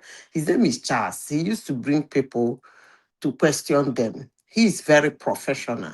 He speaks good This woman is English. another generation entirely. Huh? Another generation entirely. Which Who? one? We are talking of that shots of NT, or which one are you talking about? It's not NTA now. He works in Arise TV. You know. Just work with Arise, not NTA. It's Arise TV. Except when it used to be in Nigeria, and Madam Sita left Nigeria maybe probably like 30 years ago, and you say when I used to be in Nigeria. No, I didn't leave Nigeria 30 years ago. So he's very professional, and then he speaks good English. I give it to him. He speaks He's very a good British English. trained journalist. Yeah, and he carries himself very well. He asks questions. He tries as much as possible to be civil in pushing it across to you. And when you don't want to answer, he admits that you are mum on that particular question and he moves on. But all this recklessness of people talking like people who are in beer parlor, I don't even know what that means, but it is okay. If they excite some people in Nigeria, that's still okay, and that's our standard. You know, they have those kind of people all over the world. That is But good. but the difference is that I remember he asked Peter Obi about the Yes Daddy TV. Yes Daddy audio. Peter Obi refused to answer. Huh? I remember him asking Peter Obi about the Yes Daddy audio. You mean the Charles? Yeah, Charles. Charles does not. He does not. Yeah, he has it, and he says he does it very civil. I won't say Very polite. civil, exactly. I would like to use the word civil. If there's any reason El-Rufai is in trouble now, is that Charles we are talking about? Oh, I don't think Charles did anything. No.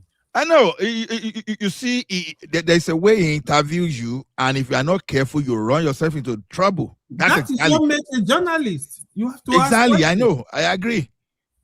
And Okinbaloye was even telling Aisha. El-Rufai is in trouble because he's in opposition. Period. It's not in trouble because of anything. Call it what it is.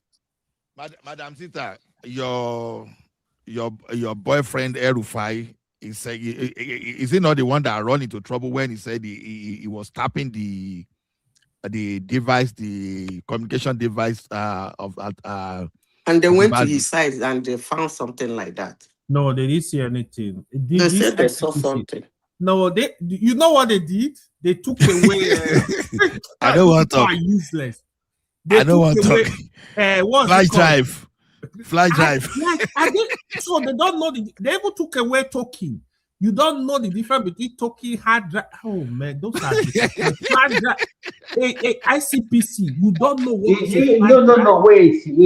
Before you put start excuse me. Can you hear me?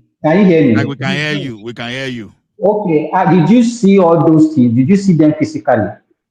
Are you basing your argument? Okay, wait now, let me finish what I'm saying. Are you basing your argument on what the El-Rufai said? No, they accepted. That's Allah. Maybe Allah saw it. They accepted. No. See, no, the way the journalist presented it, that's why I even laugh. So a flash drive can be a tapping device. It depends on what you have on it. So if you are using the digital if you are using the digital solution to tap, that's your software may be on your flash drive. So the way the journalist presented it as Bro, if there is nothing there. They are dumb. No. AY. It's the way they presented it that made me laugh. See, let me tell you one thing. You can put software you want to use to hack a system on flash drive. Yeah, true. So this is Madam Zita. She is security, cyber security expert, and I'm not. So she will be the one to tell you more. So, Madam Zita, is there anything you want to contribute to before I bring Uncle Beno in? What do you want me to contribute? You were talking about state police the other time. Now you don't like state police, so No, what I said is that the way Nigeria is, I would prefer National Guard, because in the kind of insecurity we have in Nigeria now, generally speaking, police cannot handle it. And there is some level of arms and ammunition you can give police because they are civil. Okay? They are meant to defend the civilians. But these people that are coming, these headless mobs, they are not the kind of weaponry, the weapons they are carrying is not a civilian weapon. So for you to say you want to create state police because of those people or because of the kind of insecurity in Nigeria, I can assure you it's not going to work. That is one. Secondly, you cannot go beyond the international law and jurisprudence to arm your police beyond the level of arm that's supposed to have.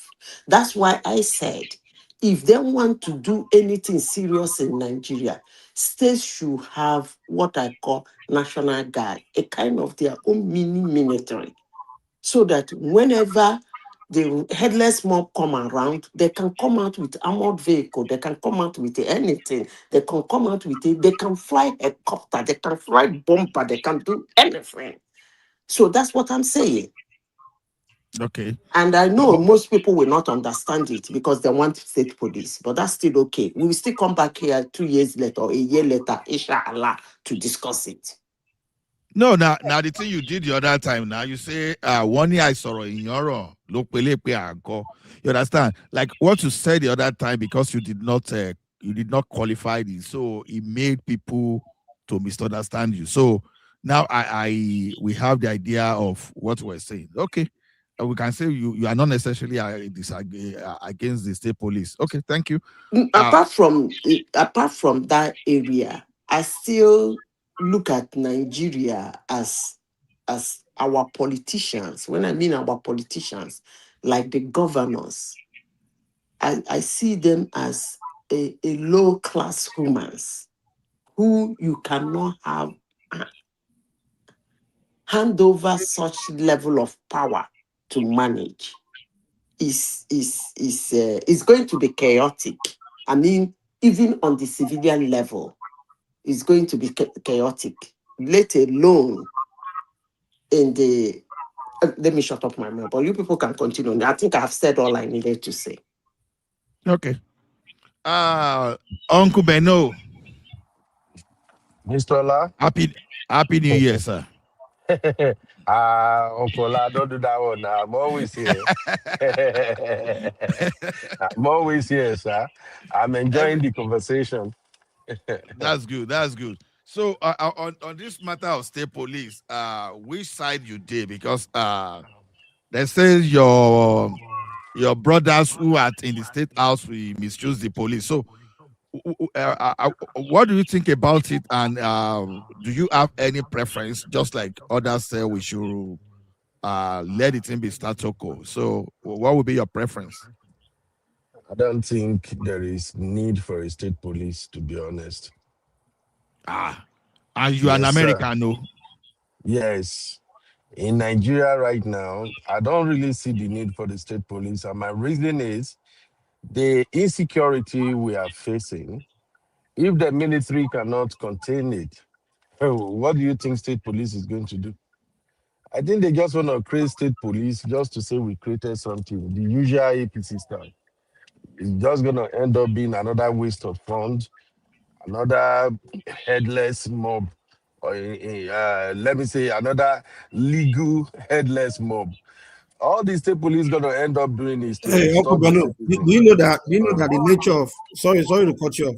Do you know that the nature of that insecurity? You know, is a police kind of is designed for police to solve, no army, because No, that level that is a local terrorism. It's a police no, issue. no. Okay. Maybe Mike, you should introduce yourself properly so that now Let me explain it to him. Uncle Do you Beno, know that Uncle that is? Beno, Mike is an expert in this field, so that's why. So when I he's didn't say I'm an speaking, expert. he's I'm speaking with just experience. No, of course you are. Why? Never say I'm an expert. You are. Mike, you be police. Did I tell you I went to school to go stuff? But anyway, we're just using common sense in our conversation. That's all. No one is an expert here. Anyway, what I'm trying to say is this: do you know that the nature of what's going on is more something that requires investigation, right, to solve, right? Now, an army is not designed for those kind of things. Army is just designed to go and face a standing army to fire. You understand? Go and clear like a All harm right. enemy somewhere. You understand? Like Adi, long time to see. that kind of How are you? army are designed for battlefield. Who is Wherever the this, resident? who's that? Simba, mute yourself, man. Well, anyway, so what we are dealing with this, all this domestic terrorism, all these things, it require investigation to dig what's going on, this kind of thing. And that's the job of police. You understand? So local police can investigate the environment. They can be, knowing what's going on. When people see something, they call the police. When you have problem in your neighborhood, you don't call army, you call police, right? Or you go to police station to report. There's no army station. So the nature of what we are dealing with is not really a army thing to solve. It's really more of a police thing to solve, to be honest. Okay. So that's why, Okay, Mike. Let Uncle Beno respond now. Yeah. Okay, thank you, Mr. Mike. But I'm not a military person. I have no background in how military operates. But from what I know so far, we are dealing with terrorists and bandits. These terrorists and bandits, they are armed with sophisticated weapons. They move like they are going for a war. And you are saying it doesn't call for the military. I live here in the United States, and I haven't seen a situation where you have armed terrorists shooting indiscriminately. And then you say the police is the one to go and confront them. Just like Madam Juta said, if you give us a national guard, they will do a better job than the police. In a place like Nigeria, where corruption have eaten deep into the core of into the fabric of the country, what do you expect? I beg, maybe we don't even go that side, I beg. my brother, Where you're is the missing the training? point. Here's what you're saying. You're saying the police is going to confront them. It's not like it's not like they are sitting somewhere and you're sending someone to go and confront them. These are guys that it's asymmetric warfare. There are guys that know it's not like they are sitting somewhere like that. It's like I said earlier, army is designed to go and confront another army or a group. You understand? And go fire to fire. But that's not what we are dealing with. These are guys that we don't know where they are. They just live in the community with the people, and they look around and they wait and they just attack, and that's what you are dealing with.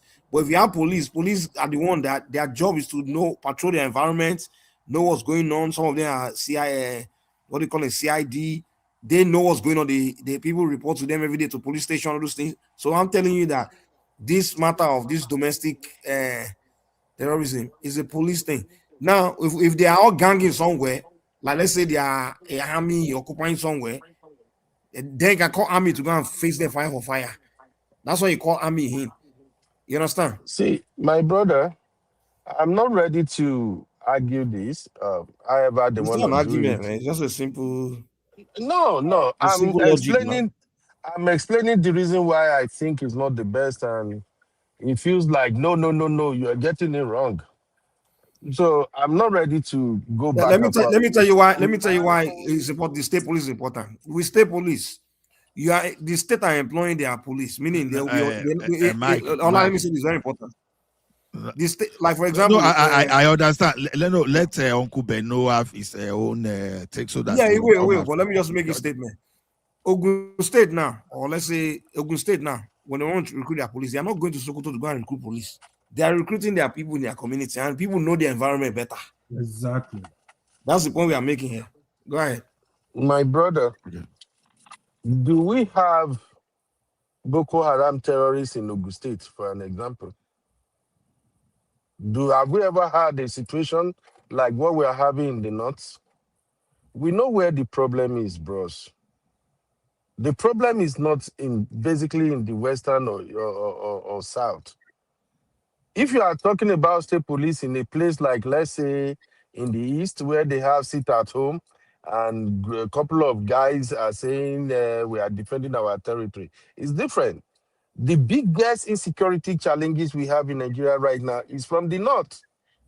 So that's why I felt like creating a state police is just a waste of resources at this point. The police we have right now, they are doing a good job when it comes to policing the states that are peaceful in Nigeria. But in the north, places like Nasarawa, Kano, Meduguri, Borno, there is nothing a state police will do in all those places. That's just my point. If they want to create state police, let them go ahead and do whatever they want to do. I just figured that it's just going to be another waste of resources. And the Nigerians that I know, even the Nigerian police that I know, none of them is ready to face bullet or anything. So that's just my take anyway. The reason I came into the studio is because of the journalism debate that was ongoing. I heard when people were saying some people are good journalists, some are not good journalists. In my own opinion, there is no good journalist in Nigeria. Yes, and I have my reasons, sir. Mama Daruko, I want your beg. I forget Ruben Abati. Ruben Abati is a political journalist. He's not journalist as in journalist. How many of them go to the feed? Let's get down to it, Uncle Ola. How many journalists? The people you mentioned, it's only that can say is a good journalist. The rest of them, all the people you mentioned so far. Which one among them do you see something happen in an area in Nigeria and you see them on the street? Say they are investigating. They don't. These folks, they pick news from blogs, from newspaper, just like ordinary armchair bloggers like myself. What about They this don't do shit. They don't investigate nothing. I don't blame them because they are working in Nigeria, and we all know how journalists have been treated. None of them won't buy. Is it every journalist that go to the field? They have reporters, right? They have reporters that go to the field. My brother, all the issues happening in Nigeria, which one of them are really Nigerian journalists give fake news? May we not pamper them. Let's call it what it is. I am not talking about their training. Yes, they are well trained. They went to school, they passed their board exam, they are doing well, they can speak good English and all of that. But what do journalists they do? Even here abroad, don't we see how they work? In Nigeria, the journalists have been intimidated. They are all scared shit. There are things even an ordinary blogger can say that they don't bother when they talk. Their boss will be the one to fire them. So there is no journalism in Nigeria. All they do is what are we talking about today? Okay, please take your time, watch what you are saying. Don't say this, don't mention that. We don't want to rock the boat. We don't want to offend any politician. That's all I see them doing. Uncle Beno, promise to give me $1,000. Then I will give you an example of a field reporter who is a journalist. Where do you want me to find $1,000, sir? Because I want to help you, because I can give you at least 50 field journalists as a stand-in, and I will give you a very popular They want to help you so that you stop spreading this false information. Investigated an issue, maybe a crime, or maybe an embezzlement. They investigated to the point that BKO is a field journalist. That's Tinubu boy. What are we saying? No. Uncle Beno. That's Tinubu man. Okay. Uncle Beno. So for the fact that is a Tinubu man, it has rubbed off everything that he has done, eh? BKO went to where Boko Haram actually attacked and provided report from those places. It was even the one telling us about the military equipment that were located in those locations. He went to the battle site. BKO. Yes. When was that? In fact, he has done that thing for he actually did. But BKO he did it. He has done a lot of that. PKO is pro APC. Mr. Olak, when we are talking about journalists, we are talking about journalists who is not afraid to ask questions that will give Nigerians answers to some of the things we really don't know what's going on. Majority of these guys, majority of the journalists we have in Nigeria, they are all kind of pandering towards one political party or one political figure or the other. They No. can't report. But reporting insecurity right from the time of Buhari, even right from the time of Jonathan, has nothing to do with political party. Telling us now, you went to Jos when the attack, went to Safara, went to Borno. That has nothing to do with party, Uncle Beno. Okay. But if I may ask before I leave, sir, if, for instance, a journalist is supposed to sit down with Tinubu today, who would you recommend? That this person is not going to be intimidated. He's going to ask all the right questions, including the fight against corruption and including all this money that the government is borrowing and we don't know what they are doing with it, including all the people who are misbehaving in Nigeria. If a journalist have to face Tinubu and ask him those questions, who would you recommend that is going to do that? You want me to comment? Well, you want me to say? We need I know someone that can mention easily. Why are you laughing now?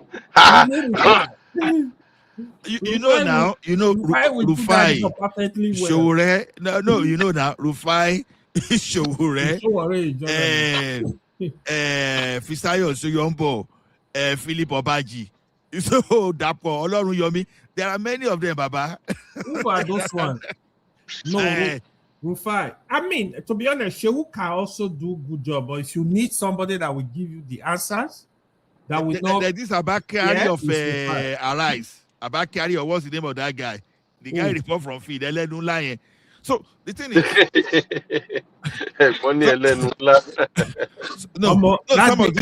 that day DSS we just drive.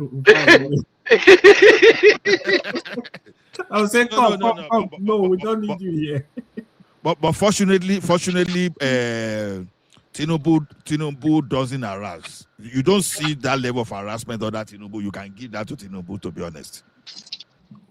I know why we say I be tribal now. Of course, you are lying now. That's not correct, actually. Well, no. Uncle Ola, why you say Tinubu doesn't harass? Who has questioned Tinubu one-on-one? Exactly. Who? Has Tinubu himself ever sat with any journalist and say, okay, let's talk about the state of the country. I'm ready to defend everything that is happening under my watch. Yeah. At least Buhari did that at all. We want Tinubu to do that. Actually, let's call Shehu, call Rufai, call Charles, at least let them go interview him. So Nigeria will learn. No intimidation. Tinubu won't even do that. I like Bami. I like the way he's operating. He won't even do that. Somebody that campaign for election that can't even attend. One debate, do. The only time I saw him sat for one-on-one with one journalist, I don't even know the name of that journalist. That journalist was one that asked Tinubu and say, okay, let's talk about the Boulevard. Tinubu was looking at him like checking Coco lying by Junior or what? Let's just leave it. We have multifaceted problem in Nigeria. Even prayers cannot help us at this point. I don't know. That's why as much as I want to say, okay, Tinubu, I think he has the intellectual capacity to lead the country, right? But when I look at what he's doing on the other hand, on one hand, he's making right move. On the other hand, he's making another move that is destroying what he's doing already. Well, my Nigerian matter don't tire me. That's why sometimes I just listen in the background, just have fun and let it go. Nigeria, the way I'm saying it, by the time Tinubu just finishes 2031, let them just divide the country, make everybody go in your own way. No, now that place I agree with you. Say me, I know say why is it that Nigerians all Nigerian problems, like the end of their solution is make everybody else go separate ways. Yeah, Yes, Mike. Yes, Mike. It's almost like black man, Nigeria, they don't have some problem at all. No one How ever we propose because solution. exactly So how when we they go become there, which divided. I agree as far as maybe divided, to be honest. But if we are discussing problem, yeah, I don't think that's the solution to the problem. But Yeah. I'm not saying dividing is not a good thing. Of course, I want to have my own country.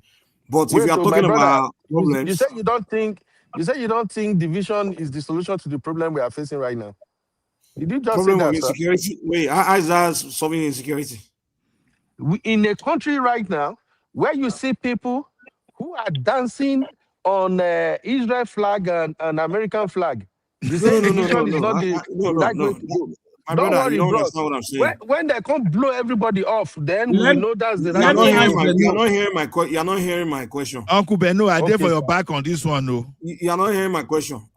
You just hear me Okay, say bros. I am in favor of Nigerian dividing because I want to go my separate way too. But I'm talking about whenever we are presenting specific problems and asking for solution, like for example, insecurity or economic, all those kind of things. People will say, but we all go separate ways. How is that a solution to that particular problem that we are talking about? yeah, it's true. It's a good That's what one. I'm saying. But let me ask our Beno. separate way, we solve our Let me insecurity ask Beno. problem overnight. Okay, Beno, Really? quick question then. Quick Yes, question. sir. Beno. Really, you So go how you go separate way would and the you- bandit will disappear. Sorry, Mike. I'm Beno, telling you. Beno, Yes, Beno. sir. Let's assume they want to divide the country today. How would you want the country to be divided? There is no Can you other way tell to me? divide the country. The map already divided the country the way it is already. How? Uncle It's already Beno, divided. ask me Let him ask why her did. now. No, now let him answer the question now. Okay, Yeah. okay, sorry. See, in my Uncle Beno, go ahead, sir. if we're gonna divide the country, first of all, let all the northerners just go first. Then Who are the West, northerners? the Tell me, West, who are the the northerners? South, Who and are the the East, northerners? they can come to the round table and decide if they want to Wait be now, together.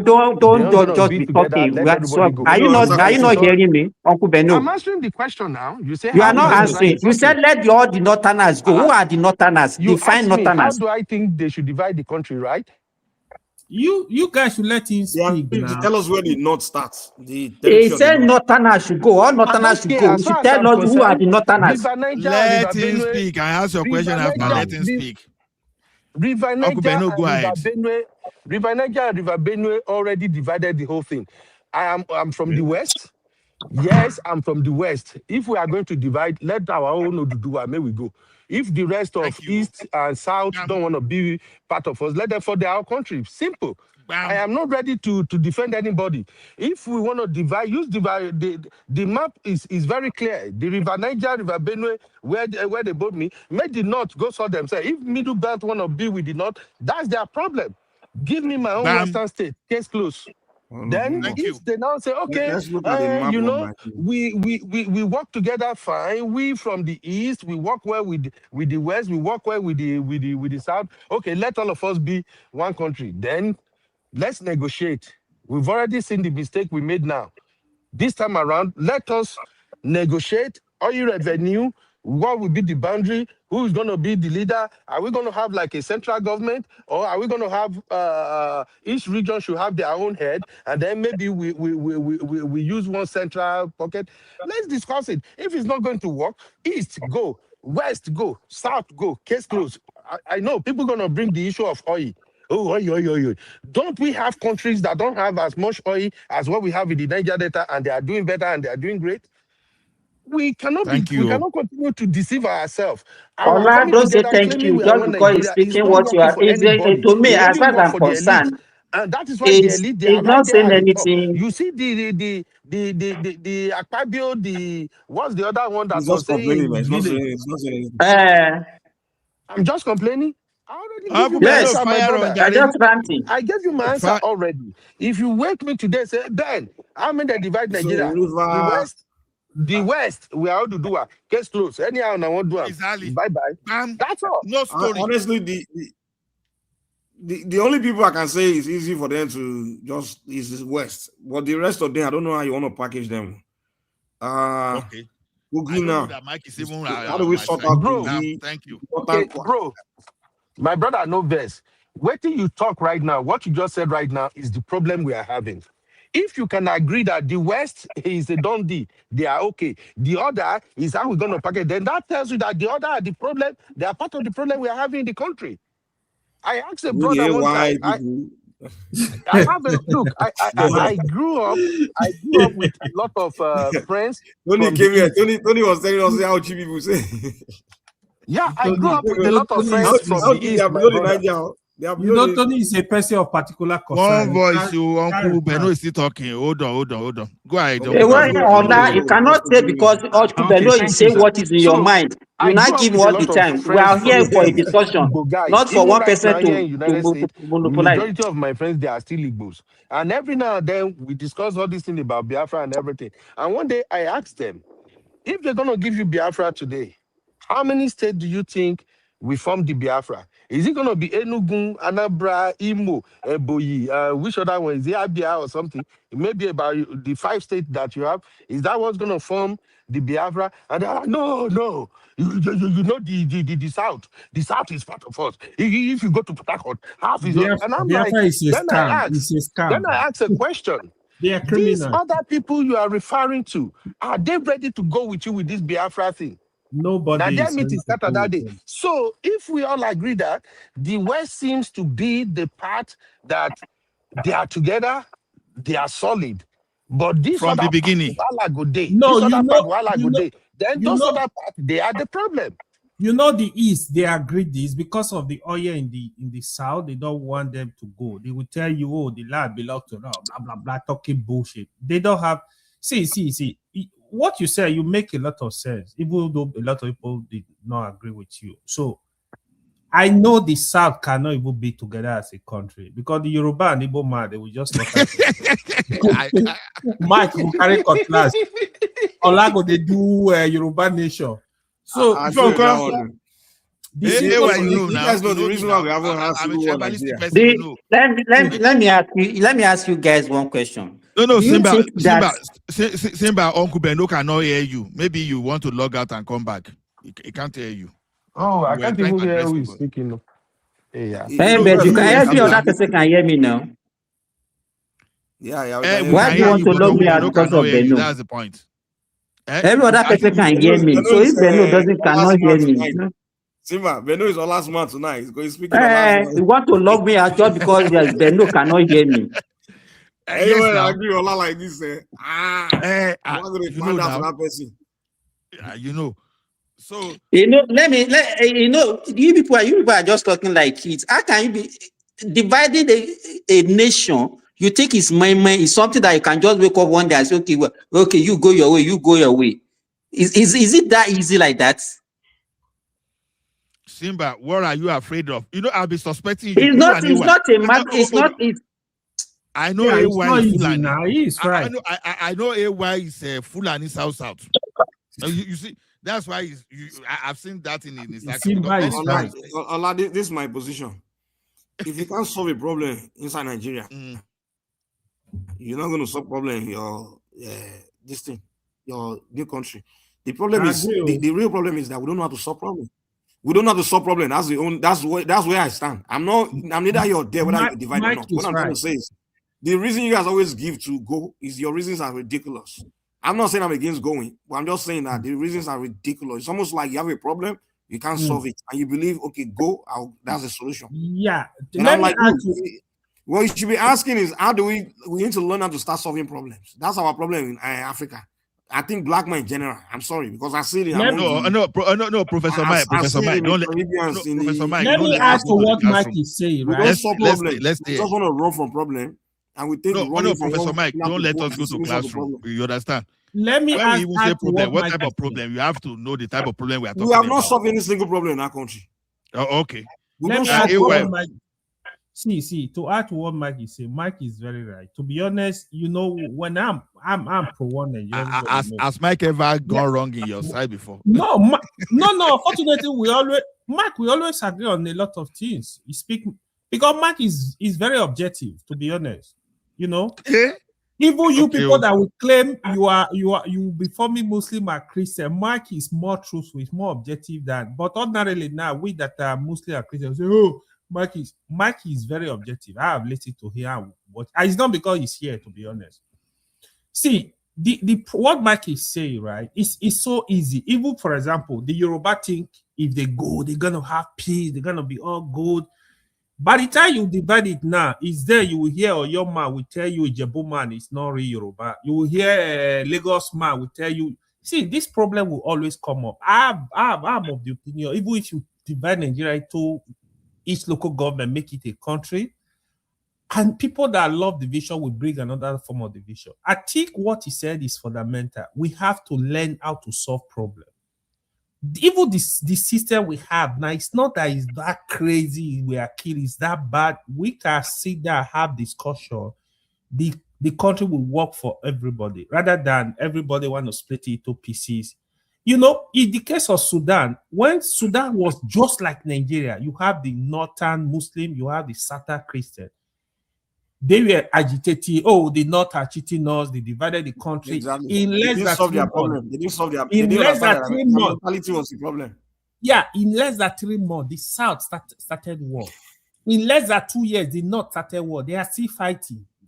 Till today. You know why? Because they didn't realize that their real problem when they were together was their mentality. It wasn't because they were together. No. So when they left, they took the same mentality to the new country, and they had the same problem. You understand? So that's what I mean by you are not solving your problem. Mike, we agree. See, what I want you to know, AY and Mike, is this. When you say problems, there are billions of problems. Billions. But now, when you now have billions of problems, then you now rank those problems. How significant are these problems to my survivor? You understand? So the thing is this: when we say we are going to see, any day there's no problem, there will be no human existence. Human beings are meant to solve problems. So that's there will be no problem. All those things. I don't see Uncle Bedo, don't run away. So I have an idea. But if you don't know how to solve problems, It's what we are saying. Basic problems. Sorry to we have to learn that. Hold on. I love what somebody put on the comment section. He said, for example, if you ask your man and Ife man who is more superior, Ife man will tell you Ife, or you will tell you Oyo. This problem will come up. You will see battle. No, see, AY. I have an idea. How about we divide it by religion? Let's just pack all the Muslims. You can't divide Nigeria by religion. AY, shut up. I'm talking. Hold on. Let's pack all the. Hold on. You're in trouble tonight, AY. Let's pack all the Muslims. All the Inshallah, all of them, and Allah cover. All of them, pack them to the north. Let them just stay there and worship the Allah. We should say send AY to Sokoto, Abi. All of them, anybody who's wearing hijab, so that we don't confuse ourselves. It's simple. That's how they did it with India. Where will you send Mike? No. It's normal. That's African religion. It can stay in the South. We have to respect tradition. But you see those a lot of people, let them go. So what all about of them pack? Can you be quiet? AY, let me finish. All of them, pack them. AY belongs in the north. He doesn't belong here in the south. Once you marry a Muslim, everybody that is, No, I'm not converting. For real, like within my heart and soul. I want to go to the north. You remain in the south. Yes. God bless you, Mike. No, then that's fine, you know. But no. Look at India. India literally separated by religion. But Mike, India really separated. You know, there used to be Pakistan and then India, right? Now mostly Pakistanis. They are there now. You see, they're the ones terrorizing India. Have you watched Indian news? Oh my God, AY, can you let me finish? The Muslim in India are more. So as I was saying, the Muslims in India, right? They're the one causing chaos there. There's oh my God, how do I? Okay. Let Shoma speak now. No, don't worry. He has no choice. You can bring him back later when I'm done. So basically, No, the Shoma, people don't do in that now. India No, are hold causing on, Shoma, don't do drama. that. The Muslims in Don't do India, that. they're the ones causing drama. Literally, they should have just gone with Pakistan. Because I watch Indian TV shows on Dish, and I'm telling you, every time on the news, they're the ones that want to become terrorists and do this and that. While the regular Indians are just worshiping their gods in peace. They're not trying to do all this inshallah stuff. All these Muslims, let them pack to the north. That's actually where all these things started from. Let them all live together. The Yoruba Muslims, the Ned Woko, all of them, let them go and live together in peace and do their Ned Woko Sharia is a law. Muslim. I mean, he claims he is. You know, this fake life. Let them go and do their fake life there in the north and see how long it's going to last. Because people don't realize how serious this religion is until they all live together. My You get my dear, point? you are very right. The Thank you. religion is beginning to annoy me. Thank you. Let's divide it by religion. It makes sense. All these Yoruba Muslims, una go to the north, all of you. Ned Woko, all the fake Shoma. ones, even the fake Muslims. Let them all go live together Shoma. and kill yourselves. Hold on. Shoma. No, Allah, let me tell you something. Let them kill themselves by themselves. Since they can't even protest for the right things, they're just confused human beings. What? You know, Boko Haram is slaughtering them. They're still doing inshallah. Inshallah over what? How can your God allow your fellow human beings to be dying anyhow? I would never say inshallah to any Allah that nobody's rebuking. Let's divide by religion. No, Shoma, hold on. See, Okay, let me go tell you ahead. one thing. No, that Islam itself is not the problem. I want you to know that. It is. Now, I'm sorry. No, hold on. I have cousins, nephews that are Muslim, so they don't give me problem. They don't even, sometimes you even wonder whether they are. You understand? I know exactly what I'm saying. See, look, the problem, what happened? Who banned Dami? It's trauma that is misbehaving. You guys allow her to do what she like. You can't. Choma is one that banned. No, Shoma, don't do that. Don't do that, please. Don't do that. So, because don't do that. But he shouldn't come to be attacking her. She can attack her Thank opinion. you. He's been yabbing his nonsense mouth. I don't know what AY has been yabbing his nonsense I've mouth been for keeping 1 quiet hour. about this. And I The just way came in you here men to talk to women, I don't really like it. No, Exactly. Shoma, just call my attention to whatever. Don't ban people, please. I beg of you, I hear you. So AY has been yabbing his mouth for 1 hour, and I came here to speak my opinion, and he's here talking about yeah. He should let me speak. No, Shoma, let me say. You know one thing And I don't want us to be Allah. I don't want us to be bringing family sentiments. All these religious people, all of you guys go together. Muslims, we should separate by religion. You Simple. support the attack on the Iran thing. Are you gonna do? Hold on, Shoma. See, yes, I am. No.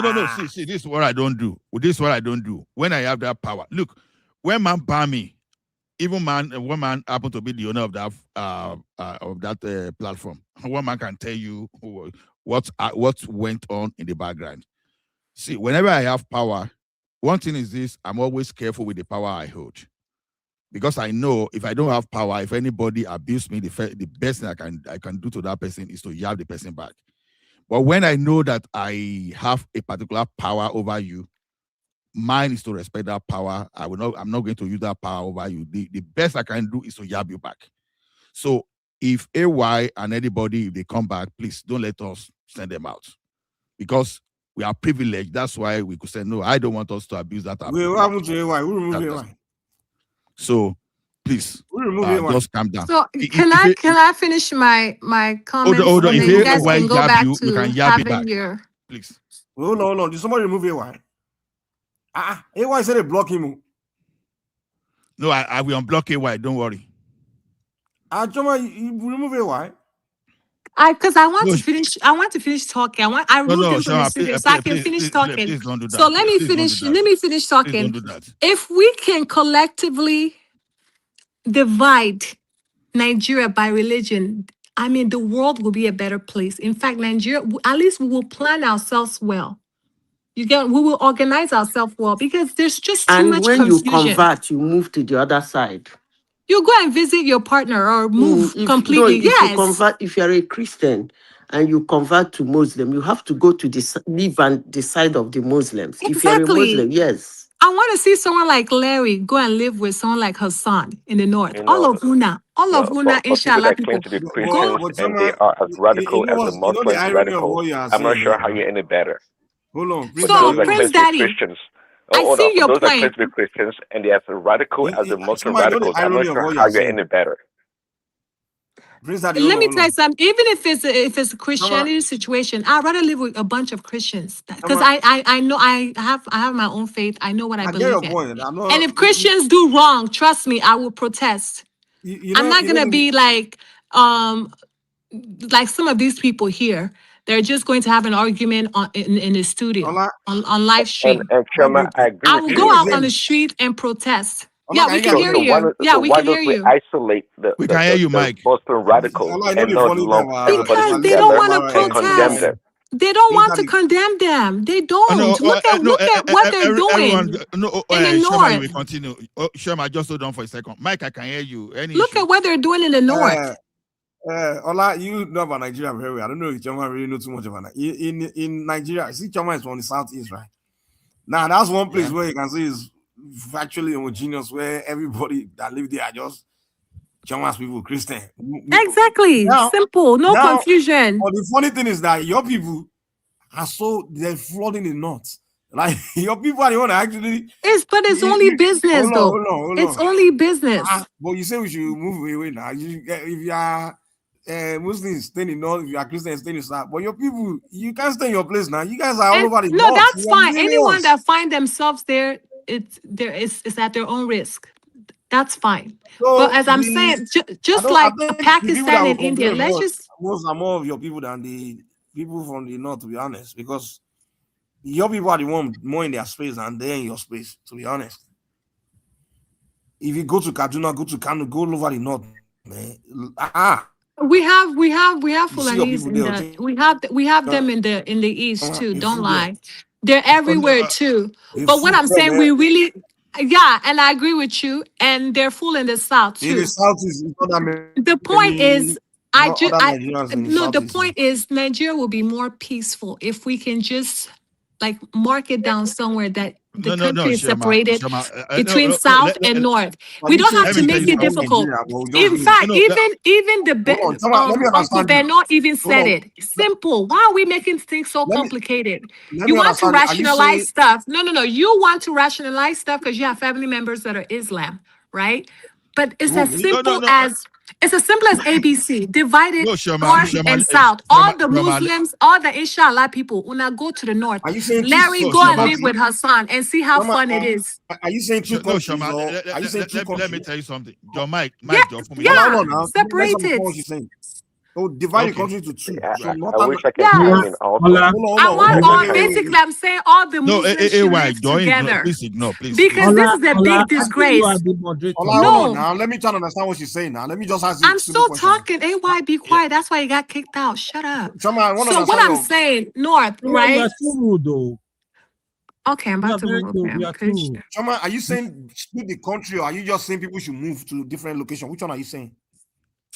They should just remove them from Nigeria. Remove them from the Nigeria indefinitely. Because see, if Trump is going to throw a bomb, let him throw... No, because let me tell you something. If Trump is going to throw a bomb because of this alliance of Iran... Is the name of the country still Nigeria? Hold on, let me finish. This is where my mindset is coming from, right? Listen. Because the North people, they're protesting against Israel. Right? Let us divide these Inshallah people, all of them go to the north, so that when America is ready to throw a bomb, let them throw a bomb on everybody in the north. Or they're still part of Nigeria. Are they still part of Nigeria? So I don't want them part of Nigeria. Everybody that Okay, so is they have a Muslim different go to countries. the north. Oh, I Huh? thought you were saying I thought you were saying that we'll still be one country, but they will just Separated, yes, move. That's what I thought you were separated North Nigeria and South Nigeria. Just like we have South America, North and America, two correct? different country or was still one country. Two different countries, yes. Where all the inshallah people will go to the north, right? And all the normal human beings will stay in the south. So that when they're ready to throw a bomb, all those people that are supporting Iran, they'll be on the receiving end. Well, I don't want them to make hold a on. see. I Let don't me want them chime. to fire the missile by mistake. Do you understand where I'm coming Chama, from, Mike? it appears that you've not lived among northerners or Muslims. No, Because I outside, if you had, have, but no, I well, have, but then nobody's you should condemning know anything. that they Did are you some of not the see fighting. the Hold on, protest, Chama. Prince Daddy? We're living in fear of these Hold people. on. It's not Because of people are normal. protesting. Listen, Prince, let me finish. We are living in fear of these people because of their Allah. So all of them should just go over there in the north and worship in peace and leave us to be infidels in the south. Well, they are worshiping in the well, north now. you're And making some an of their assumption communities that are the people still in the there. south Yes, Madam themselves Zita is the only one that should talk. Everybody's on mute. You Go see ahead. this thing you are saying. Europe and America will not understand this thing you are saying because these people have technically moved into Europe. They have filtrated the whole of Europe. Europe is in charge. If you see this Spain Prime Minister cannot talk because his country is, I don't know whether we say 60% Muslim. If you do PAM, they will start demonstrating, they will burn down things. So, I mean, I don't know why they allowed them to come in the first place. But if you think you have they have a mission, which the Europe did not understand, and I don't think America is not understood it. But the thing is that the law of America, I think what is going for them is their constitution. I think their forefathers saw all this shenanigan coming. So they put 1 or 2, 3 things in place to hold them. But Europe, these people are coming for a mission. You come into a country. You said you don't like the way they live. You come into that country, you flag your flag. You hate their culture, you hate their way of life. Then the question I will ask that person, what the heck are you doing in that country? That's the bit nobody wants to answer me. But Europeans go to their countries too now. I am not against anybody. You have to respect the country. Listen, I and the am not religion. against the way somebody lives his life. Europeans carry Neither imperialism all am over I the world. against anybody's culture. Where I am not fighting their culture. Neither am I fighting their way of life. I assimilated myself in their way of life and in their culture. And I want to tell anybody listening, if you think you cannot adapt to somebody's culture and way of life, you do not like their values, get the hell out of that place. Period. You know, Madam, It's as simple as ABC. You know where we agree with you, but where we disagree with you is it's like you're doing double standard. It's almost like you're instructing others how to behave with Europeans, but you are not instructing Europeans how they also should behave with others, because Europeans are doing imperialism against others. Listen to me. They're listen, you proud yourself. For example, look at Let what they me are say doing this. to the Let me say this. colonies. You proud yourself. This Europe that we are worshiping, they can't survive without imperialism. Let me. You don't. Mike, let Madame Zita finish. Let them worry about their survival. Don't bring your immigration whatever to say they can't survive without you. Allow them to worry about that. Well, maybe the solution hold on. is Even if they don't survive, I think that would be better for you if they don't survive. So don't come here to tell me how they're not going to survive. Everybody, hold on, please. Everybody, hold on, please. So, hold on, please. So 1 second, Ola. I came in when I heard someone said Spain is 60% Muslim. Like, Can people stop? Can people stop speaking in this way, please? Like, if you don't know, just don't Anyway, say let me things like continue that. They with what like I'm to saying. push lies. When I hold on, How can you say Spain is 60% Muslim? sometimes when Have I you been say to No, no, Spain? something, Madam AI, hold on. Let's Come on, progress it's this really thing nice. because it's just coming. Have you been to Spain? If you go, Spain is one of Spain and Ireland are still one of those two countries in Europe where Christianity is still super high. You go to Spain on Sundays, or like go to England or go and to France on the Sundays. refugees are who? Can I just finish? You How will be many speaking, Madam millions of Zita. refugees do they have in their country? You don't Can I understand finish, what I please? said, Can I but finish, never please? mind. Continue. When you are done, I will finish what I'm saying. I don't even know why Allah should allow you to interject me without my Why? permission. Madam, I was still Zita, speaking. Abba, Okay? no. It's just coming because Ola, I was still speaking. If anybody wants I to know you will interject still me, he take over should the have asked floor. for my interjection. You do not tell But me to keep quiet for another person Okay, to no speak. vex. No, I didn't ask you to keep quiet too. I said wait too. I didn't ask you to keep quiet too. You know, We're I'm not gonna that give rude. everybody 1 minute to speak, man. Yeah, but I Yeah, did time ask. it too, because I this did ask. one. I said, "Can I say something?" I did ask. I said, "Can I say something?" That was all I said. That was my first comment here. I didn't just jump in before Ola came in and said, "They should let me speak." If you want to be pushing propaganda, you don't want people to refute your propaganda. Fine, you can go ahead with it, enjoy it. But the truth have to be told: Spain is not even 10%, like 10% Muslim. Okay, it's not. You can't even before you the countries where you can go to in Europe as we speak today, and you can say double digit. They have double digit in Muslims. Maybe France and the UK, or a little. I'm not even sure Netherlands is that much. You know, you go to these countries like pure Caucasian people everywhere. Just because you go to one or two major cities and you see a huge diversity in those cities. The UK that you're talking about, the UK is still nearly 80 or 80 something percent Caucasian. Just because people go to London that are major cities and they see huge diversity, they go to Birmingham that are major cities, they see huge diversity. Oh, the UK is colonized. No. Madam Zita, go to places like Cannock, go to places like Shrewsbury. You will see 99% white people. Go to their rural area. And they're the safest place. I don't even know why we are fighting for white people. Said the same white people that went to Australia. And Okay, My can I point, can continue we with get what back? I'm Yeah, saying? let me let's say this, continue, man. Madam Let me say Zita. this. Okay, Can I continue, continue madam. with what I'm saying? Now. Yes, Madam Zita, you can continue. You Can I see, make my can I line my point? if you come Stop being to rude, man. this place, This Somalians, We're listening. Mhm. if you come to this place, Somalians, the country is about 50, 54, 53 million people. Only Somalians are 43,000 Somalians here, and they are all Muslims. And the question people used to ask, how did they come in? They will tell you is when they were having their ridiculous war in Somalia that made Somalians to scatter all over the world, committing mayhem. Is that their ridiculous war? Countries started awarding them asylum. And that was how they infiltrated everywhere. Can you imagine 43,000 in a country of just 54 million people? Well, the question is who behind the stability in Somalia? No Western countries have a hand in it.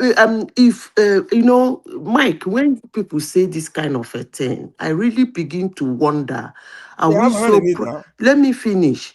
When we say who destroys Somalia, is it not the Western culture? I begin to didn't say they wonder. destroyed it. Is That's not it what I'm that? saying. I said they have a hand in it. Can I say something? Is it that we are so proud of our stupidity, our idiocy, Well, I'm not our Somalian, dumbness? so I'm not. Because one of them. when we sit down to keep saying these things, that somebody came to our land, let me finish, that somebody came to our land and destroy us. We are just flaunting I our never said that. I idiocy, never said our that. stupidity, and our That's not my ignorance. argument. No one came to my land to destroy me. We are talking about Somalia. If you want to say the Somalians are stupid, I understand that, but not me. I'm not Somalian.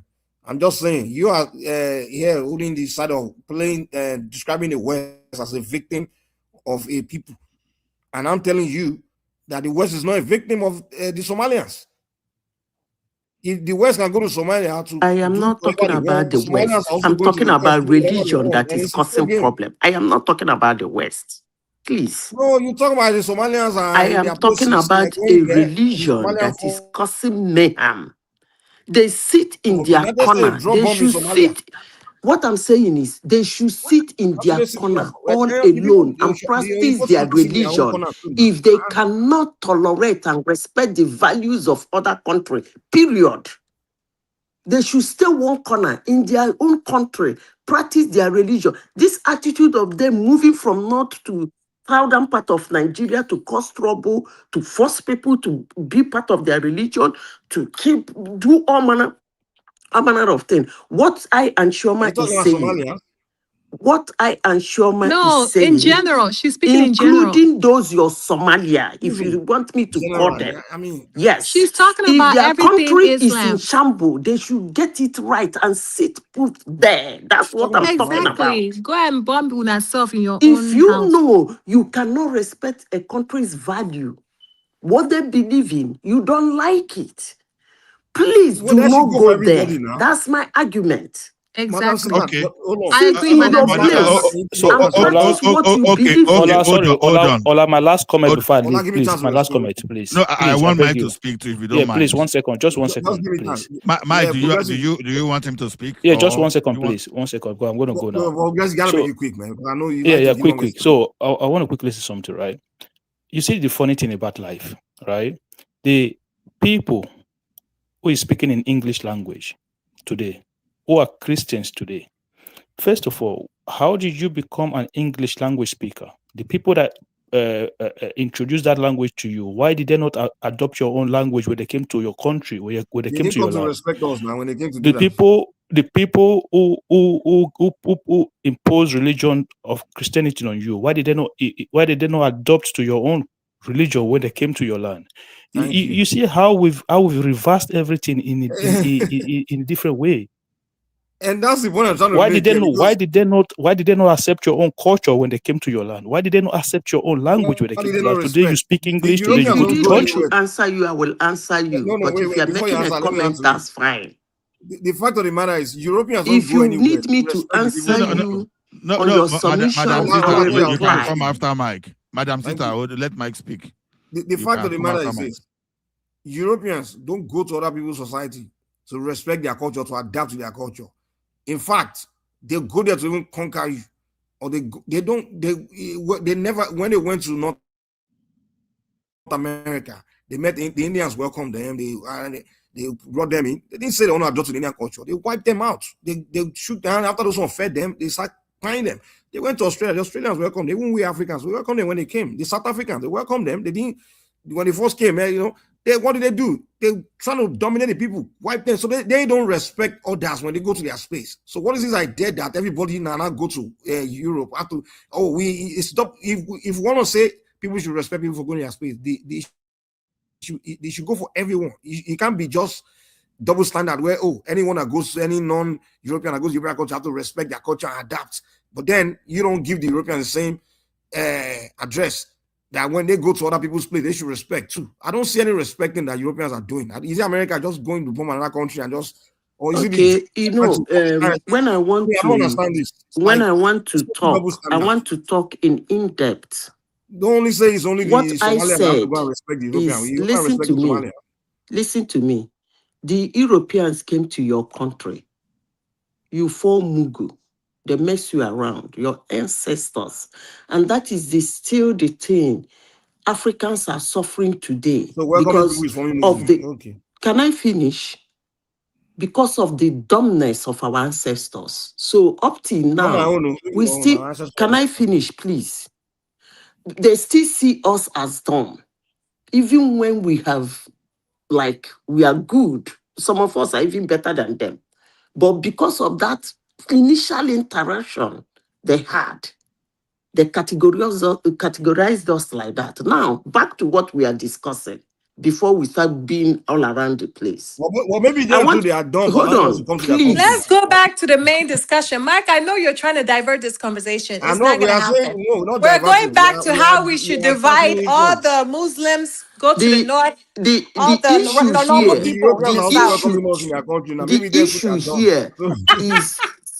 issue here is the issue of acceptance. I'm sorry, Madam. The issue of acceptance and your value. Mr. Mike, please, let's have this conversation one after the other. When you are talking on the ground, we can't even get the direction of what we are talking about. I'm so sorry, sir. Thank you. Okay, thank you, Uncle Beno. So, who wants to take the stake now? Is Madam Zita finished? Madam Zita, you finished? We are talking about acceptance and respect for value. When the white people came to your land, according to somebody who said they came to your land, when they came to your land and sold whatever they needed to sow, you accepted it. You learned the English. They did not force it inside your mouth. They spoke, they wanted the communication. They opened the communication. You did not force them to use your own language to communicate. You allowed them to teach you their own language to communicate. What am I saying in essence is the word acceptance. And if at all you said no, that I don't want you to use your language, you should have used my own, learn my own, and use it for medium of communication. They wouldn't have gone to your streets to start burning and destroying everything. But that's not the area I and Shoma is discussing. The area we were discussing is the area of religion. And that is the one that is causing havoc. Is the area of religion. If you think that what you believe in, you cannot tolerate another person in any way, please, I beg you, in the name of that thing you believe, sit put in that area you believe in it. That is my argument. But Madam, I wanted to say something too. I don't want Trump to mistakenly bomb Lagos or throw missile to Lagos because of these confused Yoruba Muslims that be whatever the Fulani Muslims. I beg all of them, all the Inshallah people, including Larry, all of Una, go to the north so that when they are ready to finish you guys, all of you guys will go together. Because if you cannot condemn something that is wrong, then you are Boko Haram. Can I contribute a little bit? No, please, they should not bomb Lagos or the East. So I'm begging Una. You guys, hold on, they should not do anything to Lagos because of Inshallah. Please permit me to set the tone of this this discussion. See, I'm not comfortable with this idea of Muslim Christian. Let's set the record right. Now, when you see the actors on both sides using religion as weapon, neither is clean. If you go to England and go and read the history of Anglicanism, you will understand that some people were terrorized to become Anglican. So don't let us go to that place. So America and all these Western people, they know what terrorism is. So that's why when they see Islamic nation doing all those things, they know. So both they are fighting to dominate. Don't trust because they appear to you as Christian or Muslim. Let me even say this. Don't fall for that, please. The issue. I don't see. Chama made a statement earlier. He say, "Stay in your north and do your protest and your religion there." And the question I'm asking Chama, the people doing their religion and their stuff, are they coming to Enugu to do it or your place? Is it not? Yes, they are not there. Yes, there's Fulanis in the southeast. They're everywhere. Yes. No. Okay, Mike. They're not in your place. No. Mike, my answer is yes. More. My thing is, are they there? Hold on. Are they there shoving Islam into you and doing their what they call it, Islamic movement in your space? Are you guys not the one that said they have a mosque in Enugu, right? Yes, they are. But they have a church. Just carry your mosque, carry your people, carry your hijab. All of you guys, just go to the north and stay there. Because I don't want that missile. I don't want any missile to accidentally come to the south, to the west, to the east. Okay. Or anywhere in the south. Let it just go where you people want to. Hold on. Let us set this record right, because it's unfair to Islamic community. I will tell you this. You understand? I think I understand. I'm married from an Islamic family, for you to know, and none of them is an extremist. The truth is this: my wife was even a Christian. Under his dad that was the chairman of the mosque. Right under his roof, my wife was attending church. Just like you see Remi Tinubu, that is a pastor, even under his husband that happened to be a Muslim. See, please don't call Remi Tinubu a pastor. I'm sorry. That's like okay. Okay. Then the thing is this: there's a difference between the real practitioner of Islam and those people that are using it as weapon. Hausas, they are the victim of Fulani jihadists. Hausas, they got Islamic before. I don't even think anybody's using. But that's the thing, we're all victims. We are all victims. Why are we making an excuse? It's the same religion. That's what I'm saying. We are all victims. Okay, hold on. Let us, Prince Daddy. I've not heard your voice for a while. Just a minute. I will not take it. No, hold on, Remi. I will come to you. Momo, I will give you your own full flow. You understand? No, I don't want to full. I just want to come in a little bit, and then the next person will continue. No, now I want to go to Prince Daddy, then from Prince Daddy to Uncle Ben, then I come to you. So I don't want. No, I just want to say one thing for just a minute. Not. Okay, go ahead. What I want to say is that I see evil on both sides. The way they play their game might be different, but the end game is the same thing. Whether you are Muslim or you are Christian, it's the same thing. So don't let us. And when you guys, of course, you can blame African people because they are mumuish, so that some people will come from a white man's land and sell a mirror to them, come in the name of religion. And when they don't want to accept whatever they bring out their gun. And they use their gun to wipe them to order. Let's be factual here. And when you are looking at all those places that have insecurity, one way or the other, the big player, their hands are not clean. The big players, their hands are not clean over there. So in conclusion, to me, I see two evils on both sides. I hope that God will let us find the peace. Can I come in? Okay. No, Mike. Let me just give Uncle Beno another minute to speak to, so you can come after him. Uncle Beno, see, you might be the one to rescue me from, Shoma is on one extreme side. Mike is neutral. Anyway, Mike is normal because I understand he is preserving African culture. So, what can you say? Because I don't know how Shoma want to divide us by Muslim and country in that country. I don't know.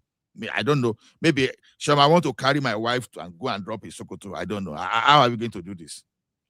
Did I tell you to marry a Muslim woman? You didn't think about that. No, the point you can ask Shoma is that 95% of people living in the Southeast are Christian. No. I want to ask Uncle Beno. I gave Uncle Beno the floor and you are jacking. You made your bed, lie on it in the north. Let me ask her a question. So, Chama, would you also agree that majority of the Christians in the north, Kaduna, Kano, Katsina, Taraba, and the rest, they should all deport them back to the south as well? Yes, that's what Shoma is saying now. What are you talking about? Uncle Beno. I just joined you. Okay. Uncle Beno, rescue me.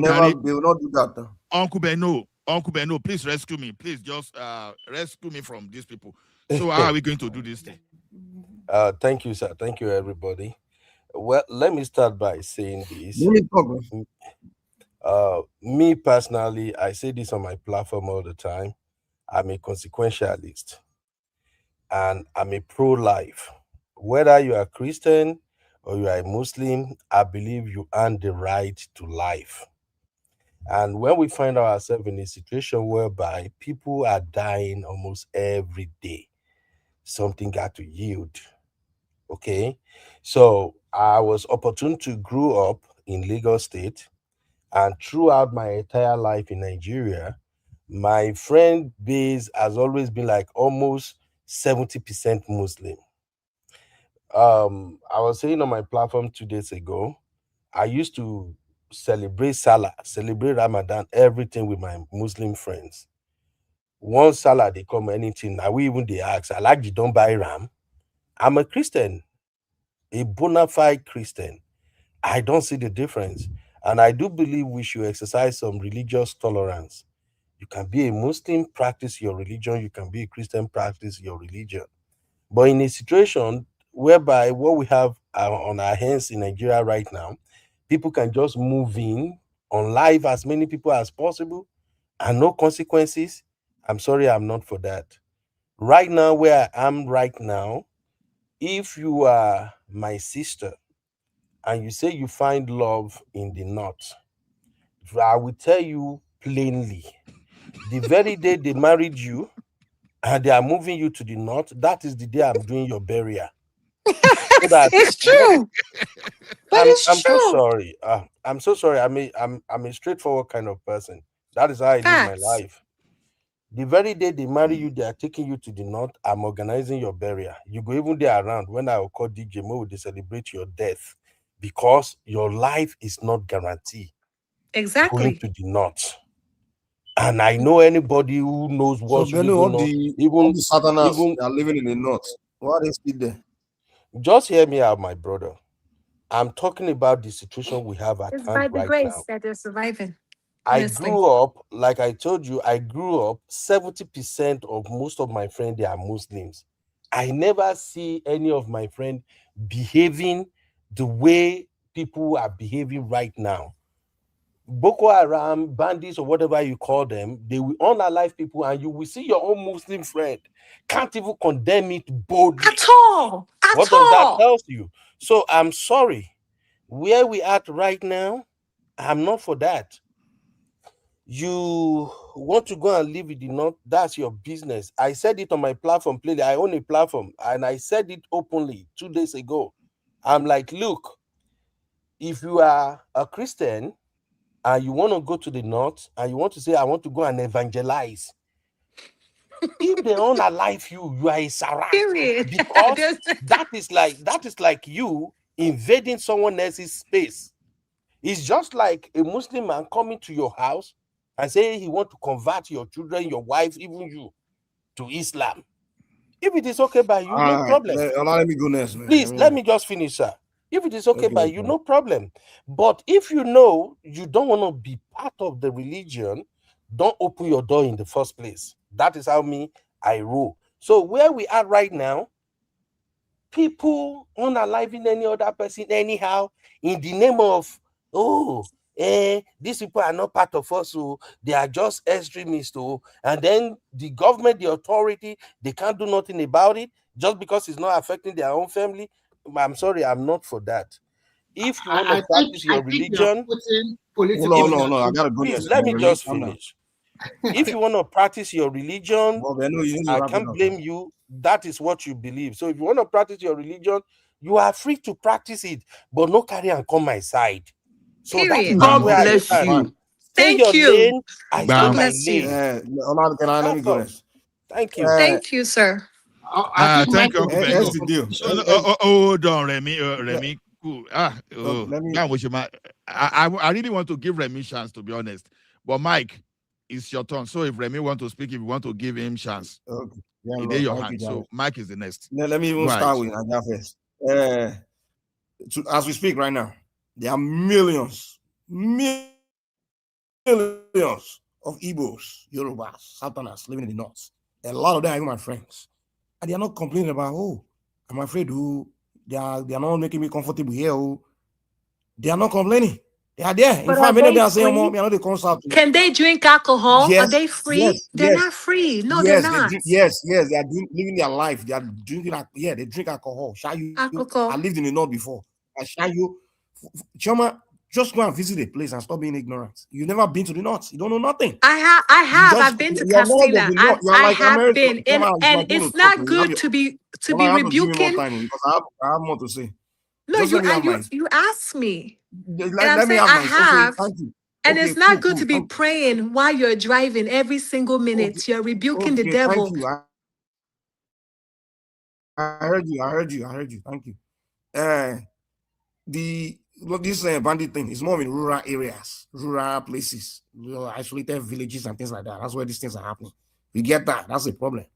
But in major towns, there are many. I have many friends living in North Southerners. They are not complaining. Northerners are not chasing them away and things like that. They have good relationship. Many of them have lived for decades. Now, let me go to this whole religion thing about if anybody for a second believe, because this whole thing starts from this American and Iran thing. Because in Nigeria, when they're having a conversation about this American and Iran war, it's almost like they make it about religion.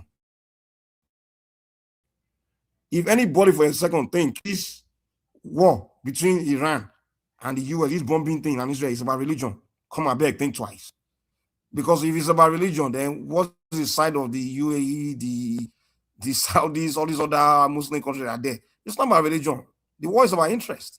It's America the made it hate like, hey, it's about that nuclear spring of bomb. religion. That's what It's caused the war. It's religion. the hate. Stop, Mike. Can you stop The being hate. biased? Okay, but let me just say my piece. Let me say my piece. The war is never about people use religion and all these politics just to further whatever. War is always about interest, which economic interest. And to me, number one reason America have to take is going after Iran is really to curtail the same reason it went after Venezuela. It's really about China. The rise of China is coming, so they have to find ways to make moves to curtail China. That's what it's all about interest. They have to take that country, change regime, and they're not telling you that they will change the regime and turn the country into non-Muslim country. They're not telling you that. So for some reason, Nigeria will not turn into religious war among ourselves.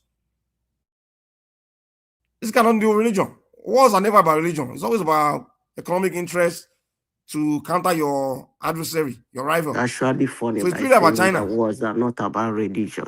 Mike, go preach that in the north. Go preach that to Boko Haram, okay?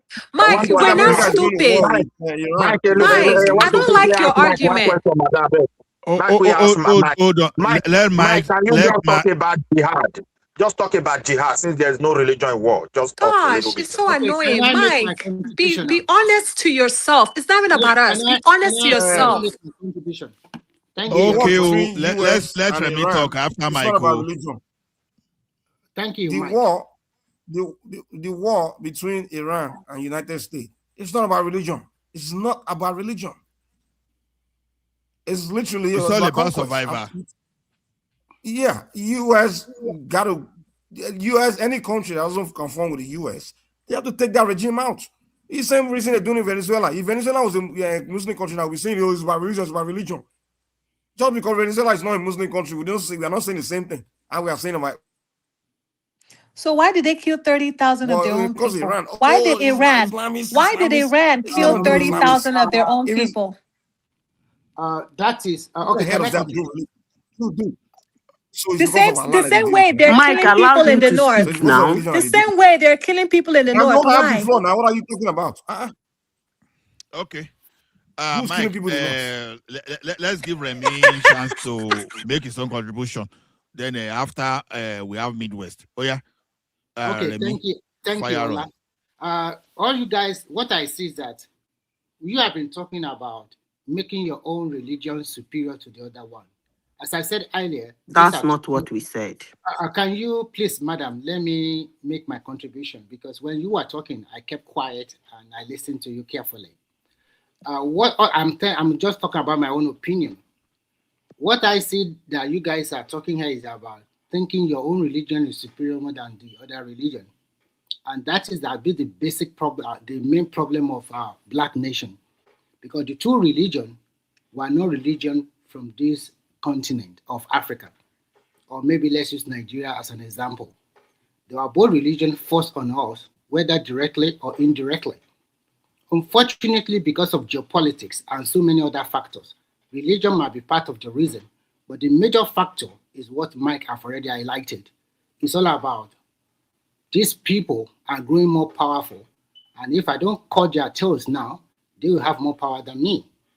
So I do not see, and we all know that Of course, if America fight against Iran directly, America have more power than them. But what about allies? What about those countries beside Iran that Iran continue to bomb them, where Americans have their bases? So sometimes you have to choose the war you want to fight, and you have to fight diplomatically.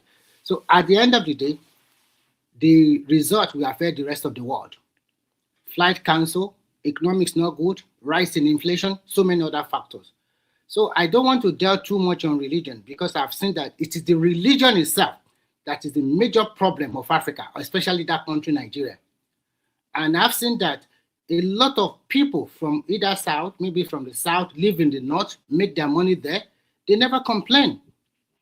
Although what is happening nowadays, of course, nobody will be happy that some people are dying in the villages, kidnapping and the rest.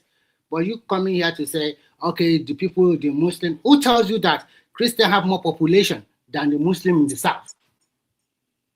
You don't know, because there's never been a population or a written agreement that or data that show that we have more population of Christians than the Muslim in the south. Remy, I've told you not Remy, to go that's there. fine. We're not I have the competing. facts. Remy, so you're misquoting us. You're misquoting us, first of all. And second of all, nobody's who's competing with your religion. I beg. That's what I'm saying. Me and Madam Zia say all the Muslims, all the Inshallah people, carry yourself, go to the north, let them throw missiles over there. If you are talking about the south, you should have just mentioned maybe southeast. No. No, that's what I'm saying. You're not listening. I don't. We're not competing. All I'm saying is divide the country between religion. All the Inshallah people go to the north, including people, those Muslims in the south. Carry yourselves. Go all the way to the north. Because now,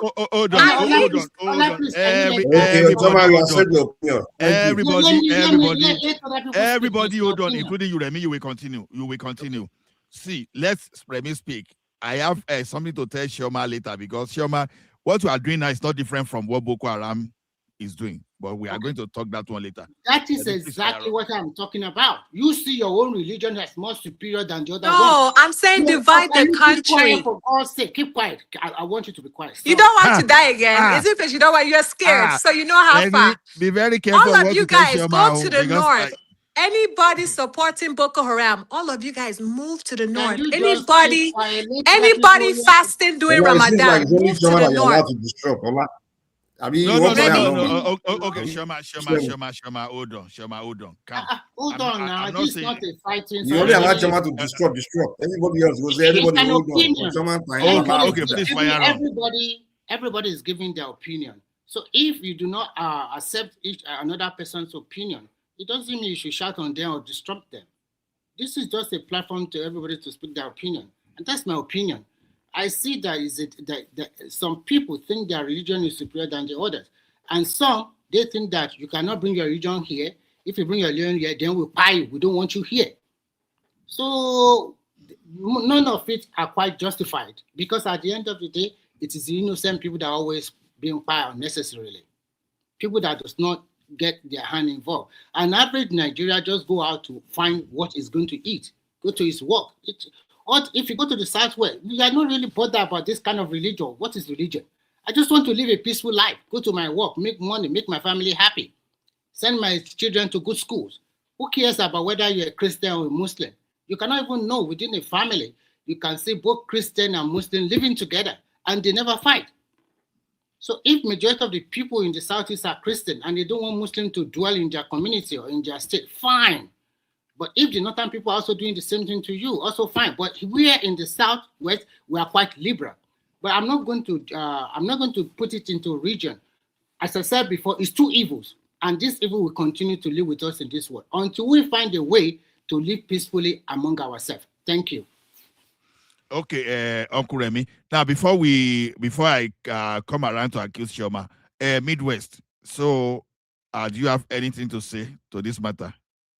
Just give me like 3 minutes. Maybe let the other person talk. 3 or 4 minutes, yeah? Shoma. Hold on, madam. Now. Yes, ma, I'm here.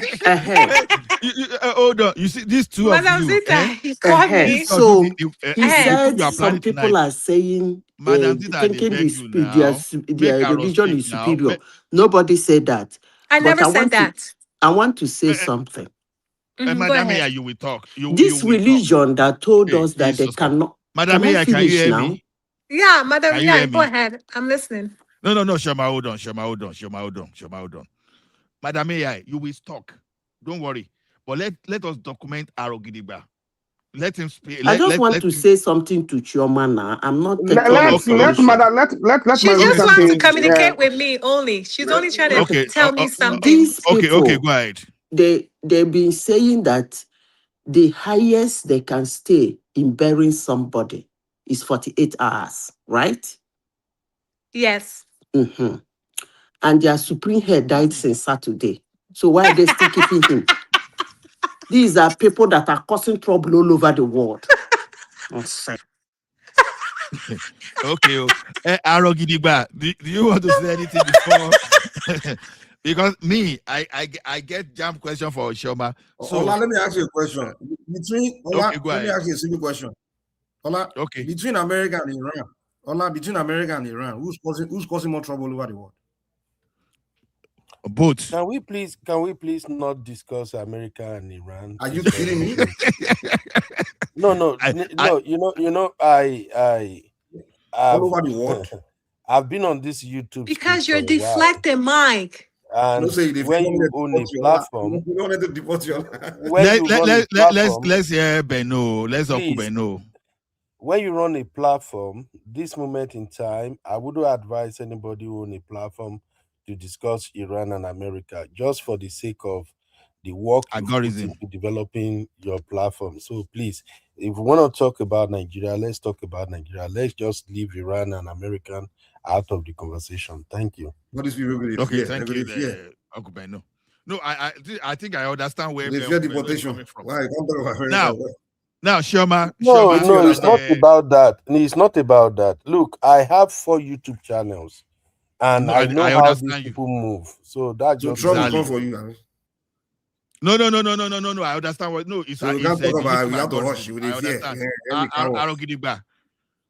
Arogidigba, do you want to say okay, yes, I would like to speak. As I came rather late, but good morning, everybody. A good day to you, wherever you may be.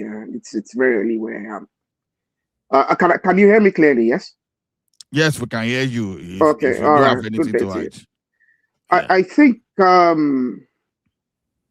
see, we're all different. Let me put that and let me preface that.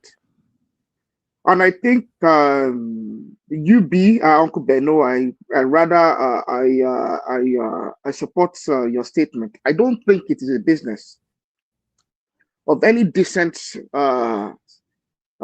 sub-Saharan African like ourselves to engage in the conflict and the interests of 2 different parties. They are both neither of them.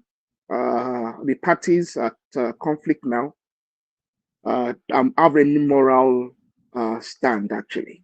Neither of them. So it's not. In fact, it's not something I bother myself about. I understand the peculiarities of it, but I don't bother. They can all destroy it. They can destroy both each other as long as my people stay out of it. But then I come to this. I'm a Yoruba man. My forefathers practice Yoruba tradition. My forefathers practice a tradition, okay, that is outside of these Semitic religions. And I think the Yoruba people have sustained themselves through many years, and we keep on doing that. We do not believe that religion supersedes our culture. Religion is a personal thing for any Yoruba individual. And that makes them religiously fluid. I know people that do awo, that go to church. There's people that do awo, that go to mosque. Now. And I don't think it's proper for us as a people to let individuals who are also from the South to gather us into their own particular religious doctrines, or people from the North, for that matter as well. If a section of the South decide that they want to only practice one religion to the exclusion of others, and they want to banish others from their midst, good for them. I think they should let themselves do that in their section. If in Northerners as well, or one part of the North want to do, let them do that as well. Good for them.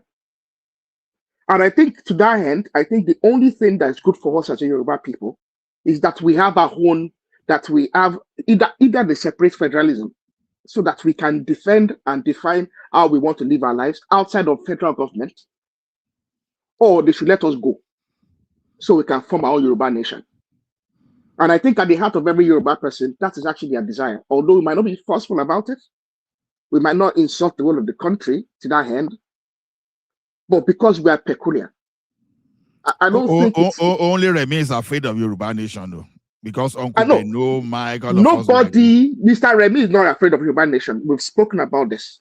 And the day one man took account and said, is there any Yoruba person that does not want Yoruba nation over here? There was not a single person that was against it. We might not shout about it. We might not shout about it. But in the soul of every Yoruba person, we know that as a people, as a community, that we can organize ourselves, and we can organize ourselves and be fair to each other. Throughout the years that Awolowo was the leader, nobody actually told him that was a Christian. Okay? And there were Muslims. There's plenty of Muslims as well in Awolowo's government. Nobody cared. Okay? So we shouldn't make religion personal. So anybody shouldn't say they should lump all the Southerners and any Christian. No. Okay. My own maternal grandmother was an Alaja.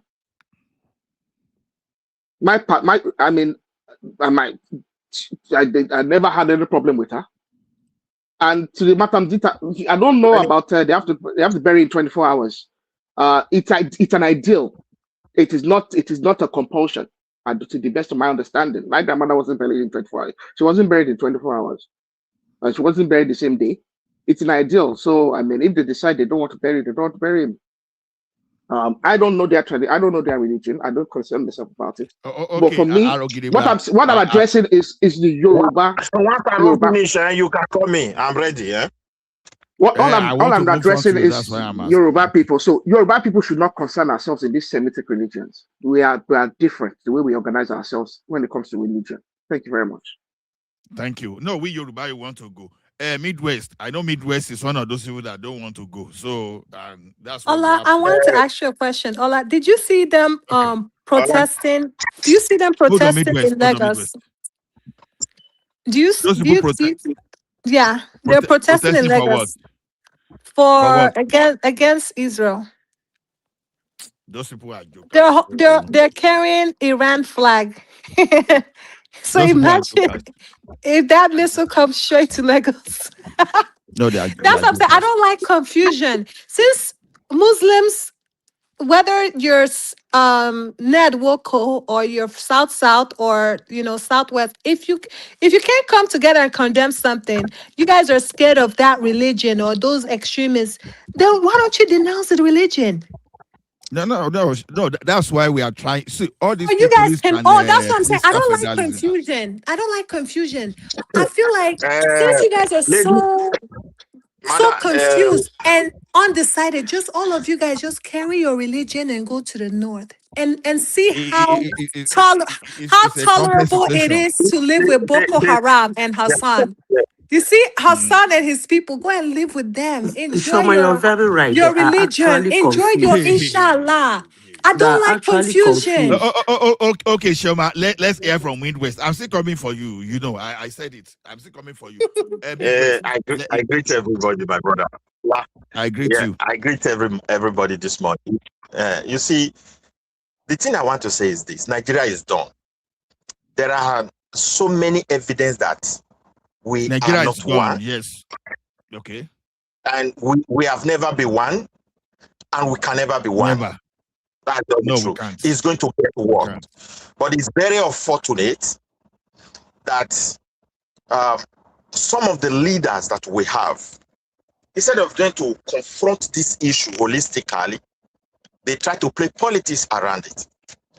And if care is not taken, when this thing escalates into deeper crisis, the chances to talk and decide what to do will become so complicated as well. But people will just be dying for nothing. If Nigeria goes into crisis today, there will be religion dimension, ethnic dimension, regional dimension, because the level of hatred is so high. I see no reason why you should say you want a Yoruba nation. Who is holding Yoruba in Nigeria? We have a Yoruba president. We have a Yoruba first lady. We have a Yoruba chief justice of the federation. The entire staff, army, whatever they call them, chief. Apart from Mustafa, the rest are Yoruba. Yoruba owns the Navy. They own even the Minister of Finance recently. Who is holding Yoruba? It is Yoruba that is holding the whole Nigeria hostage. I have to be honest. Because they refuse to open up. Listen to me, my brother. They refuse to open up to accept this reality that there is a problem. Let's discuss our future. Midwest, Midwest. Wait now, I know I have come to tribal country now. You will not let me learn my point again. Must be hold on. Huh? No, calm down. You are still on the floor. Calm down. Uncle Beno is asking you a question. Take his question and respond to him. Uncle What is his question? To him? Bros, do you have problem with us saying we want Yoruba nation? Listen, I am an Edo person. We never have problem with Yoruba, and I don't have problem with Yoruba. But I am talking about leaders, even from my Edo, whether it's from Igbo. The worst set of people in Nigeria are the certain leaders as a whole. They will see problem instead of them to be honest. I don't understand. And say we have a problem. Let's come together. The leader I have ever missed in the South is Akereduro. I don't pronounce it very well. The former late governor. There's someone who still have foresight. If not for that man, Tinubu would have been president today. But many Yoruba don't even know. Midwest, so, my dear brother, let us wait. Like this guy who asked me a question. The question is who is holding Yoruba? Not to have the nation now when you have the power. You should ask yourself. I never said. Midwest. Wait, Arrow. If we lose this opportunity and the power go to these satanic people again, and they start manipulating, you will see your own affair. You will see your own Yoruba brother. Because opposition, they will not talk again. They have a way. Now that the power is out of them, what are we waiting for? What concern me and Iran? Iranians are fighting. Nigerians have been dying for years. These people don't even protest. So you can see the reasoning. It doesn't matter. I'm not talking because I hate Yoruba. Take that away from your mind. I'm just telling you that our leader in the South, whether Edo Mano, whether Shekiri Mano, whether all of them, it's like they have been carried away with what we go into there, not their people anymore. I'm just telling you the truth today. Nobody is holding us. So outside no hold us again. Fulani no hold us. Let us stop deceiving ourselves. The power is already in the South. It's left for whether we will decide what to do. Or we just let the opportunity to go. That is my submission on that. Anybody that want to practice that faith, they should go to North.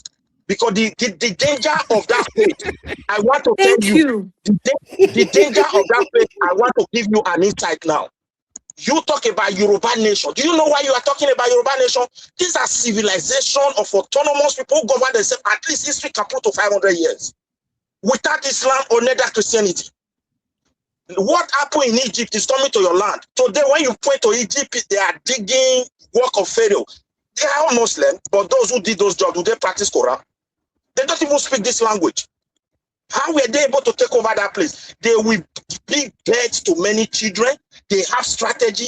The only way to serve their religion is to dominate others. No other thing. Why you pretend to be holy? And when they start telling you secret of immorality in countries where you say the Arab country like Iraq, how can you go and marry a woman today? You divorce it tomorrow because you want to have sex, and you accept that, say Islam accept it. You go there and see deep cultures. Midwest. There are some words you don't mention on this YouTube. Okay, sorry. So my dear brother, sorry I use that word. If you look at it from different angles, your Yoruba heritage is under threat. Christianity, nobody forced my Benin ancestor to Christianity. Or British never. We don't have that history. They only build church, they only build school, and they have church to it. And because children were going there, their influence was already growing. People adopt their names, and we have to learn their language. It was my people that convert people to Christianity, like Archbishop Idausa of blessed memory. When some of my family uncle turned to Christianity, some of them no more school fees. That was the end. Because the tradition was so strong then, I saw it with my eyes. So, my dear brother, what are we talking about here? The Christianity is not even threatening my own heritage today. We can go back, but let Islam grow.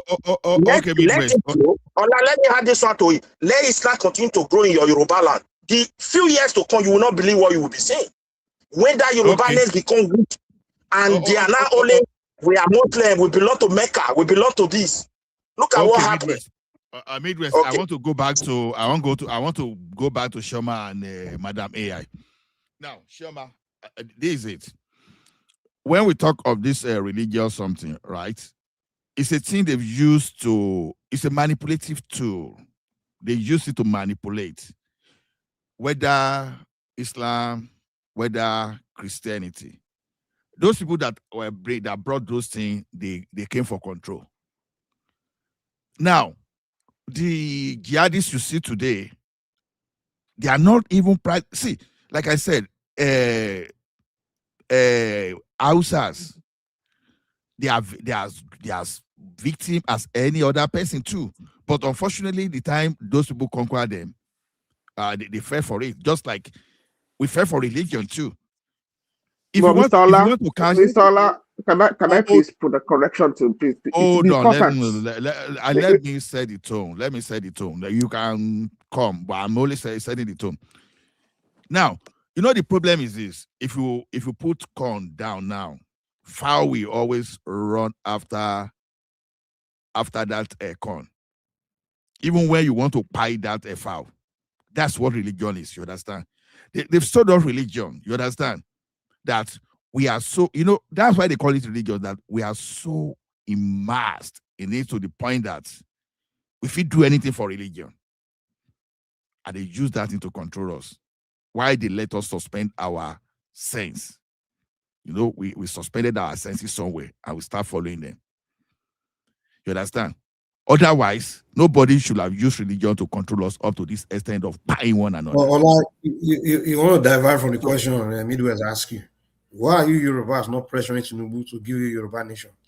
But when Buhari was there, you guys were protesting. No. That's why I say I'm moving to Shoma. Well, you guys are Shoma said, no, that's why I know we are no, Mike, hold on. Now we are moving from that place because Shoma and Madam Zita and probably someone supported them. That Ola, we're not children. So Ola, we're not kids. You cannot educate me anything about Islam, Abi, jihadists. My point is, if all of you, inshallah, people cannot condemn yourselves, carry all of you guys, all of you go to the north and let them don't miss there. Don't even, we don't want to be associated with anything, killing, mass murder, suicide bombers. We don't like that. That is disgusting. That is demonic.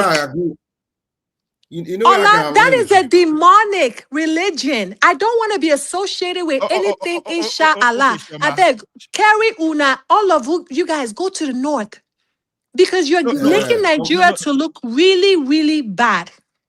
No, you can't condemn. You cannot protest against Boko Haram, but you can protest against the leader of Iran dying. Does it make sense? The Southeast and the Muslim, all those Biafra war will buy a lot of people. You're also making a Do you know why? Do you know why Biafra happened? Because they don't want to be associated with the same thing. Because they don't want to be associated with jihadists. So that's the thing, Remy.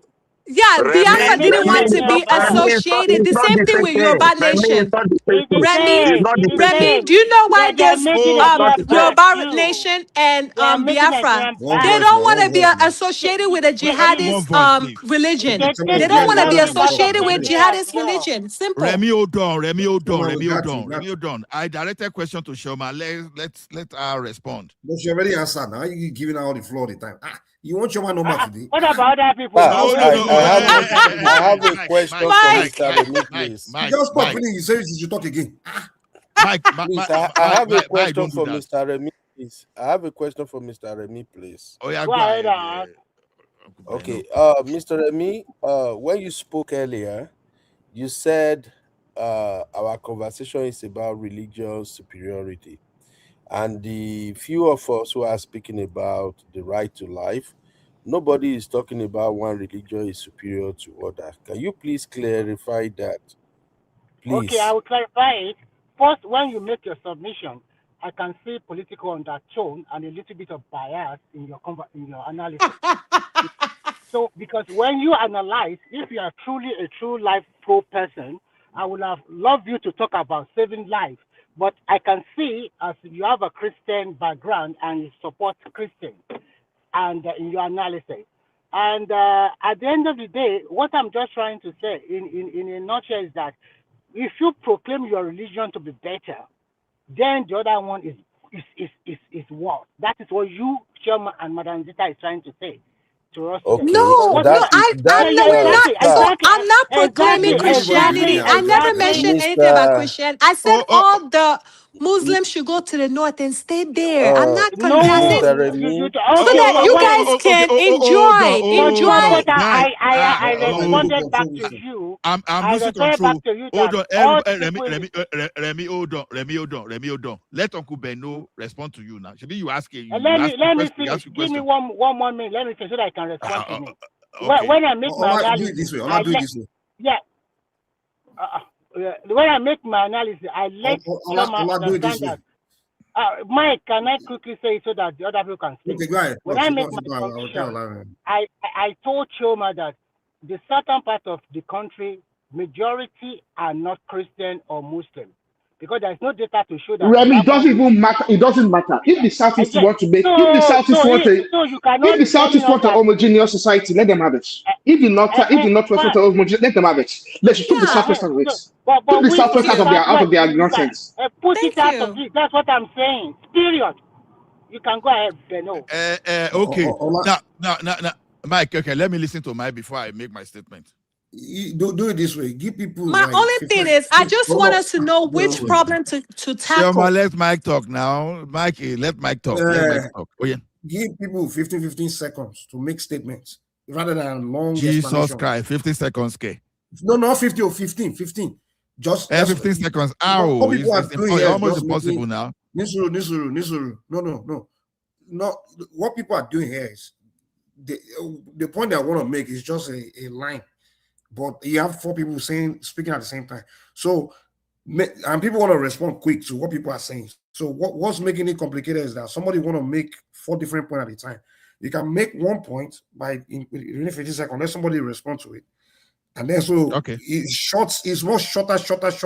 What's making people cut is because somebody want to talk and you want to talk for like 2 minutes straight. Nobody's going to wait that long. Just make your statement, let somebody respond to that statement. So you only have statement should not last more than 15 seconds. And then let somebody respond to the statement with 15 seconds. So that way you are having time to land your statement. You don't need more than 15 seconds to make a statement. I don't know why people have to be giving long explanation just to make a simple statement. So that's what I think you should do. Which I see. No, 15 seconds is not realistic though. Now it is. I'm thinking back to Shoma. Even though anybody that is jealous can be jealous. But Shoma, see, in the northern part of that country, you understand, there's this fallacy that Muslims are more than Christian in that country. It's a lie. I've done my own calculation. It's no way. Hold on. I'm setting, me, I'm the moderator now. I'm setting the tone for you. Now, in the north alone, when the north they carried out census that time, you understand, there were about 50 million Christians in the north. Now, when you say anybody that Muslim should go to the north, so what happened to the 50 million Christian in the northern part of the country? You see how complex it is. So what are you going to say? They cannot come back to Let the them come, south. let them come to south. Let Any them come part of back to the South. south. It's If they can't simple. say Yoruba land, let them come to Edo. Let them go to East. Let them. Mr. Ola, don't encourage this thing. Even Don't encourage. Igbo asks all the Igbos to come back. The north is no longer safe. They will come Those who back. doesn't want to heed to their advice, go and kill yourself with Boko Haram. Simple. Sorry, yeah, Life is so simple, but we want to make things so difficult. I don't care. See, in as much as I respect decent people like Larry, they're Muslim, but my thing is, I don't like confusion. All of you guys carry yourself, go to the north, and enjoy your Ramadan there. Okay. Let me just reply you 1 minute. No, I mean, I've not called you. I've not called hold on, I've not called you. I've not called you. Confusion is too much in Nigeria. We confuse ourselves. Hold on. And people like I've Ola not is called you. here trying to, do mago-mago. Shoma, I heard Like, you. stop sugarcoating things. Let's be like serious. I made my conclusion. Like I made my conclusion. You are not different from Boko Haram because Boko Haram said you should leave the north for them. If they so a Yoruba man from Oyo should leave Oyo to the north because he's a Muslim. Nice one. Leave. Come back to the south. Let them languish there. After all, what do they have in the north? We get your point. We get your point. They're just taking all of Nigeria's oil, and on top of that, they're killing all innocent people. We get your point now. Calm down.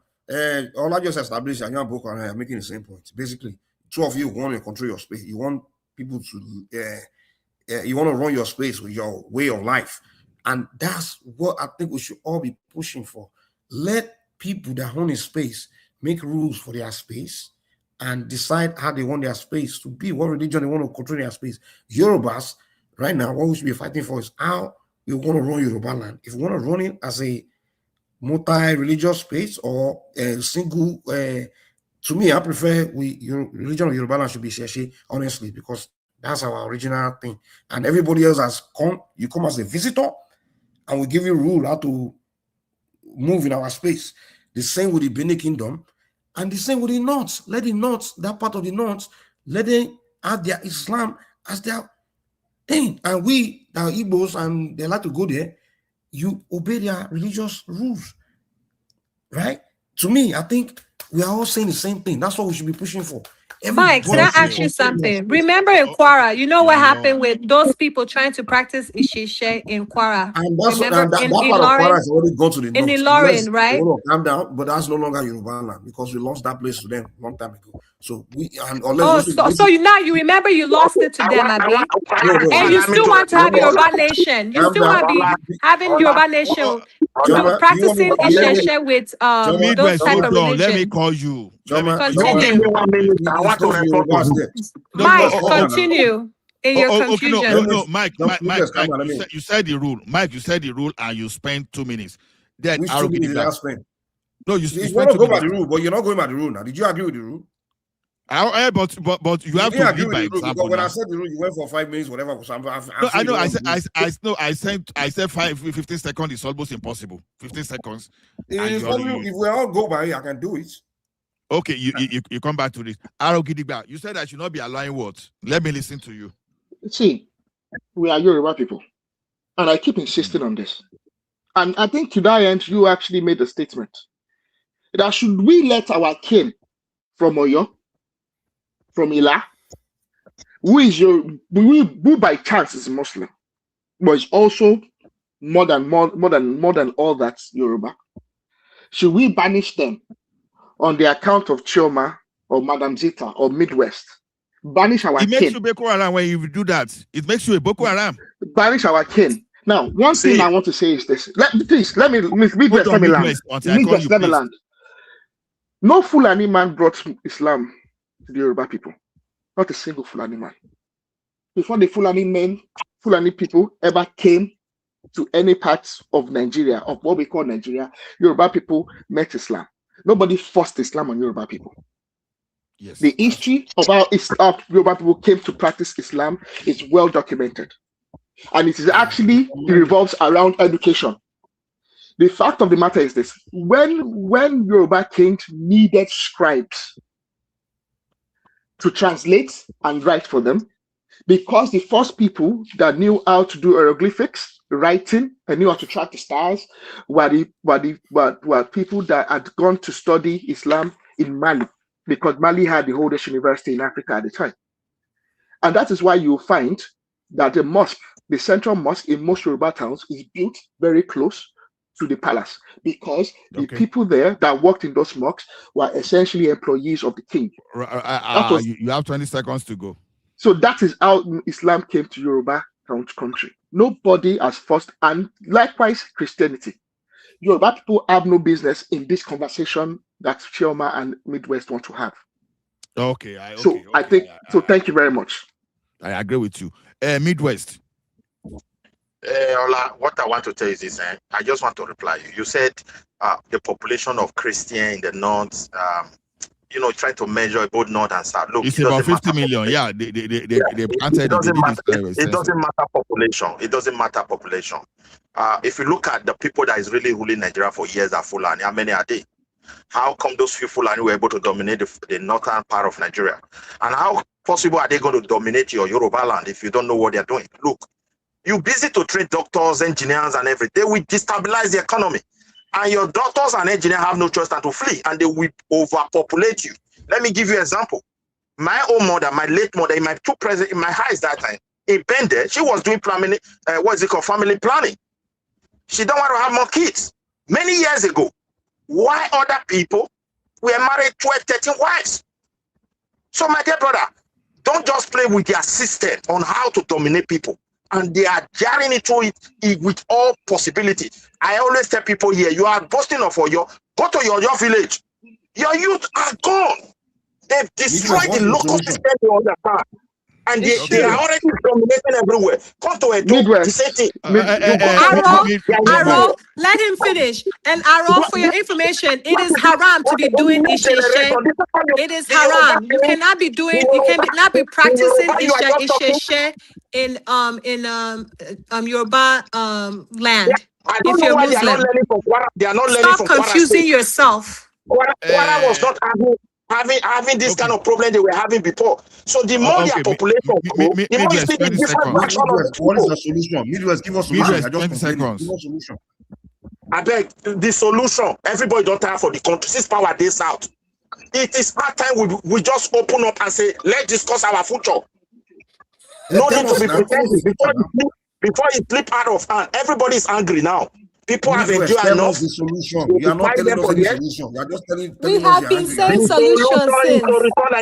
Look, let's discuss our future. I'm tired of being in Nigeria. I'm ashamed. Okay, so thank you. Okay. Complain. Now, Uncle Beno, Uncle Beno, are you still there? You see this thing though. I just present the complicity of these people. When people say, okay, Muslim in the south, pack your load, go to the north. So about 50 million Christian in the north, they should pack to the south. Not be when we I don't want them. I don't want them because you are Christian. Do you know how far we will go without the north? Hold on. Do you know how far Nigeria will go without the north? You guys are doing exactly what Jesus Christ. Hey. I'm talking to Uncle Ben now. Hold on. You guys, you are doing exactly what Boko Haram people are doing. So you are Boko Haram technically. If you don't know. They are not different. Keep making excuses. Okay. No, be say Igbo land. If Igbo no get land, they call them Igbo. If Ikwere no get land, they call them Ikwere. You said someone who get in land for Benue to park in low because he's a Christian to come to the south. You leave your ancestral land and to come to south, and they will come tell you story in the south that okay. If you don't belong here, what are you talking about? Uncle Beno, how can you deliver me from this kind of a confusion, please? This confusion break your bony. See, Uncle Ola is simple. Let me use an analogy here. We live in America right now. We are Nigerians. So if one day a group of people who are indigenous Americans, or don't let me call them indigenous American. Let's say some of this group who are racist, they rise up one day and they started systematically deleting Nigerians in the US. And the government have no control of it. They just go to anybody's home, they unalive everybody. And it become incessant. Then we started counting numbers in thousands. What would you tell the Nigerians in the US without government protection, with no safety? But you call them Nigerians now. You call them Nigerians now. That's why I they say go to Nigerians now. Exactly. Everybody, you move back to your country. But most of them will not go Now, I remember one time when the Igbos are being massacred in the north. And from all indication, there was no protection for the Easterners. When we had that conversation among my friends, I say, look, I do understand that the Igbo people like to travel. They are business people. They like to explore. But the way things are right now, if you ask me, I would say no Igbo man has any business going to the north for trade. Because you are not protected. The people you are trading with, they don't see you as human being. So why are they not coming back? One day. They can just wake up one day and unalive you. And you don't have the protection you were supposed to have to the government. And even those who are in the authority, like maybe the imams, the sheikh, and the likes. So where should they go? Where should they Remy, go? I'm coming to you. Back to the south. It's not difficult. Remy, I'm coming to you. Go back to the southeast, not to the south. Yeah, southeast, yes. Southeast, Hold yes. on, Let them Remy. come back to the southeast. And so Shoma, what? hold on now. Who wants to stay in the north with Boko Haram? Mr. Remy, I don't know where you live, but if, for instance, you live in the diaspora and they are unaliving your people and no government is protecting you, will you stay there, sir? You will move away. Okay. Can I respond to you? Okay, Remy, you will respond because I know Remy. I'm coming to you after Uncle Beno. But Uncle Beno, I'm talking of Idoma people, Jokun people, TV people, the ancestral people of Benue and Jos, and ancestral people of Adamawa, and ancestral people of Nasarawa that are Christians. Now, Ola, can I add another question to your question, Beno? Yeah. Now, so where do they run to? Go ahead, Mike. Uncle Beno will take it together.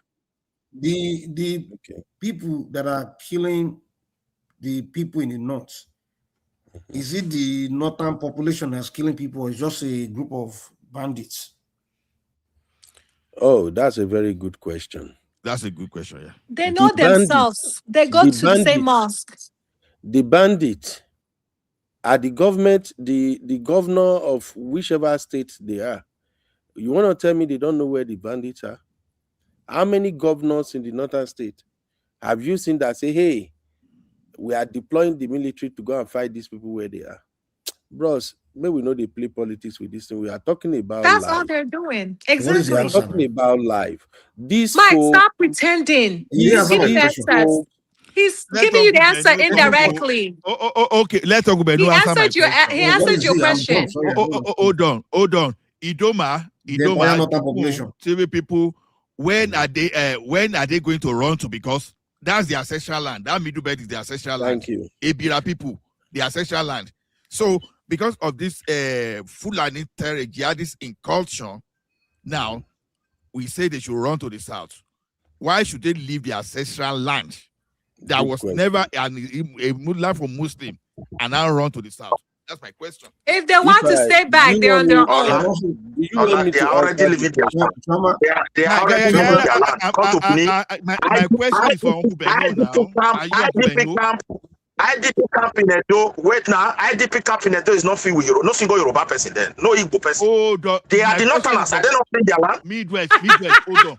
My question is for Uncle Beno. Uncle Beno, go ahead, Gary. Uncle Beno, please go ahead. Your system is Uncle bad. Beno, can you hear me? Okay. I can't hear him. Can you hear The me? system Can is you bad. hear me? Okay, I can hear you now, Uncle Beno. Uncle Beno, go ahead. Okay. Sorry, I went in to go and get my Setremi because this conversation, I need to drink something to give you your answer, Mr. Ola. Seriously, you won't like my answer. The answer to your question is Tinubu is to blame for that. Anyway. Yes, Tinubu is to blame for that. Because if those people have to leave their ancestral home, That is not a good solution to the problem. As it is right now, the best solution is for them to arm themselves. These guys that are coming to attack them, they came to attack them because they know they have no defense. Now, if these people decided, like, hey, the rich people among us, get us arms. We are going to fight these people fire for fire whenever they showed up. Your president, Tinubu, will be the one who say, no, you can't give them arms. They cannot have guns. So what do you want me to say, Uncle Ola? The government that's supposed to protect them is not protecting them, and you want them to stay. The only way they can stay is for them to arm themselves, fight your enemy. That is it. No, I support you on that. Uncle Ola, I live in Texas. So the problem is government. Texas. And I told my wife all the time, every time my wife was like, hey, maybe I say, I'm not moving nowhere. Let me stay in Texas. You know why? Here in Texas, everybody gets shakabula. You show up in my space uninvited. You are invading my space. You are invading my property. Shakabula, you the person. I can blow your head off. That is why Texas is one of the most peaceful places in the United States, because everybody knows, say, all of us we arm each other. So that's the point. The government is not protecting them. Choma, I have one question. Unalive anybody. So Remy, wait for Uncle Beno to land. You come after Uncle Beno. So please, what do you want them to do? Quick now. Even never even talk. If they are not going to move away, then let them arm themselves and defend themselves. That's my answer, Uncle Ola. Okay, no, thank you. I agree with you on that too. I agree with you. Then Ola, this idea that Choma said all the Christians in Nigeria should come to the south and all the Muslims should go to the north. Me, I don't for that, I beg. Maybe Choma and people want to. So all the northern Christians in Adamawa, in Southern Kaduna, all those northern Christians, do they all move to the Igbo land, Choma? They can go to Southeast. They should not. Let them come home. Let them go to Southeast. Yes, let them go to Southeast. Let them come. Yes. We are with open arms. With open arms. Mike, I thought they can no longer defend their land. Midwest, allow Mike. My voice, you don't want to hear again. Not you talk one voice. Make your land up. Want hear your voice now? Where you dey blackmail me? Now, okay, sorry. But Mike speak. Sorry. I want the way Mike say they eat Shoma. I like that sledgehammer. Shoma, where will you? There are 40 million. There are about 50 million Christians in the north. Mike just ask you now: should they be coming to Southeast? What's the entire population of Southeast? Then you have 50 million Christians from that place. So yes, hold on. So Awatola, you can click on the link to join us. And you guys click the like button. So whether we have enough population or we're crowded, I don't care. Let them come home. We will accept them. We will accept their religion here. It's fine. You understand? Let all the Christians. Yes, that's fine. Let anyone that's Christian come to the south. And all the if you're a Christian, come to the as long as we believe in the same faith, come to the south. Christian. Choma, stop saying south. Stop saying south. Don't say south. Say southeast. Say south. Say southwest. I don't have issues. I don't have. We are not the same. With I don't have issues with tribe. My thing is with the faith. That Islam is associated with terrorists, Boko Haram. I don't like problems. I don't like that. I want, if you're a Christian, come to the South. We will we will accept you with open arms. And if you're Muslim, carry your wahala. Go to the north. So that when Trump is ready to throw that missile, it will hit the right place. So if you're Onisheshe, where would they move to? If they're Onisheshe, where would they move to? That's fine. You can come to the South too, as long as you're not blowing people up. I don't think you're getting my point, because you see, one thing, Arogidaba mentioned, we are Muslim and Fulanis didn't colonize Yoruba. They didn't convert Yoruba to Islam. That's fine, but Yoruba can never practice Isheshe with amongst their Muslim brothers. They can't, because it's haram. That's why I'm confused with Yoruba people. You don't know that Islam is a very strict religion. You cannot practice all I'm telling you about your people now.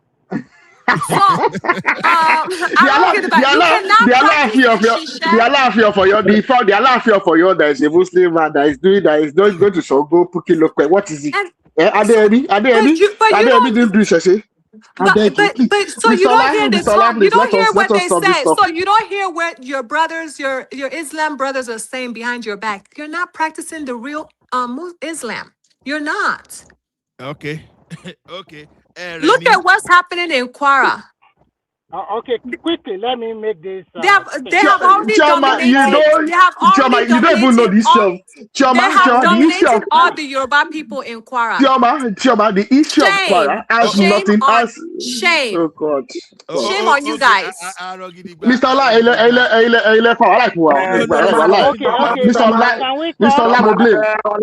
Ola, let me give you one example, if you can permit me. No, it's not your turn. Midwest, take permission from Remy. It's the turn of Remy. I'm not giving you permission.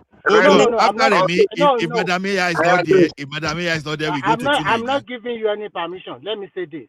All of you that have been talking, even in the world of Christianity, there is a huge fight among the different faiths. Not to tell you, no unison. So the way I see it, are we doing Boko? We're not doing Boko Haram. Are they killing them? Are they killing people? We're not practicing Boko Haram. Are they killing people, Mr. Remy? Are they killing people? We're not doing suicide bombing. Can you be quiet? Please? Total opposites. Both of you. Remy, my thing is, I can't be quiet when your arguments are so. You're having misplaced arguments. Can you be quiet? Let Remy do his own political correctness. If we are going to try to look at everything holistically, like I said before, there is no saint among the two religions. If you are talking about all these people in Nigeria buying people, kidnapping, all sorts of, I totally condemn it. If you look at the Christianity world, they also do the same thing. If we talk about Israel and Palestine, it's another story entirely. It's the same thing they are doing all over the world. In the name of the same God, we are buying the same people. They are that sect that does not belong to us. Now, let's come back to Nigeria. In Nigeria, like you said earlier, in the whole of the north, they have different tribes. Hausa is different from Jukun. Jukun is different from Kanuri. So many people. And they also have both Christians and Muslims among the population. So if you are asking them to come down to the southeast, what is the total land area of the southeast? What is the population there? When the Biafra Kanu was taking, when there's insecurity in the southeast, majority of the southeast, they also fled to the other part of Nigeria, especially the southwest. Why can't they stay and let them be pied there? So those people also fleeing from this insecurity in the north, coming down to the south, just so they can survive. Sometimes you cannot blame them. So sometimes you have to look at things. Don't just look at it from one side of it and say, okay, the Thai people, the religion is bad or something like that. If you say you are telling me religion is bad, have you ever been to Dubai or been to Qatar or been to the top executive there? They are all from Britain, from America, from the Western world, in important position in those countries. Their family have been living there. You go to China, you see a lot of Westerners living there, living a better life. They even tell you they cannot. They won't. But they're not practicing Christianity. It's a homogeneous what I'm trying to tell you in Qatar. What I'm trying to tell you is this: those people there, they also go to churches in those countries. They do not divide them. So sometimes you try to be very balanced in your analysis. I think what Choma is saying is very simple. Remy, what I don't understand. What I don't understand about Remy, can I tell you the truth? I don't like arguing with you because your arguments are so far left. Like, it's horrible. I don't like arguing with you because you see something so clearly. You will literally see the devil. Remy, this is how you argue. Remy, this is how you argue. You will see the devil and say the devil is an angel. That's the kind of person you are, and that's how you argue. This is why I do not like arguing with you, Remy. I don't care. Okay, Midwest, may I hear you? Madam, may I hear you after Midwest? Let me say this, then I will use the floor. Choma, okay. We are all in the platform. When you make your announcement, when you want to talk to people, please talk to people with dignity and respect. I never abuse you or say anything. With all due respect, I hate arguing with you. And you will see a devil and call that devil an angel. it does not matter because when I do not suit your narrative, with all due respect, I hate your arguments, Remy. I hate it. I just want you to know this is not comment section. Remy, this is not comment section. I see you as a serpent. You are a serpent, a snake. Remy, let's move on, man. Don't give your Okay, Remy, let's hear Midwest. Madam Zita. Thank you. Yes, thank you, Remy. I'm glad we see each other. We see each other. The problem we are having in Nigeria today is simply because of the error of the past leader. Look, the idea of we are just one, let's do it together, everything mixed together is secular. It's a disaster. It's already happening in Europe here now. Let me use my Edo state as an example. Recently, in the northern part of Edo, there is a place, I don't know exactly the name of that town any longer, but it's in northern, like it happened this past month. A group of Muslims who are Edo indigenous that side, they went to one village, right? They destroyed everything, burn it to ashes. TV carrier, they quickly silenced it. Very simple question. Midway. Today, okay, right now. No single arrest. Mike, are you hearing me at all? See, today, no single arrest. You gradually, this is how the extremism, this is how they start. Okay. You get what I'm saying? Answer my question. Let Mike ask you his question. That's a simple question. Yes. So that way I won't keep listening to you saying the same thing over. This is a simple question. Okay, now I will give you the power, the ultimate power to make decision for Nigeria and solve the problem. You don't have to cry anymore. Please, there's the power right now. Solve it. Tell us. Yeah. Solve it. My question is, see the problem? Because if you don't agree that you have a problem, you can't solve it. Did you hear my question? Did you hear my question? Am I not telling you the power now? I will use that power to... Hold on. Wait. Okay, you can solve it on your own. If you want me to tell you. Because I will use that power. I will use that power to tell the leaders, whether any form of religion, whether now Sango leader, now Romila leader, now pastor, the imam, I tell them we have a problem. And that problem, the foundation is based on what? Identity and religion affiliation. We have to talk about it. We cannot be using Abuja to govern ourselves. We are dying. Because they took the whole power for people to manage themselves. That is not power to regional problem. If the northern people want to live on Sharia law, a business is taking me there. Just the way taking me to Dubai. I know I'm going to a different land. I will be forced to know what they're doing so I can respect their law. Midwest. That's simple. Midwest. I just asked you to use your dictatorship. Am I not solving the problem? He just solved it. You don't understand me. I don't have solution for Yoruba problem. As an Edoman, I don't have solution for Hausa problem. Okay, what is your solution? Mike, he's practically as the person with the absolute power. I don't have solution for Igbo problem. Okay, Mike, time up. He's essentially saying to divide the country. We must give them power to decide their future. And why we wait now? Mr. Ola. Time up. Mr. Ola, coming to your place. Can I please ask Midwest, Mr. Midwest coming to your place? Okay, so now what are you solving problem? Okay, Mike, go ahead and ask your question. Then after AI, come. Mr. Midwest. Ola, you have to also talk about Nigeria to see if he's there. I'm coming to Nigeria because Madam Aya is not there. So because Midwest already fed my question. So Uncle Beno, ask your question, please.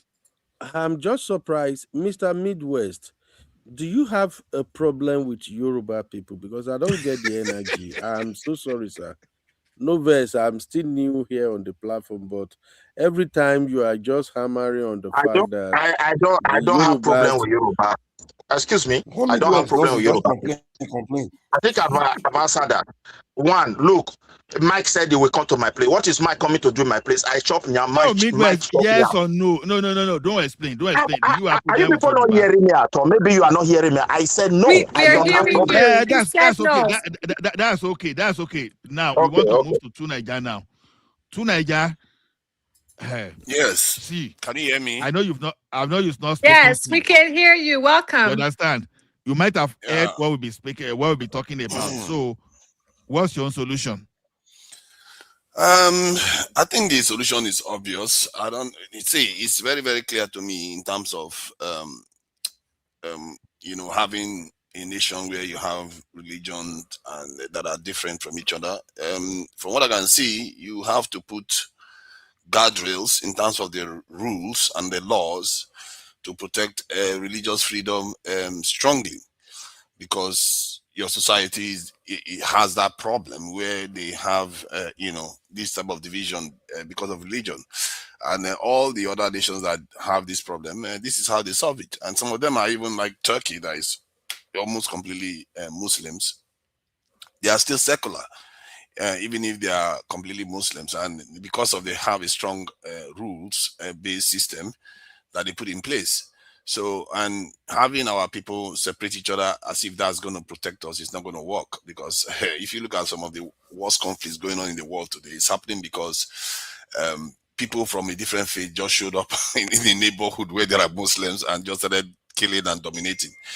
And so whether you fence yourself off is not going to make much of a difference, because if the other faiths are stronger, and they will still come for you, it makes no difference.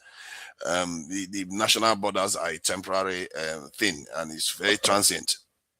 And about whether Muslims are holding us back, I don't know who is holding Ghana back. They don't have a lot of Muslims. Cote d'Ivoire, a few other countries, Cameroon, and many countries down in DRC. What is holding us back is very simple, isn't it? And the other day I was watching a British couple in Nigeria driving with their trucks through Nigeria, and I couldn't be more embarrassed. My God, the shame I felt, it was just unbelievable. Our police officers encountered this couple on the road, and they were calling them, "You are our colonial masters." And then another one went on and said, "We are the same. We are the same people. The Queen is my mother. These are our people. The Queen is my mother, and all the rest." And this couple were probably embarrassed to the ends of the earth. So my point is that it's like, it's not only the past leaders made mistakes, the current ones the same thing.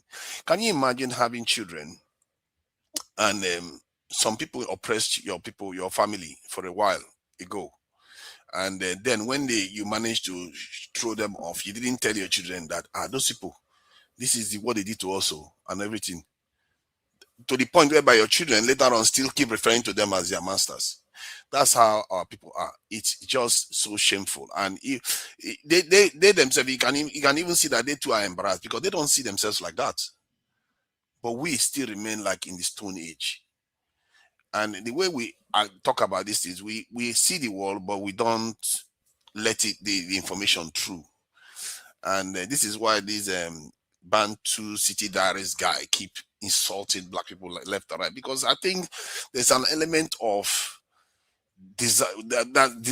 like we deserve it. We deserve such insult, because the way we behave is it's really strange. Even if I can understand to an extent why it's happening, because I think if we're blessed with the kind of cause that is hitting Iranians today, maybe our eyes will open, because we don't seem to understand this world at all. We behave like children.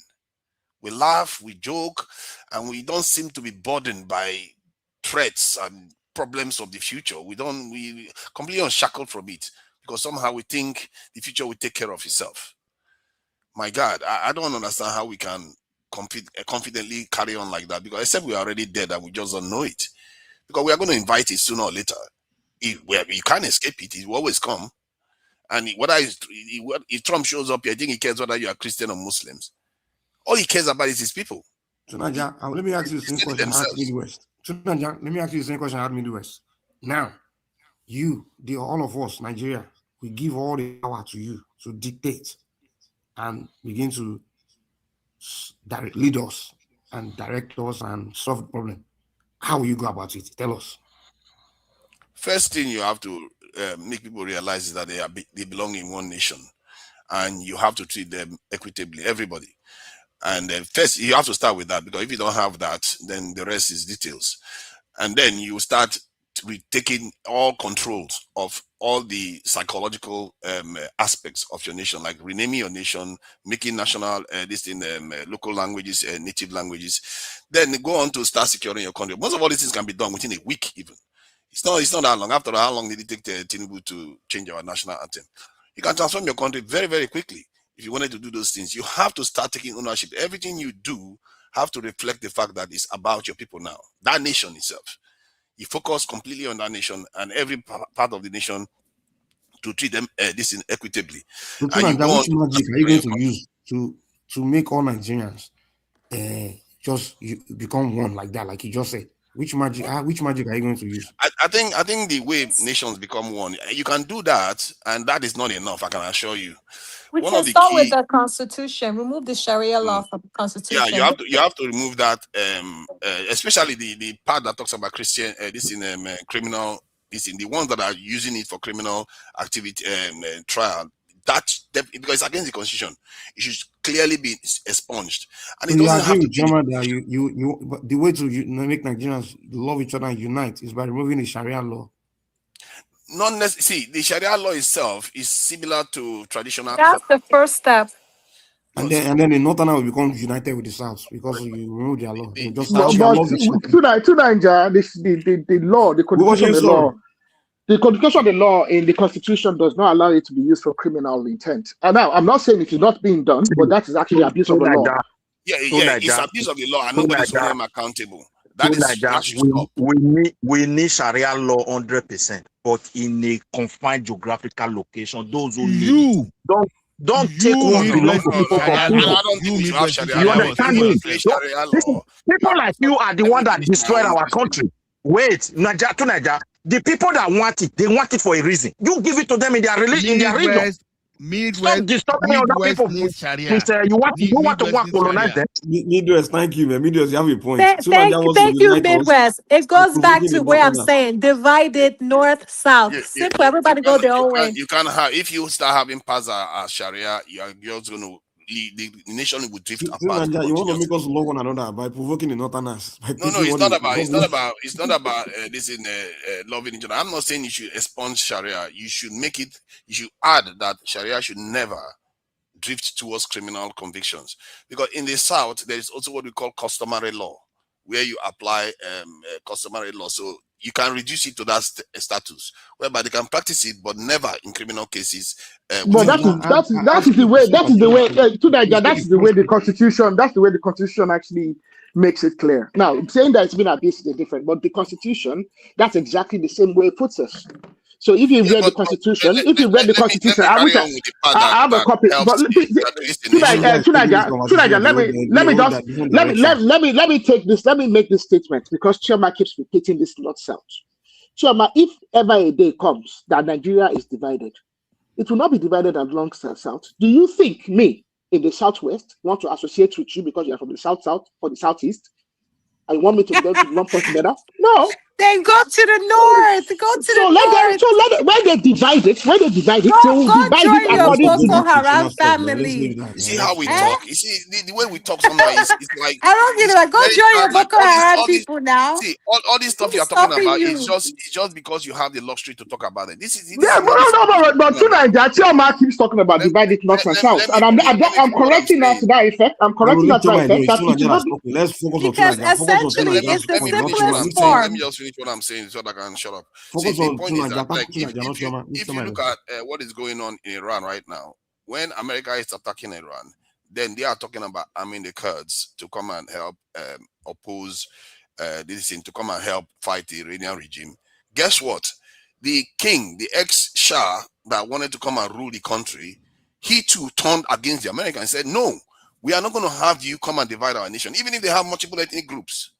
So, and then you will see the other ethnic groups, the moment you start trying to create division amongst them, they all close ranks. This is how we are supposed to understand life. But for some reason, we have not evolved to that point for some weird reason. But I ask you a question now. So now when you become the leader, you have absolute power. How do you make us? Don't just say, I will make you. What's the process of you making us? I've just made it clear. Minded people on the same page. What would the process of doing that? first you will have to have a common agenda. In other words, the kind of ideology that you are following. And what is the that ideology? Break ideology it down. has to be compatible with Islam, has to be compatible with every other aspects of life. First of all, you have to have an element of a representation by the people. You have to give the people direct power to actually change the system as they see fit. And you have to have a way of having everybody participate within the government. Like I said, this Swiss model is actually suitable for Nigeria, because if you try to create one person system, or the other groups will be suspicious. But if you create a system whereby everybody participates at the same time, they are more likely to sign on to it. You see what I mean? Okay, So so you the have to system give every you're part. saying basically, let me make sure I understand you. So Nadia, you're saying the North, we have their own president. I mean, sorry, people in the North, we have their president. South, we have their president. Southwest, we have their president. Southeast, we have their president. We have, 6 different presidents. Is that what you're saying? The Swiss system. They all produce parts of the president. So what it is that you are basically creating a nation with the intention of forcing all parts of the nation to work together, so that every part creates their own parts of the presidency, and they go and sit on the presidential council and govern. You see what I mean? I think I partly agree with you. Well, your proposition is kind of similar to what Midwest and I are also be kind of saying, though it may to Nigeria, we practice that word. We were practicing that. That was sabotage. We were practicing that regional systems where people govern themselves. People have power to govern themselves independently. However, they have control of their space. They govern themselves. However, we are one people. We just respect each other's way of life. Kind of like, is that what you're saying? And I think we are already respecting each other's way of life. Let's face it. Every state I think we do, but we temple on each other, which is kind of what your mind is complaining about. Like, okay, someone is bringing this problem from the North to our territory. And they just divide by religion. That's an insecurity problem. That's an insecurity problem. If it's a law and order problem or insecurity problem, then that's what you create is robust security network. To Niger, let me get this one. So if I were in the situation to propose solution, because assuming it's not possible for Nigeria to divide now, I would recommend that number one, anything religion, take it out of the constitution, then start giving licenses. Set up, if you must license preachers, give license to preachers. No state religion, don't sponsor Arch, don't sponsor anything to Jerusalem, don't sponsor anything. Any extremist. How can you do that without provoking the Northerners? No, we have to agree. That's why I said the ideology has to be the ideology has to be people-centered. Every single life matter more than anything else. If you start from that point, then no religion should surpass the life of any Nigerian. To Niger, why I'm saying is so any extremist among those preachers are high sentence, capital punishment straight. Anybody that uses religion to influence anybody negatively, and you are able to prove it, pie the person immediately. Don't jail. So what if their leader, one of their leader, like a emir, says something like that, does it? You're gonna buy him. If it is the law, it's the law. Obama, as a president, you're gonna buy emir of. I'm yes, just you do. See, that's my own recommendation. Kagame right now. Kagame has imams and all the rest. If you want a country and you have the power, yes, you can do that. After all, Abacha jail there's Sultan of Sokoto. Come on, Mike, let me tell you something. In Saudi Arabia, not a single person that's ever mounted any pulpit to pray or preach is unlicensed. And anything any cleric is going to say at the mosque on the Friday is first reviewed by a council. So there's absolutely nothing wrong with us actually regulating religion. Absolutely nothing wrong.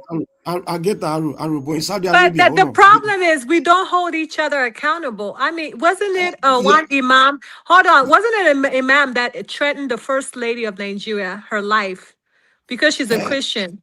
We don't hold each other accountable. So why don't we just go back to what I said? Divided north and south. Yeah, calm down. Aru, in Saudi Arabia, the person making that rule is a Saudi, is the head of everybody, which is that Saudi, right? And part of their society is their people. You understand? Now, I'm telling you, Yoruba man, if you become president of Nigeria or the head of Nigeria, and you make that rule the Northerner will see you as a Yoruba man targeting me. No, not that. So we have to agree. We Not have to agree. It is not a unilateral rule. It is not we make the same way we make rules, all rules. We all agree because it's all that collective interest. They won't agree now. You are not just regulating. Sorry, actually, let me come first. You are not just regulating Islam. You are regulating Isheshe. You are regulating Christianity. You are regulating anything, religion in general. You're not just regulating one religion. You are doing a regulation across. The way everybody relates to their religion is different. I'll tell you, let me tell you something, Mike, to this effect. There's actually a state in Nigeria where religion is regulated. Do you know what state it is? Niger. In Niger State, yes, they actually now have regulation of religion in Niger State, including Islam. The first state that tried to do it in Nigeria was Kaduna. It was, however, unsuccessful because not the Muslims, the Christian Association of Nigeria resisted it because they said it was going to actually that he wanted to use it to target them. No, that because was it's El-Rufai now. That was under El-Rufai. Yes, their life is in danger. That was El-Rufai. Now, what I'm telling you is this: it is possible, and it has been done. It has been attempted. So don't say, and the places where it's been attempted is in the north. It was attempted in Kaduna, and it's been done successfully in Niger State. Bago has actually passed a law through the legislative that regulates religion. So if you're a preacher in Niger State, number one, you have to be registered. What you're going to preach has to be sanctioned. But they're preaching in secret now. I don't think that will solve any problem. Okay, and then when you preach it in secret and you are not registered, then you open yourself to falling foul. I think it will go a long way to stop to improve the. Even in Turkey, someone said something about Turkey earlier on. In Turkey, it's the same. You know, Turkey actually has the headquarters of the Coptic Eastern Orthodox Church. There's nothing Erdogan would ever do without actually involving the head of the Coptic Church in Turkey. It's also the same thing in China. When I was living there, whether I was in a mosque or Christian, they sanctioned them. You cannot just preach no nonsense. Even as a professional there, you cannot talk about religion. China. The day you talk about religion, they'll pick you and deport you. It's over. So that's exactly why, because they have a huge... Imam Simba is saying now you'll be able to share more light about Saudi. Oh, yeah. What I want to ask you people is that, why do we think that religion is our problem in Nigeria? Because it's used as a tool now. It's used as a tool of colonization. Can I tell you why? The problem, wait now. Do you know what Boko Haram you have been sharing this, your Gibbery since. No, you asked a question, and I'm asking you, do you know what is Boko Haram? I don't know. Tell me. Okay. Google is your best friend. That's the answer. Okay, so if you cannot answer the question that you ask, then that's the problem. Sister Choma is just pressing everybody's neck. No, I think he's just catching cruise. You know, the reason why I asked this question, I think the problem. Wait now, Remy. The problem is not the religion. The problem is ourselves. Agreed. It's not the problem is not the religion. We are the one that have problem. And if you don't address yourself, it's not going. All these things that you people are talking blah blah blah. It's not going to be a solution. Orientation. It's you people that have problem. Let me ask you: if you look at Africa, the most developed country in Africa are the Muslim countries, and they are peaceful. Mention it: Morocco, Algeria, Egypt, Tunisia. Name. So what is so? Even come to West Africa, even most of the Anglophone, Francophone countries, they are predominantly Muslims. Senegal. Simba, that Morocco you talk about, may I not tell you what they want to do in Nigeria is exactly what they did in Morocco. Morocco used to be a Christian country. They force them to Islamic. Wait, you know all this thing that you know. There are so many countries in the world also. Wait. Hold on, We have countries that are Muslim. Wait now, don't say, don't. It's not about dominance. Wait, there are so many countries in the world that are Christian, they are Muslim before that are not Christian. So don't say that. Go to your history properly. Morocco was never a Christian country because under the Moors, Mr. Ola, wait now, I know about Morocco. Under the Moors, okay, the Moroccans were the ones that actually ultimately went to Spain. Under the Moors were not Christians. Morocco was never a Christian country. Morocco most likely practiced the same religion that you would have seen in the likes of Egypt, okay? And they are probably Semitic because you have to understand that Morocco is actually very close, okay, to the Levant. So they were Semitic, most likely, the same way you would have had, and all the way to Sudan. Okay, the history of religion along Morocco, Sudan, Ethiopia would have been very, very similar. Okay, so Morocco was never a Christian country. You go explain that. Just Simba, please, just a minute. See, Arogidigba, you go explain that. Go back into your history before you start terminating grammar. Between 2nd to 7th century after the death of Jesus Christ, Christianity entered Morocco and they practice up to 7th century. So hold on. Don't mess any issue up. That's what we do sometimes. When we look at facts and the fact will be standing at how is that one related to what we are discussing? Because you started it, sir. You started it. No, I didn't. I'm not talking about religion dominance. I'm talking about. I'm just saying that religion is not our problem. So it's not as if I started it. Wait, Mr. Simba, I'm sorry. Religion is our problem. It's not. It's we. We are the one that have problem. We are the one that have problem. It's not the religion that is the problem. Mr. Simba, when you say we know, but one thing that we don't understand, we have to learn to tolerate ourselves. We divide ourselves. Okay, let me ask you, the way you see religion is tribal. No. Let me ask you, join it together. Is tribalism a problem to us also? No, it's not. It's not. You start deceiving yourself. When you say we are the problem, you have to define it. Who are the one bringing the problem? When you say we are the problem, who are the one bringing the problem? Who are the one who want to kind of make their religion centralized to everybody? Let's be candid here. No, I don't think there is anybody in Nigeria that is trying to make their religion centralized. I don't think so. Mr. Simba, let me ask you this. What is the objective of the Boko Haram? What is the objective of Boko Haram, sir? He said he doesn't know what Boko Haram is. But wait, no, you cannot use Boko Haram as a metric because they are not an organized, they are not recognized by the state.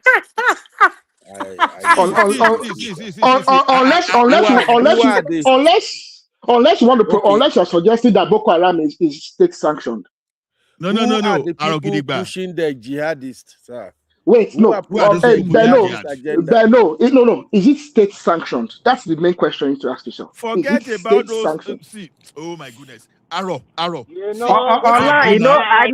because Uncle Beno has been phantom to your sentiments, and that is why every time and then you be patronizing him. Uncle Beno, make your comment. Uncle Beno, make your comment. Uncle Beno, make your comment. Let me stop. I beg, don't shout to the calm down. You can't be bullying people. Let me tell you, you cannot start bullying people here just because people are not agreeing with what you are saying. I'm not bullying. Don't mind him now. You do that a lot. Let someone contribute instead of all this subtle blackmail. Now, the question is this. I roll a fact out to you. We have Boko Haram in Nigeria that is telling you that you must convert. Now, some group of idiots wrote to Southwest. They said they are coming on March 28th. That to fight jihad. And they are telling you this thing. They are writing this thing. And let them come. March 28th is not far. Let me please now. Let me please. Stop this disruption. We are not talking here. We are not talking. No, Remy, we are not doing political correctness. What I don't appreciate is political correctness. Let us face reality. Now, Bala Muhammad, he was saying, Fulani are global citizen. They are this. 10,000 Fulani jihadists and in Bauchi State now. He ran to Abuja. So, Fulani is equal to Islam. Fulani is equal to Islam. Are you talking about Fulani or you are talking about Islam? Hold on. He already called Fulani as no, we're saying that Boko Haram is Islam. No. It's the same thing now. You guys are saying the same thing. Chioma, you know there are certain things that you cannot be joking with. Ignorance. How can you be? You talk recklessly sometimes. You talk recklessly. Wait, Boko Haram How can you say Boko Haram is Islam? But it is. It is not. She's just insulting. Why did they use Allah's name? If they use that name, that does not equate it to Islam. Do they use Jesus Christ? You are talking ignorant. You are talking ignorantly. That's what you are just displaying your ignorance here. That's what you are doing. Okay, hold on, everybody. Hold on, please. Everybody, hold on. Everybody, hold on, including so we will say not be Christian again. I beg, they are all Muslims, though you can't deny them their right to be what they are, what they have. Hold on, Midwest. Simba, this is why I want us to listen carefully and don't use this thing to cause confusion. I've told you before that Islam to me is not the problem, but those people using religion as tools. Listen to me. Now, Lakurawa, what's the mission in Nigeria? Jihad. ISWAP, what's the mission? Jihad. Yes, I know that Kanuri are Boko Haram, but what's the mission? You understand? It's all this about jihad. Please tell them, you sir. are telling me, sir. Okay, can I respond to you, Ola? I said tell them, sir. Please tell them. If you people think that religion is a problem, then we should stop all the religion in Nigeria. Now everybody should just remain. Nobody should practice any religion. He's doing you are saying religion, but I'm telling you the tradition now. They are using it as too. Listen to me now. We are telling you the fact, and you are saying this thing. We are seeing this thing kuro in our eyes now, and you are still denying. You still want to be politically correct. Mr. Ola, can I tell you for a fact that religion is not the problem? I beg of you.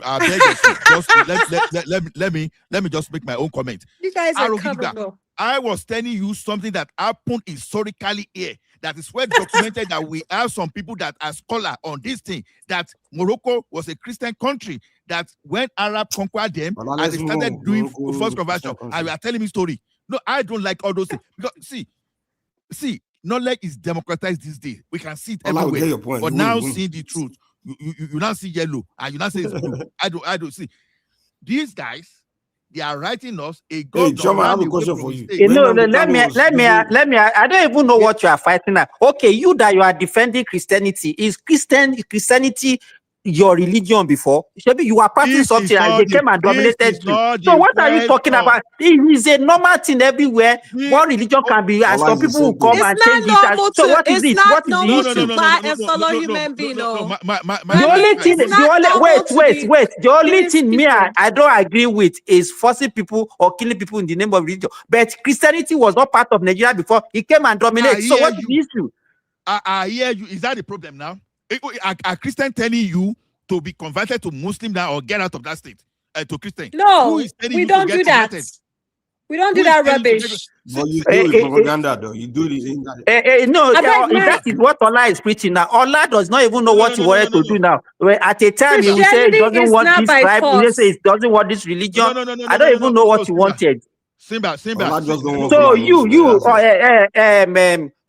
Choma, I was talking gibberish the other time. So me, that I have somebody, my brother that is a Muslim, that is a Christian, and I'm a Muslim. So my brother should go to the north. Me, I should say, I should go to the north. My brother should stay in the south. What kind of rubbish is that? We can come and visit you at our own risk. Simba, I can come and visit you at my own risk. Hold on, Shama. Uncle Beno, go ahead. Let me hear you. Allah, can I ask you my question? Uncle Beno, it's not about. Mr. Simba, why are you always calling Uncle Beno? The man didn't say he wants to talk.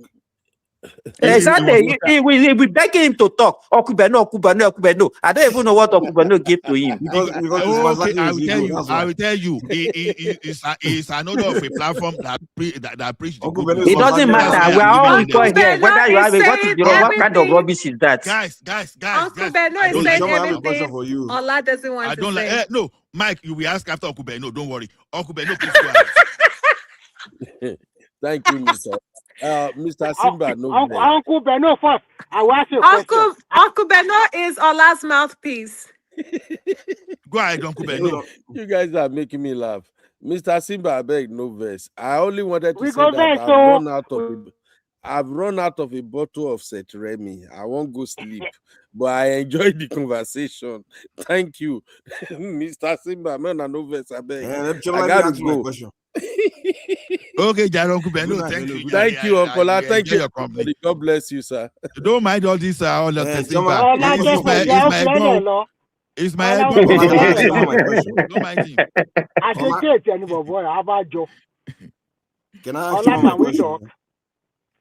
Mike, go ahead. Mike is the one. Okay. Mike is the next person. Hold on, Uncle Remy. Hold on. Chama, my question for you is this: when Nnamdi Kanu was using the name of Chukwu Kikiabiama to carry out terror in Nigeria, so is it that your Chukwu Kikiabiama religion that's the problem, or was he IPOP just using Chukwu Kikiabiama? You know, I mean, is that not your Igbo religion? So what we're experiencing now in Nigeria, right? I don't support Nnamdi Kanu, right? Because he is very tribalist. I don't like him, right? But no, what he saw, the religion aspect. He was using the name of Chukwu Kikiabiama. We say Chukwu Kikiabiama send him to come and buy turn Nigeria to Somalia. Chukwu Kikiabiama send him to destroy Yorubas, destroy everybody. So is it the Igbo religion as a problem? Or Nnamdi Kanu just using? No, that is not even Igbo religion. And then you hear a lot of Igbos condemn Nnamdi Kanu on his rhetorics. Right? So you have not seen a lot of Muslims that condemn Boko Haram. No, I've not seen even one. Only Larry on this platform. Not even you, Remy or Simba. None of you condemned Boko Haram. No, Shama. When did Remy become a Muslim? When did Remy become a Muslim? In fact, I feel like even I feel like Arrow is supporting. It's supporting. Remy, my question. Shama. Actually, there are many Muslim. Majority of the Muslim condemn Boko Haram. To be honest, see when you see the preacher in the south, especially, oh my goodness, if the way they are fighting, they are condemning Boko Haram. Then if you go to those Hausa communities, I want to see protests. I don't want to hear what you're saying. I want to see them protest. I want them in the streets. I want them holding those placards that they were holding in Lagos right now. Let's stop deceiving ourselves. No. There's a new guy among us. No, there's a new guy that has spoken today. Ako. You say Ako. Ola, you don't let me speak. Oh, you are stealing my Remy, voice, you will speak. Okay? Remy, you will speak. Remy, you will speak. AKO, do you want to speak? Give Remy just let us hear your opinion. I just wanted to say regarding the topic of religion. Religion in of itself is not a problem. It's the manner in which it is used that is a problem, and that's the problem with Nigeria. Christians have the way Christians use religion in Nigeria can be perverse sometimes. The way Muslims use religion in Nigeria can also be perverse. It's true that if we look at the issue of extremism of religion, we look at the factions that exist in the north that all claim to wage jihad. They are, they use the religion of Islam. So it begs the question, what is it about Islam that allows these people to be able to interpret it in such a way to justify their extremism? That's the question we have to ask ourselves. It's the same way, I would say, for Christians as well.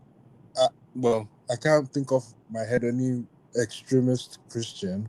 And I'm not saying that because I want to be biased. I just can't think of my head now. But Because there's none.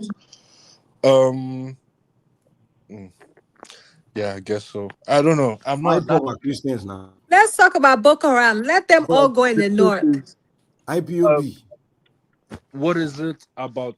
But that's not to say that religion is bad. It's not bad. You know, I grew up a Muslim. Mike, be quiet. I grew up with people who condemn Boko Haram. You know, on whenever you talk with them. So yeah. So I don't know what's funny. Chioma is just trolling, really.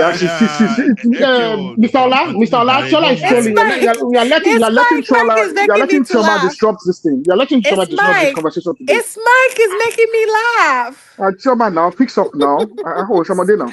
Sorry, yo. Chioma, see the way they're accusing me now. See, I have soft spot for you now. See all this. Of course, you do have. And with Uncle Beno, your girlfriend, that one already went away. So you can see yourself now. Okay. Ola, let's stay in the south. Let these people go. I think well, you know, this matter that we are discussing is it's a serious matter that we have to treat with all seriousness. Exactly. But when we are taking it, we are joking with it. And let me tell you, it's not only in Nigeria that we have Muslim and Christian coexisting together. Even in Ghana, they have. Even in Ghana, all West Africa country we have. So why is our own different? Yeah. Those are the questions we're supposed to be asking. No, Simba, I will respond to that. Sorry, AKO. Now, see, let me speak before you respond. Okay. Go ahead, Remy. Because Ola, you have been speaking for a lot. I totally agree with Simba. And I have been saying this thing that the major problem of that country is that you can say we have bad leadership, but we also have horrible followership. Because though the majority of Nigerian people, I'm sorry to say, a lot of them are evil. Because why should we fight over religion that we did not even, it's not from our ancestors? These were religions that were brought to us, and those two religions have practically divided that country up to today. For what reason? Why should not if I love Chioma, I can go to Southeast and marry her easily. She will not see me. Don't love Chioma. Ashewo. That's how you start. And you will come to the south with me. You will move to the south with me. Nobody's going you to the north. Don't fall for this guy. She's toasting you in the Don't mind Remy. If I have a why is Remy stuttering? If I have $1 in my pocket, I know he's stuttering. I can tell. I cannot love money now. So what I'm just trying to say in nutshell is that what I'm trying to say in a nutshell. Don't be nervous. I'm not nervous. So why is that? Use confidence. Oh, it's Chioma. Chioma is nothing. What's the big deal? What do you mean? What do you mean by Chioma is nothing? Get out. I bet I know what I'm saying. You're jealous. You're jealous of me, but continue. Jealous of you for what? Who are you? I beg, Gary, go and sit down. You're jealous because I'm a child of the Most High. Why should I be jealous of you? Let me also come in here. Mr. Remy, wait, make I see talk small. I don't want the shadow misses. See, the thing is this. Everybody is done already. We have to be thinking of solution every day. The first solution is that who want to do Islam should prepare to go to North. Because historically, now they follow internet. All those history of your people. Wait moment. All those history of your people were Muslim. Tell me any single person in South America now that is championing Sango, championing Romila that have ever championed that religion. You have to go to Brazil before. Cuba. So we know where it came from. Those who brought in with sword, they were celebrating them, and these people still believe that is how to practice it. That's why Nigeria is different. Okay, Midwest, don't let us deviate too much. See, Simba made a statement. Let me tell you one thing. Let's divide from them. Midwest, hold on. Simba, let me tell you one thing. The problem we had in that country, you understand, are the practitioner of religion, not religion. You understand? So see, you see the two major religions. They use those two major religions to colonize or enslave us. Yep. That's a fact. It's a fact. You know, it's written in the history. Now, the thing now is this: the problem is, who are the people now creating problem for us? Very minority group, and those guys are not really pure Muslim. They are colonialists or whatever you want to call them, but they are hiding under religion. What the British use religion to achieve in Nigeria is what they want to use religion to achieve. Unfortunately, because some people in the Muslim Islamic community are saying, this is our brother. No, they are not your brothers. They have different ideology from yours. Because I know that. I hear what you are saying regarding that. I think sometimes we overstate the power of these smaller groups, because right now there are Hausas that are coming out saying, you know what, we have to take our power back, because sooner or later the majority often gets their way. The minority will be doing what they do now and again, but when the majority decide to wake up, like you are seeing in the West right now, they will sooner or later take power from the Zionists that is controlling most of their systems. The idea that I think religion is one problem in the sense that if you look at the way the Islamic religion this operates, is the most strategic religion in the world, in the sense that whenever a country or a region converts to Islam, they never revert to any other religion. And it's very, very rare you see Islam being kind of, you know how the Catholics, the Church of England broke away from Catholic. It's very rare you see that in Islam. And that is something that we have to keep in mind. And but in the end, it's about rules. If you say you want to live in peace, and I'm sure most Nigerians want to live in peace, and we value our lives more than these religions, we have to define those rules so that we now know everybody has signed on to it.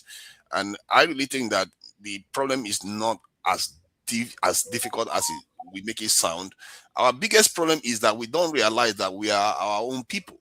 That is one of the worst problems we have, because that's why I said, maybe if we are blessed with a cause that is happening to Iran right now, whereby a foreign power unjustifiably comes after Nigeria and Nigerians unite, that is when you forge a nation. Most of the so-called Yoruba nation and Igbo nation that we call today, most of them were formed because of the slave era, because they were all being persecuted at the same time. So they forged their national Yoruba identity, same with the Igbo groups and even the Ijaw groups. But before then, they were all fighting each other. They didn't even see the difference between, they felt that they were very different from each other. But so I feel like if Nigeria had a common enemy or a common pursuit, you're going to see that the people will forge their own identity. And I think as a nation, we've never really done that. I don't think there's been any time we've done that. And our leaders actually see us as an extension of the British empire. And we are here talking about as if we are our own nation. But the people at the top don't see us as our own nation. That is the problem. Otherwise, why do you think they refuse to rename the country? Even Ghana has managed to do that. Why do you think they've not made a native language an official language? Why do you think that the Tinubu of all people, when and turned our national anthem to that written by a British woman, these people don't see us as different. They see us as part of the Yoruba furniture. And that is the problem. Until you sever yourself from that and start building your own people from scratch. Because if you really want to do that, you're going to succeed. I actually believe you will succeed. Is it the people that told you some people in Nigeria to marry 6 years, 12 years? Are they the people?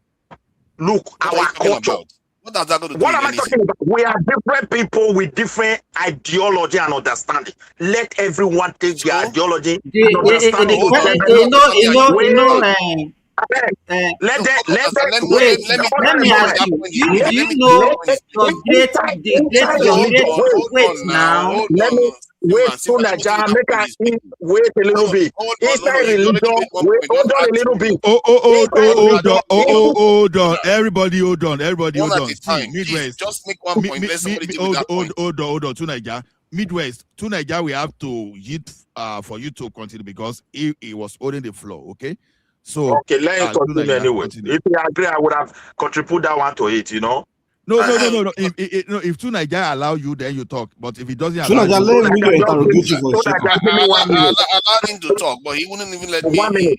Deal with that specific 1 minute, point he made. 1 minute, Let please. me deal with that point he made. Not run away with that point. He's going somewhere. Hold on a moment. Just Just 1 minute. He's not going somewhere. He just wants to make so many different points, so he can't shoot No, down any point he made. Okay, Midwest, make one single point. Make one single point. So many lies and just go on and say they're making a point. Midwest, don't take so long. Just make one single point. Every religion in the world, there is an ideology. Inside Christianity, there are ideology that Christians cannot even agree. Inside Muslims, there are ideology that they cannot agree. When you now have a particular space, use your ideology to develop yourself. Maybe everybody will not benefit. Qatar have a way of dealing with their Sharia law. Saudi Arabia have a way. So even inside your Romila, there are those who use their wishes and everything to be destroying their community. Why those are helping others? So my dear brother, let everybody go back to that their senses. You can't be using Abuja to be deceiving everybody we are one. Something is happening far away. A fellow Nigeria is threatening my own life. What kind of who are you deceiving? I don't understand. I respond to that, man. Yeah. I feel like this guy needs to go back to the. Do you understand what he said, He needs to go back to the 1500s. He doesn't seem to understand. No. Tonight, before you go tonight, do you understand? I understand his point. I understand his point. He doesn't believe that we can be respond to it. Yeah, he doesn't believe that we are capable of living this thing together, even when we have differences. That is crazy, because most of the empires in the world that you see today, they are diverse. The British, the so-called British Empire. Do you know how much the Scottish hates the British, the English? Can I explain to you? Can I help you understand what he's trying to say? That's the problem that they have. Can I help you understand? Just one sentence, though. Just one sentence. What he's trying to say is, look at what is written on the dollar bill. People protect nonsense. Let me address the point he made. God, in the United States, hold on. In the United States dollar bill, it says, "In God we trust." The whole country know that this is a country that's founded in God, Christianity. So there's no debate about that. But we have religious tolerance, right? And everybody has to abide by that. Simple. Everybody knows that America is a Christian country. Like you said, there's no debate. Even we swear by the Bible. Okay, let's not respond. We don't debate that. That's basically what he's trying to say. Simple. In God we trust, they didn't say in Christian God we trust. And besides, it's the same thing. It didn't say in Allah. It didn't say in Allah. It didn't say in Allah. Oh no. Chioma, please. Chioma, you are disturbing this conversation and you are making it very simplistic. A simple thing. This is not a simple thing conversation. If you don't have anything tangible to say, go and say. He will agree. I was trying to explain it to him. Chioma, you said it, but you overtalk sometimes. We give you a chance to explain it. You already explained it. What you are saying, I'm very sorry. It doesn't make sense. Let me deal with the point that she made. But also, I think Chioma was trying to say that they use Bible to swear in America to office. So she's trying to say it's a Christian system. It's a homogeneous religion. Okay. Yes. There's no confusion about that. Okay. There's no confusion, but yet there are people that swear with the Quran inside that same country. There are people within the British state that swear with Quran. Give an example. I think the lady that the Muslim. What are you talking about? Ma'am Dani. No, she did not. She did not, because they don't recognize that in the United States. Oh no. Wait. In the United States, you can choose to swear with the Bible in court. You can choose to swear without the Bible. Which judge would allow you to do that? That's a damn lie. That's a lie. You don't know the Constitution of the country. You don't even live in the United States. You don't live here. Choma, I'm in the United States here. I live in New York. The mayor of New York, Ma'am Dami, swore in with a Quran because I don't know what kind of level of ignorance this is, man. It's unbelievable. He's a Muslim. He's not a Christian. Almost all major empires in the world were multicultural. United States not even officially. It didn't say in Allah we trust. It didn't say in Allah we trust. Can I finish what I'm saying? We are serious. I don't think you need to be on this discussion. why does everybody have to be interjecting all the time? See, because it's almost impossible to be an empire and be only one religion, because you have to expand out of your own religion. That's how all empires, even the Roman Empire, is multi-religious. You can't. God bless you, Tunanja. Forget Romance. Forget even the Romance. Genghis Khan went all the way from Prussia, from what is today's Russia, went across to China. And Genghis Khan last for thousands of years. Thousands of years. The Ottoman Empire. Sorry, Tunanja, I agree with you. The Constitution of America, in fact, the Constitution of America prohibits the government from establishing an official religion. Yes, secularism. But let me say one thing. But what the only again, in God we trust. Thank you. Choma, please, just give me 1 second.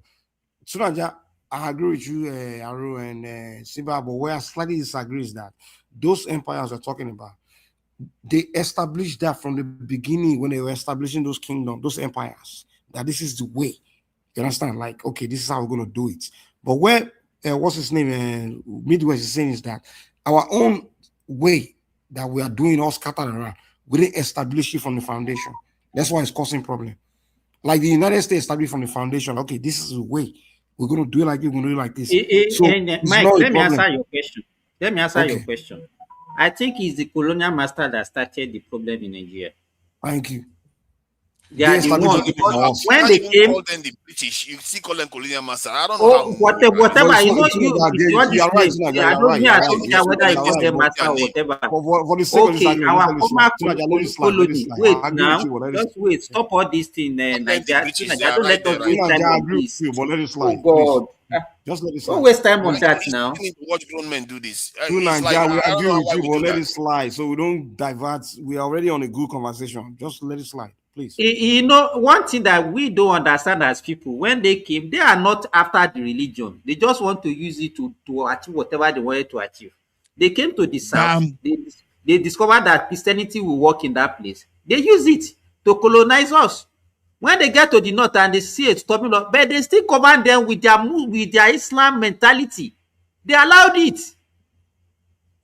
Yeah. So we that have the two religions that are even alien to us, I don't even know where we are now fighting over things that we don't even understand. The people that hold it, they're practicing it and it's favoring them, and they are making progress. We are now using it as a tool of fight. We are fighting ourselves, and we're not fighting. No one is fighting. It's only one-sided. You make one fantastic point. Tunaja, you make one fantastic point. You always say that they gave independence to you on a platter of gold. You didn't fight for it or something like that, right?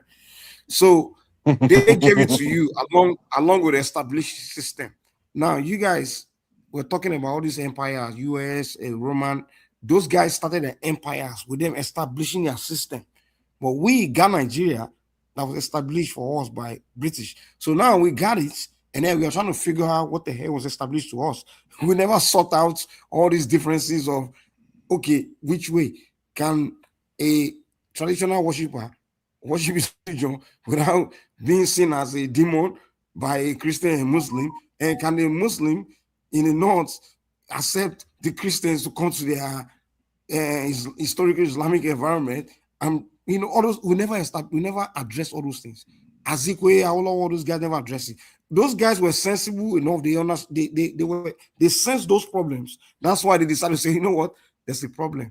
Let's do regional system. Go now separately. But then Rossi came and said, what you are saying is not true. It's not. They didn't say it. They were the one that entrenched it and they used it for their own people. Let's just be one. He was saying Azikwe, let's just be one. And so till today, we never really got together to say, okay, in Nigeria, we have differences, but we can work it out. And we can be one country, but it never worked it out. I think together we wrote our own constitution. I think what we missed was that the people that wrote that constitution, they still had colonial mentality. I agree with Tunanja. I agree with Tunanja. They never yes. So why wouldn't they have colonial mentality? Mike, the needs of the British Empire. Mike, let me say this, and I agree with Tunanja. I think me and Tunanja are on the same trajectory. And I think one of the problems in Nigeria is Nigeria, number one, as a people, we have not collectively reviewed the history of the world so that we can see the world, so we can actually then be the history of yourself. even at each of ourselves, Exactly. so we can then use it to formulate how we progress and like to Nigeria. The I problem have is to that comment we've to not fight even Yoruba people about history of we Yoruba. don't even really understand the world. There's never been any great kingdom from Gilgamesh to Genghis Khan to the Han dynasties in China. Name it. For you to bring people together, there's an element that you need to be able to bring them under a belief, under an ideology. Also,